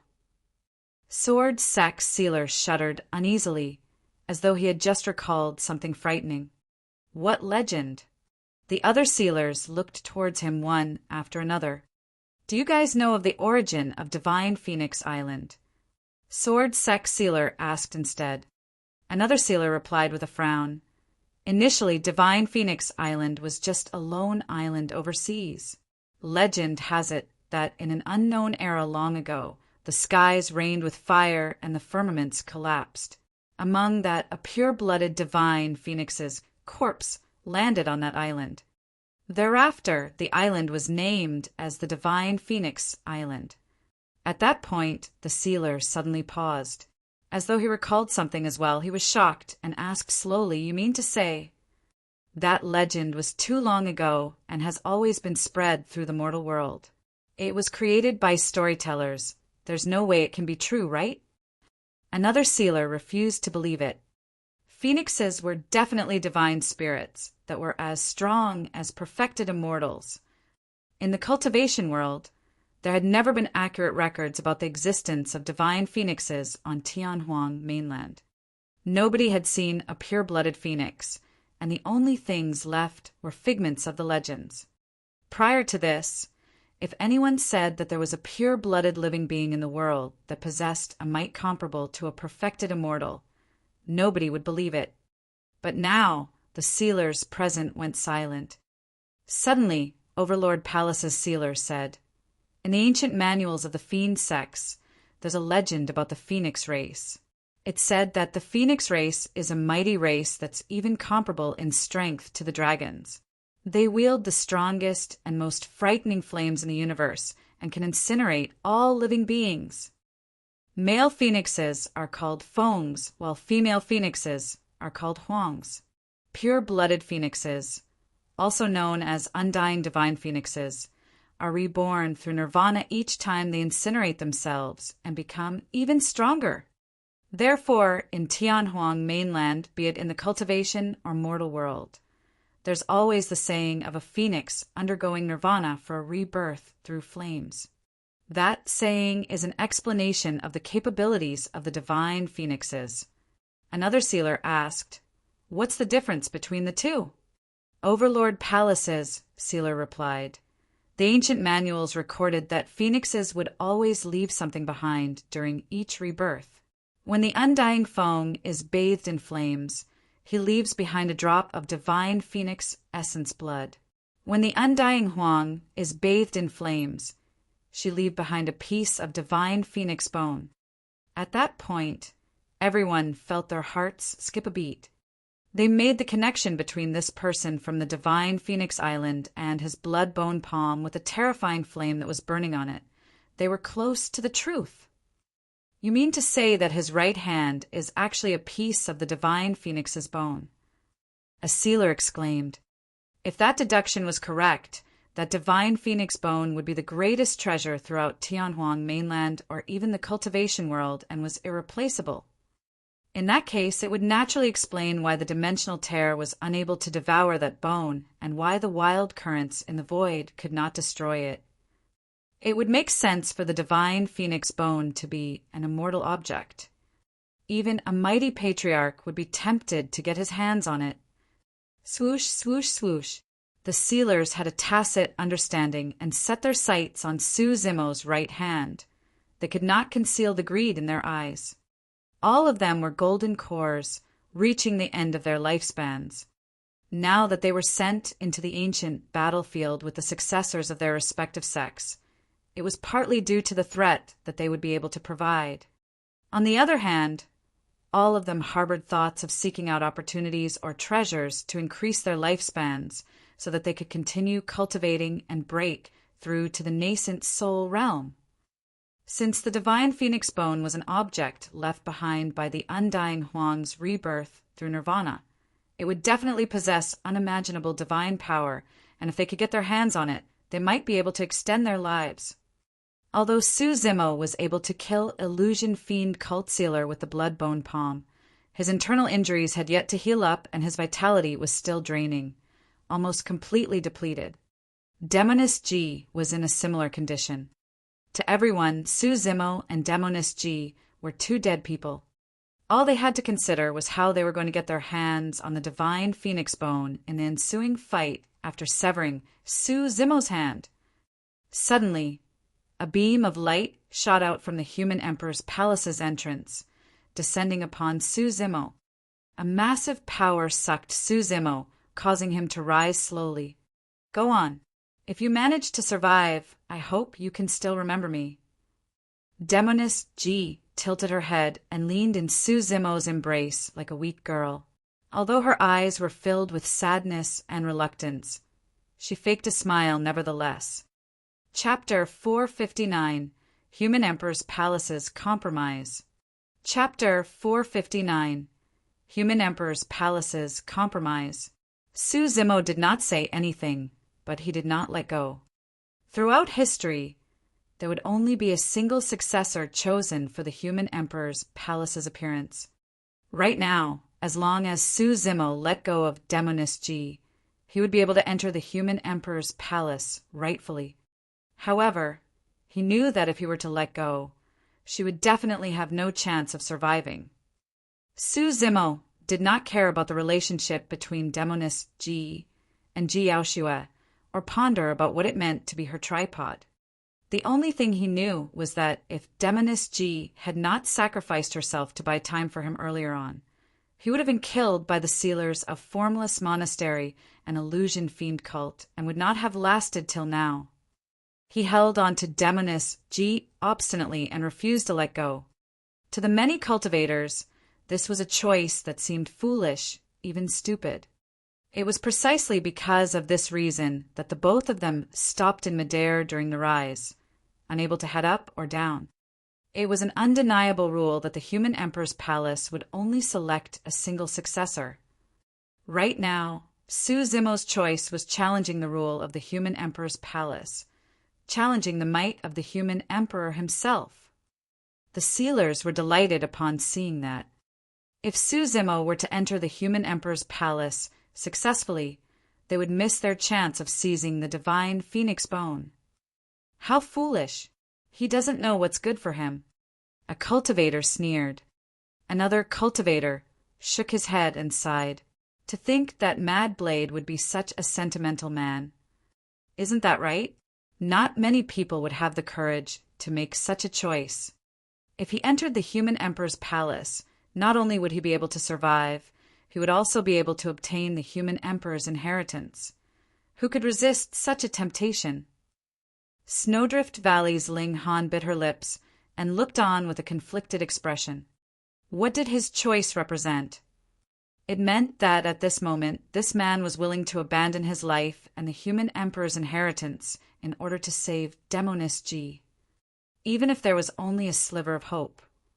As a woman, she felt a tinge of envy towards Demonis G from the bottom of her heart. Let go! Demonis G frowned deeply. Her eyelids were so heavy that she could not make out Suzimo's face clearly, and her frail voice carried a hint of anxiousness. Don't feel guilty. The reason I saved you is because you saved me before as well. If not for you, I would have been killed by that damned monk long ago. I'm just repaying you right now. There was still no response. Let me go. It was still silent. However, Demonis G could sense him hugging her even closer.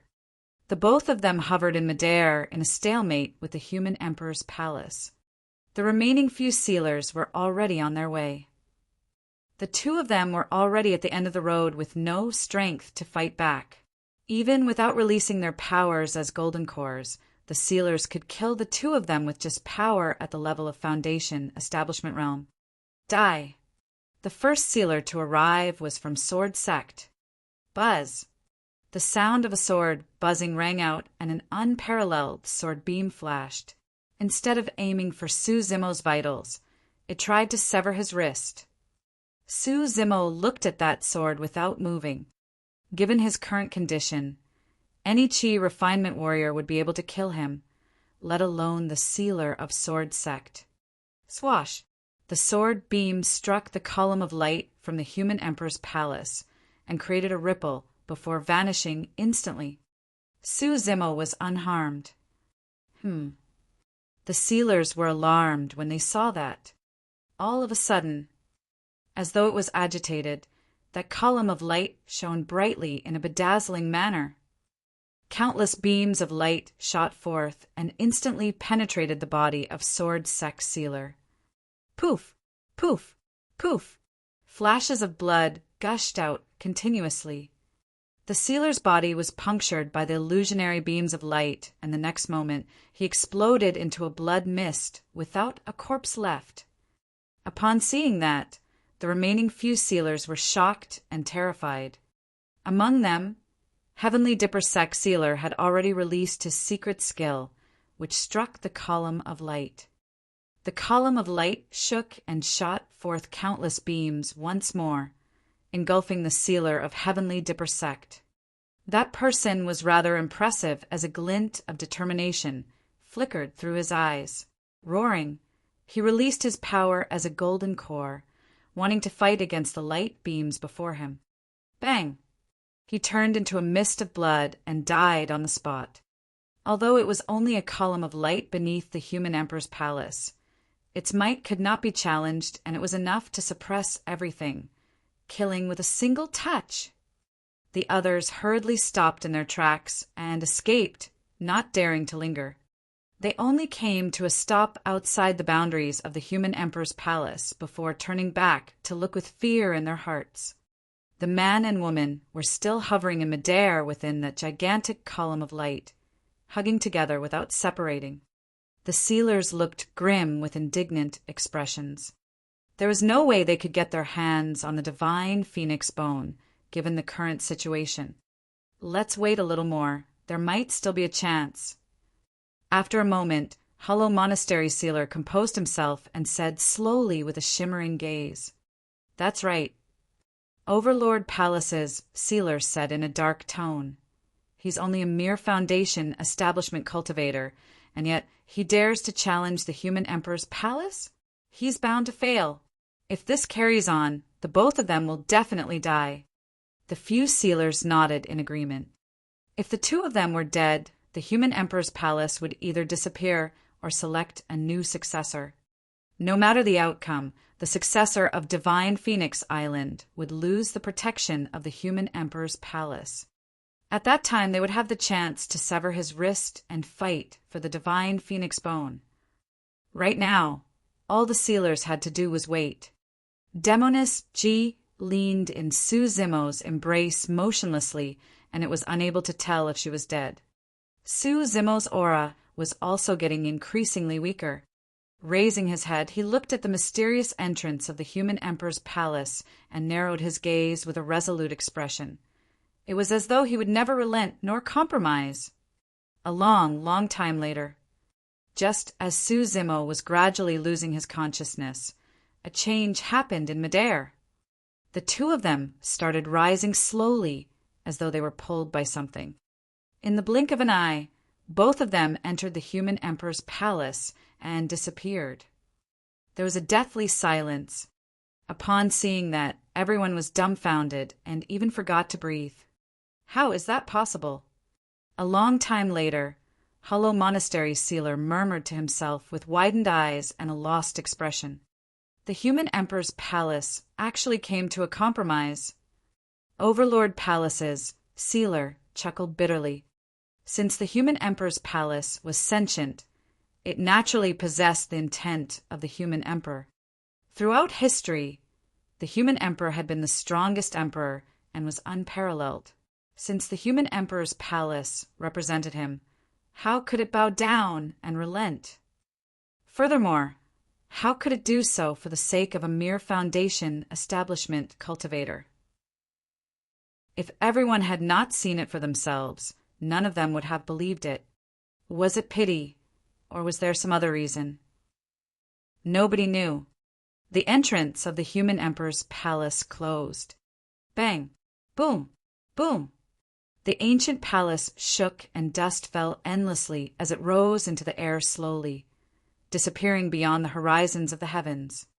The clouds dissipated and the thunderstorm subsided, spilling warm sunlight everywhere. The skies were clear once again, yet there was a murky fog in the hearts of all the sealers. Chapter 460, Historic Monster Incarnate. Chapter 460, Historic Monster Incarnate. The human emperor's palace had long disappeared. However, the paragons who managed to survive and the sealers of the super sex looked in its direction for the longest time with conflicted expressions and silence. They felt an inexplicable sense of oppression. That man should be dead, right?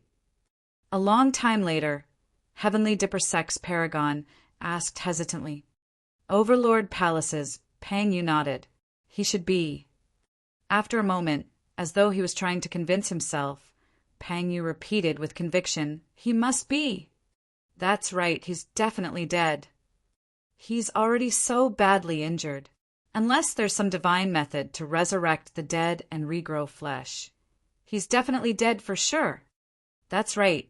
The human emperor's palace only contains its inheritance. How could there be anything to save his life? Almost at the same time, the remaining paragons heaved a sigh of relief, as if a burden was lifted off their shoulders. All of them looked at ease and smiled gently. The sealers present were expressionless as they exchanged glances. All of them could tell of the worry in the other's eyes. To old people like themselves who had lived for hundreds of years, the reactions and deductions of their juniors felt more like lies to make themselves feel better. Even they were unsure if the successor of Divine Phoenix Island was still alive. That was because nobody knew what was inside the human emperor's palace. It would be fine if the Divine Phoenix Island's successor died in the human emperor's palace, if he survived and was reborn. Everything else aside, none of the paragons who had entered the ancient battlefield this time round, Heng Chuyu, Pang Yu, Monk Ju Chin, and the others included, would be a match for that man. That was because all of those paragons would be fearful. Subconsciously, all of them were hoping that the successor of Divine Phoenix Island would die instead, wishing for his survival so that they could fight him once more. In this battle, the paragons of the immortal, Buddhist, and fiend sects were defeated so badly that their confidence was destroyed. Clear Heart Nunnery's sealer murmured, "The fact that they're able to produce such a paragon is a clear sign that the light of Providence is shining on them. Could this generation be the rise of Divine Phoenix Island once more?" It's probably unsuitable to refer to him as a paragon anymore. That's right. Given his potential, bearing, guts, and methods, he can be called a monster incarnate. Not just that, he's a rare monster incarnate throughout history. The few sealers were clear about how much of a stir it would cause once news of this spread to Tianhuang mainland. The entire cultivation world might be moved because of this. "It's all right," Hollow Monastery's sealer said calmly. "No matter how strong that lad is, he's only at Foundation establishment realm. His future is still unknown. Given the firm foundations of our sects, we have rare monster incarnates as well." "That's true. If he meets against the legacy disciples of our sects, he shouldn't have much of a chance of winning." Everyone conversed for a little more before separating. The battlefield was left with nothing but a pile of corpses, as though telling a tale of how tragic that battle was. A month later, Xiantian City. The arrival of a piece of news caused a huge uproar. A monster incarnate of Divine Phoenix Island and this generation's pure maiden of the fiend sex entered the human emperor's palace, and their fates are unknown. Where did you get that news from? It's fake, right? Throughout history, the human emperor's palace has only allowed a single person in. How can both of them enter together? It's absolutely true. A senior brother of mine witnessed it personally. It said that the corpses beneath the human emperor's palace can form a mountain, and there are rivers of blood. More than half of the paragons from the immortal, Buddhist, and fiend sects are dead, and some are crippled on the spot. How can that be? Aren't there sealers? The sealers died as well. I heard that at the end of it all, a few sealers tried joining hands to fight the monster incarnate of Divine Phoenix Island, and were even killed in return. Wow. What's the name of that person? Mad Blade. In a small little mansion with 2 stories within Elixir Yang sect, Tang Yu stood in front of a window. Her hands were behind her back, and she frowned slightly in deep thought. The news of the human emperor's palace was truly shocking indeed. However, what she was more worried about was Su Zimo's situation. The strangest thing was that although she tried scouting for news from multiple sources, nothing returned, as though Su Zimo had vanished into thin air as nobody caught sight of him at all. At the side, Uncle Yang could read Tang Yu's mind and said with a smile, "Young master, you don't have to worry. Given Su Zimo's methods, even if he can't win, he can definitely escape alive." "Yes." Tang Yu nodded. "I'm not worried about him, but I'm confused. Given his personality, since he chose to fight for the human emperor's palace's inheritance, how come there is no news at all? For certain people, their glamours can never be contained. Ever since he entered Xiantian City, Su Zimo caused an earth-shaking change to the state of the entire place. The 4 mounted bandits were the first to be removed, followed by Poison Sect. Even powerful super sects with formidable foundations such as Glass Palace and Malevolent Earth Sect were swept away by him. How could there be no news of a cultivator that was so aggressive and domineering? Uncle Yang, when I heard that the name of monster incarnate of Divine Phoenix Island was called Mad Blade, I even suspected that he's Su Zimo. Tang Yu said coldly, both of them make use of sabers and have knowledge of the Sea Calming Manual. Furthermore, they are both at the Tsunami Blood Realm and are at 7 Meridian Foundation establishment. That's impossible. Uncle Liang shook his head. Although both of them use sabers, Su Zimo has his perfect grade blood quencher, while this monster incarnate of Divine Phoenix Island merely used a supreme grade spirit saber. Moreover, It's said that this person is extremely tall and bulky, and is a burly man with a rough appearance. The two of them differ too much in terms of appearances. Tang Yu nodded. There was truly no way to explain it. Although they had their similarities, their differences were even more. Uncle Liang continued. Also, although Su Zimo is strong, he isn't at the state where he's able to take down the paragons of the immortal, Buddhist, and fiend sects, let alone a couple of sealers as well. Back then, in the Elixir Pool sect ruins, Su Zimo had to take a long time before baiting the sealer of Glass Palace to death. In terms of actual combat strength, Su Zimo was clearly far inferior. However, the monster incarnate of Divine Phoenix Island fought against a couple of sealers and even killed them in return. The difference between them was too great. Tang Yu nodded. No matter what, I hope that fellow Taoist Su can return safely. At the entrance of the mansion, Su Xiaoning hugged her knees and sat on a stone step with a worried expression. There was a pitch-black demon beast beside her. A cold glint shimmered between its half-opened eyes. It was Night Spirit who was guarding Xiaoning. Heis.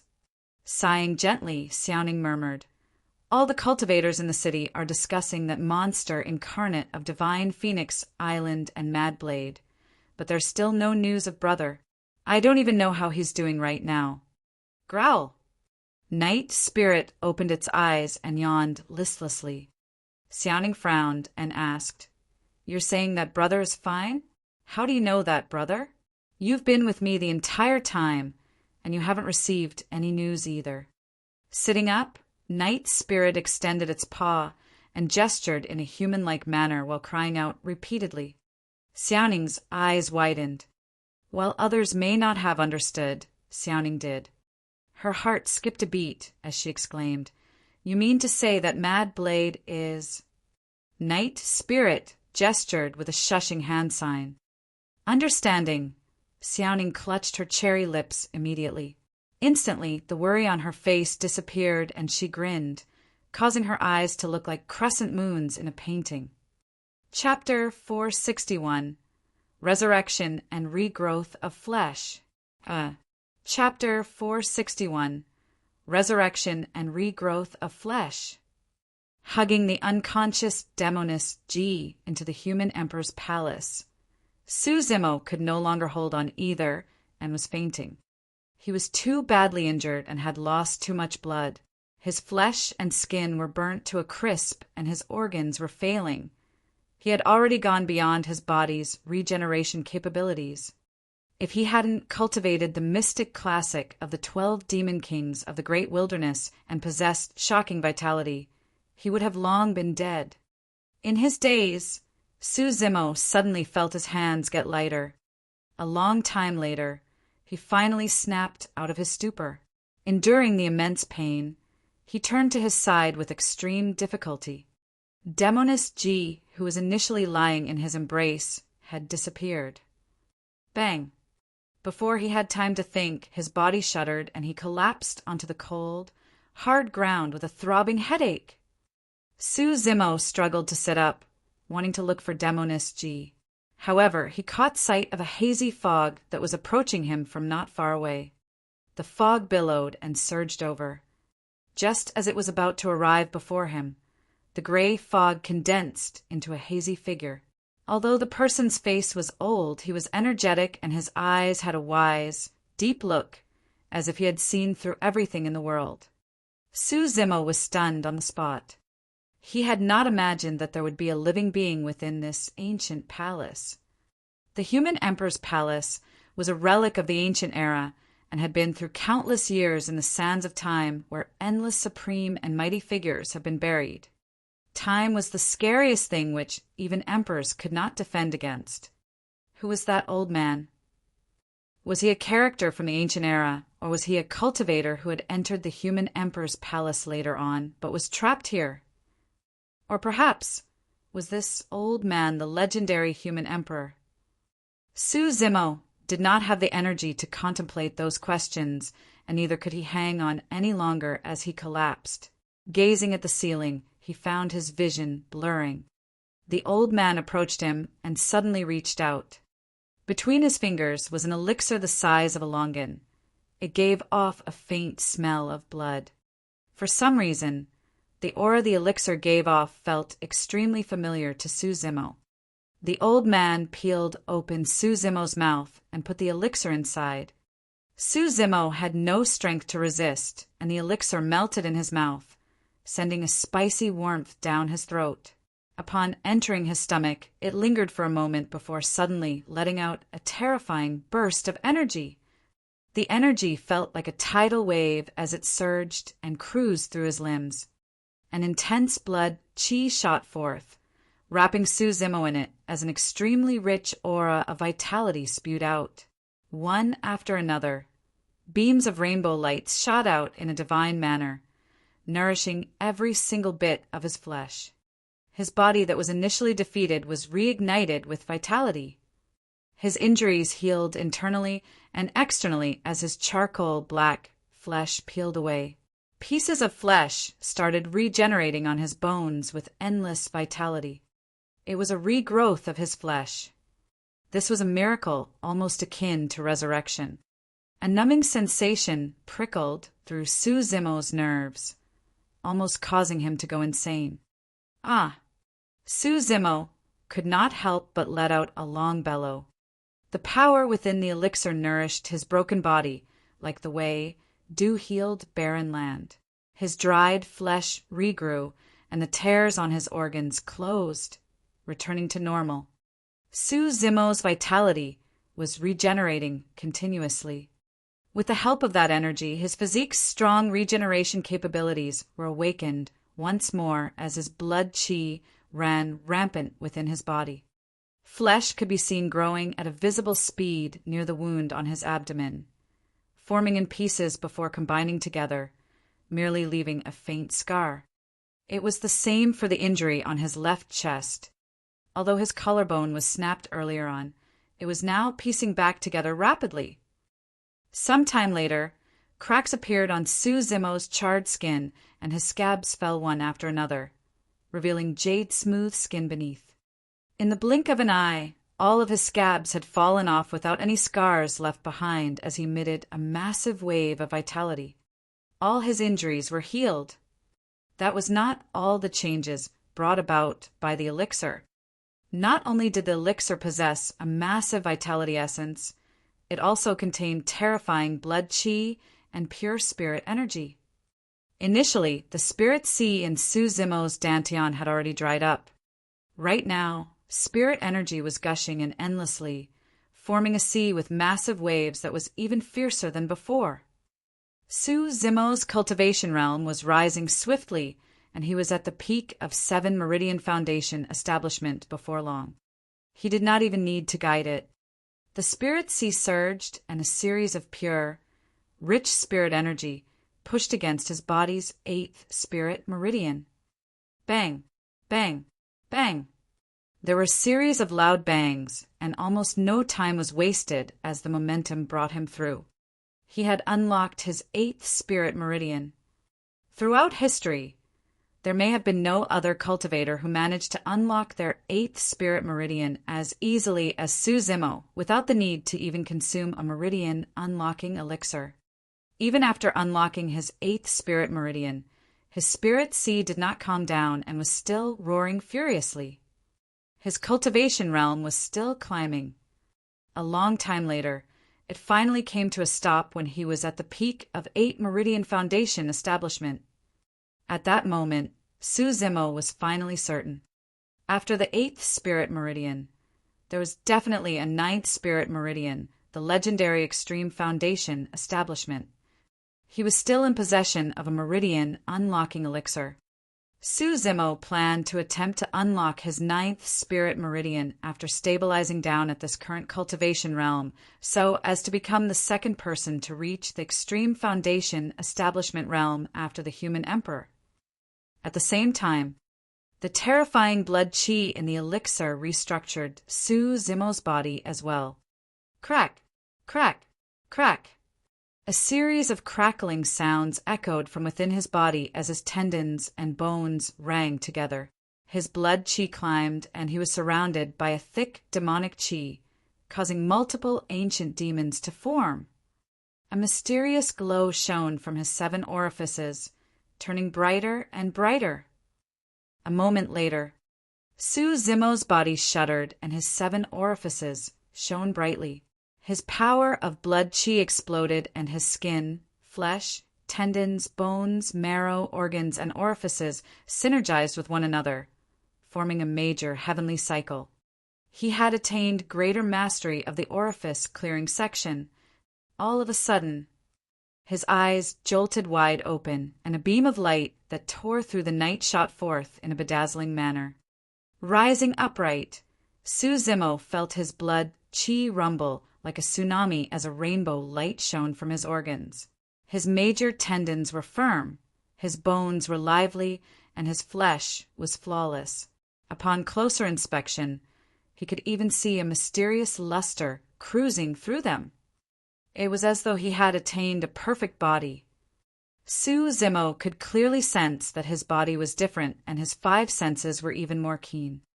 Without even opening his eyes, he could hear the sounds of fishes playing in a pond nearby as the image was visualized in his mind. Meek as a virgin with the burst power of a rabbit, his body was even more coordinated with the fusion of toughness and flexibility. With every single motion of his arm, he could produce limitless power with a rampant might. At this point of your cultivation, you would have perfected your technique and cultivated universal sight and hearing. With the help of the spirit perception, you will be able to avoid danger without seeing or smelling it. Be it whether you're moving, sitting, or lying down, your heart will be able to sense, and you will be able to defeat your enemies within 10 feet with your bare hands.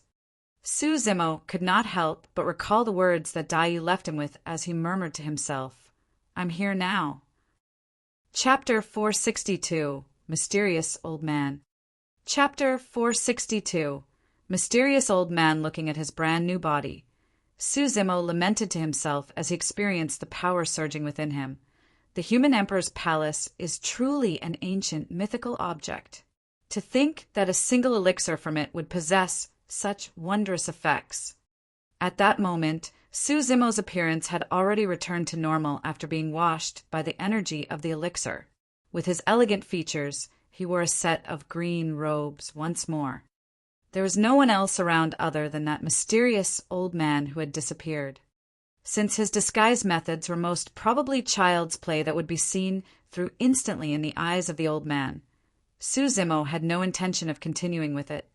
He looked around and saw that the place was extremely spacious and boundless. Rather than a palace, it seemed like they were in another world. The air was refreshing and the spirit qi was richer. The environment was even better than the ancient battlefield. Concerned about demonist G's safety, he sped forward with his spirit wings. Life was vibrant in that spacious land, and it was filled with greenery. Far away, at the side of a gigantic lake, a white deer was drinking water. It had a pair of wings on its back, and its eyes darted around with spirit. Raising its head, the white deer was not afraid in the slightest bit when it caught sight of Su Zimo. Its ears twitched slightly as if it was curious.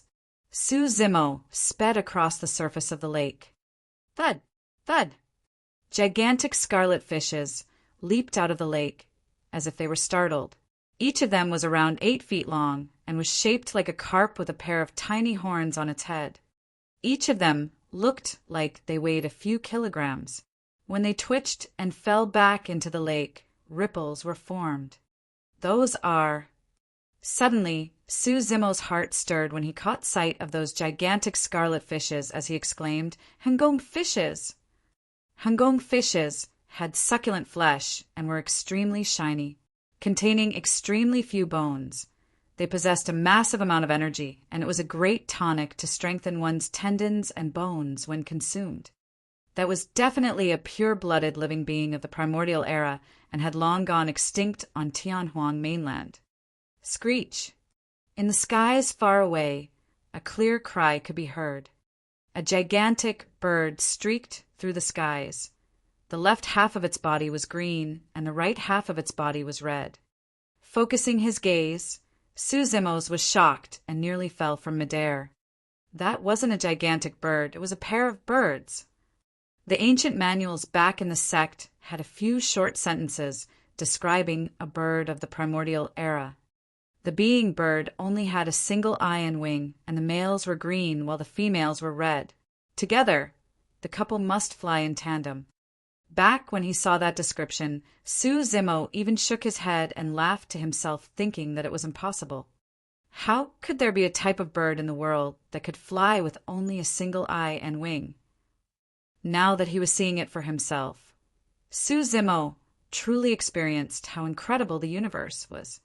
At the same time, a thought flashed through his mind as he spun around and looked at the white deer with wings beside the lake. Leaping, the white deer spread its wings and flew into the skies. It came to Suzimo's side and lowered its head, brushing against his arm intimately before flying off. Baizé! That was an auspicious mythological beast of the primordial era. Baizé! Legend has it that the Baizé was snow-white with wings and could speak in human tongue. It understood the emotions of all living beings and could distinguish between all the beings in the world, be it ghosts, gods, or any other living beings. This was an auspicious beast that could change one's luck for the better. The legends are real. Suzimo muttered softly. Taking a deep breath of air, he soared into the skies and looked around before shuddering uncontrollably. He stood rooted to the spot as shock filled his eyes. Countless mythical and different beasts roamed this vast land. There was a 3D brutish beast with flames on its leg, a purple chicken with eyes under its wings, a rat that was 100 kilograms and filled with raging flames, a 3D golden toad with scales. The beasts were so incredible that Suzimo had never heard of them before. He couldn't even name them.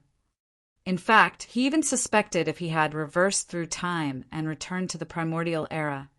All of a sudden, his heart skipped a beat and his gaze froze. Not far away, an old man stood with his hands behind his back. That was the mysterious old man who fed him the elixir. Without thinking twice, Suzimo arrived before the mysterious old man in a flash. Bowing deeply, he said with sincerity, "Thank you for rescuing me, Senior. I'm truly immensely grateful." The mysterious old man merely nodded and stared at Suzimo with scrutinizing eyes. At that moment, Suzimo had countless questions on his mind. Who was the old man before him? What was that elixir? Was this the human emperor's palace? Why were there so many incredible beasts? However, those questions merely fluttered through his mind as he asked, "Senior, may I ask where the girl who entered the human emperor's palace together with me is?" Expressionlessly, the mysterious old man replied, "She's not here." "Not here." Suzimo's heart clenched up as he asked hurriedly, "Where is she?" "We entered the human emperor's palace together. How can she not be here? What are you getting anxious about?"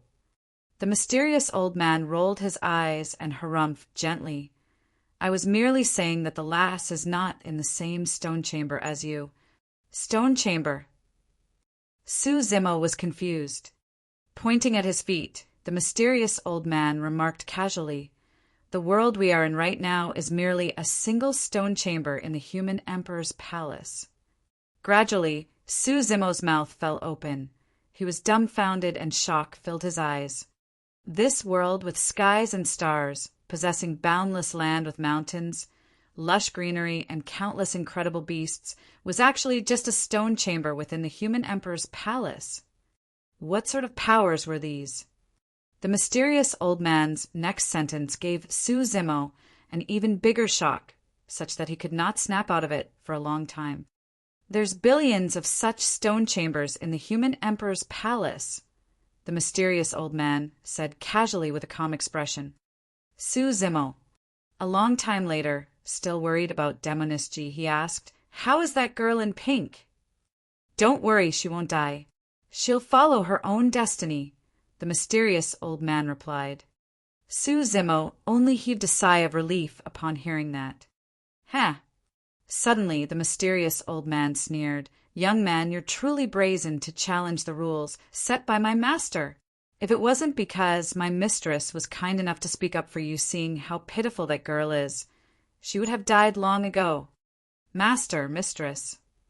Su Zimo blinked and asked in a testing manner, Senior, the master you're referring to is… Can you get any dumber? Frowning, the mysterious old man glared at Su Zimo and said in a deep tone, Since this is the human emperor's palace, my master is definitely the human emperor. Su Zimo was shocked. Needless to say, the mistress should be the human emperor's Tao companion. The mysterious old man glanced at Su Zimo from the side of his eyes and sized up the latter while muttering, This young man seems dumb. Could master have made a wrong judgment? Actually, Su Zimo was not entirely to blame. Everything that he had seen and experienced after entering the human emperor's palace was way beyond his imagination. There were things that he could not dare to believe even if he had guessed it. Furthermore, even now, he wasn't clear of the identity of the old man before him.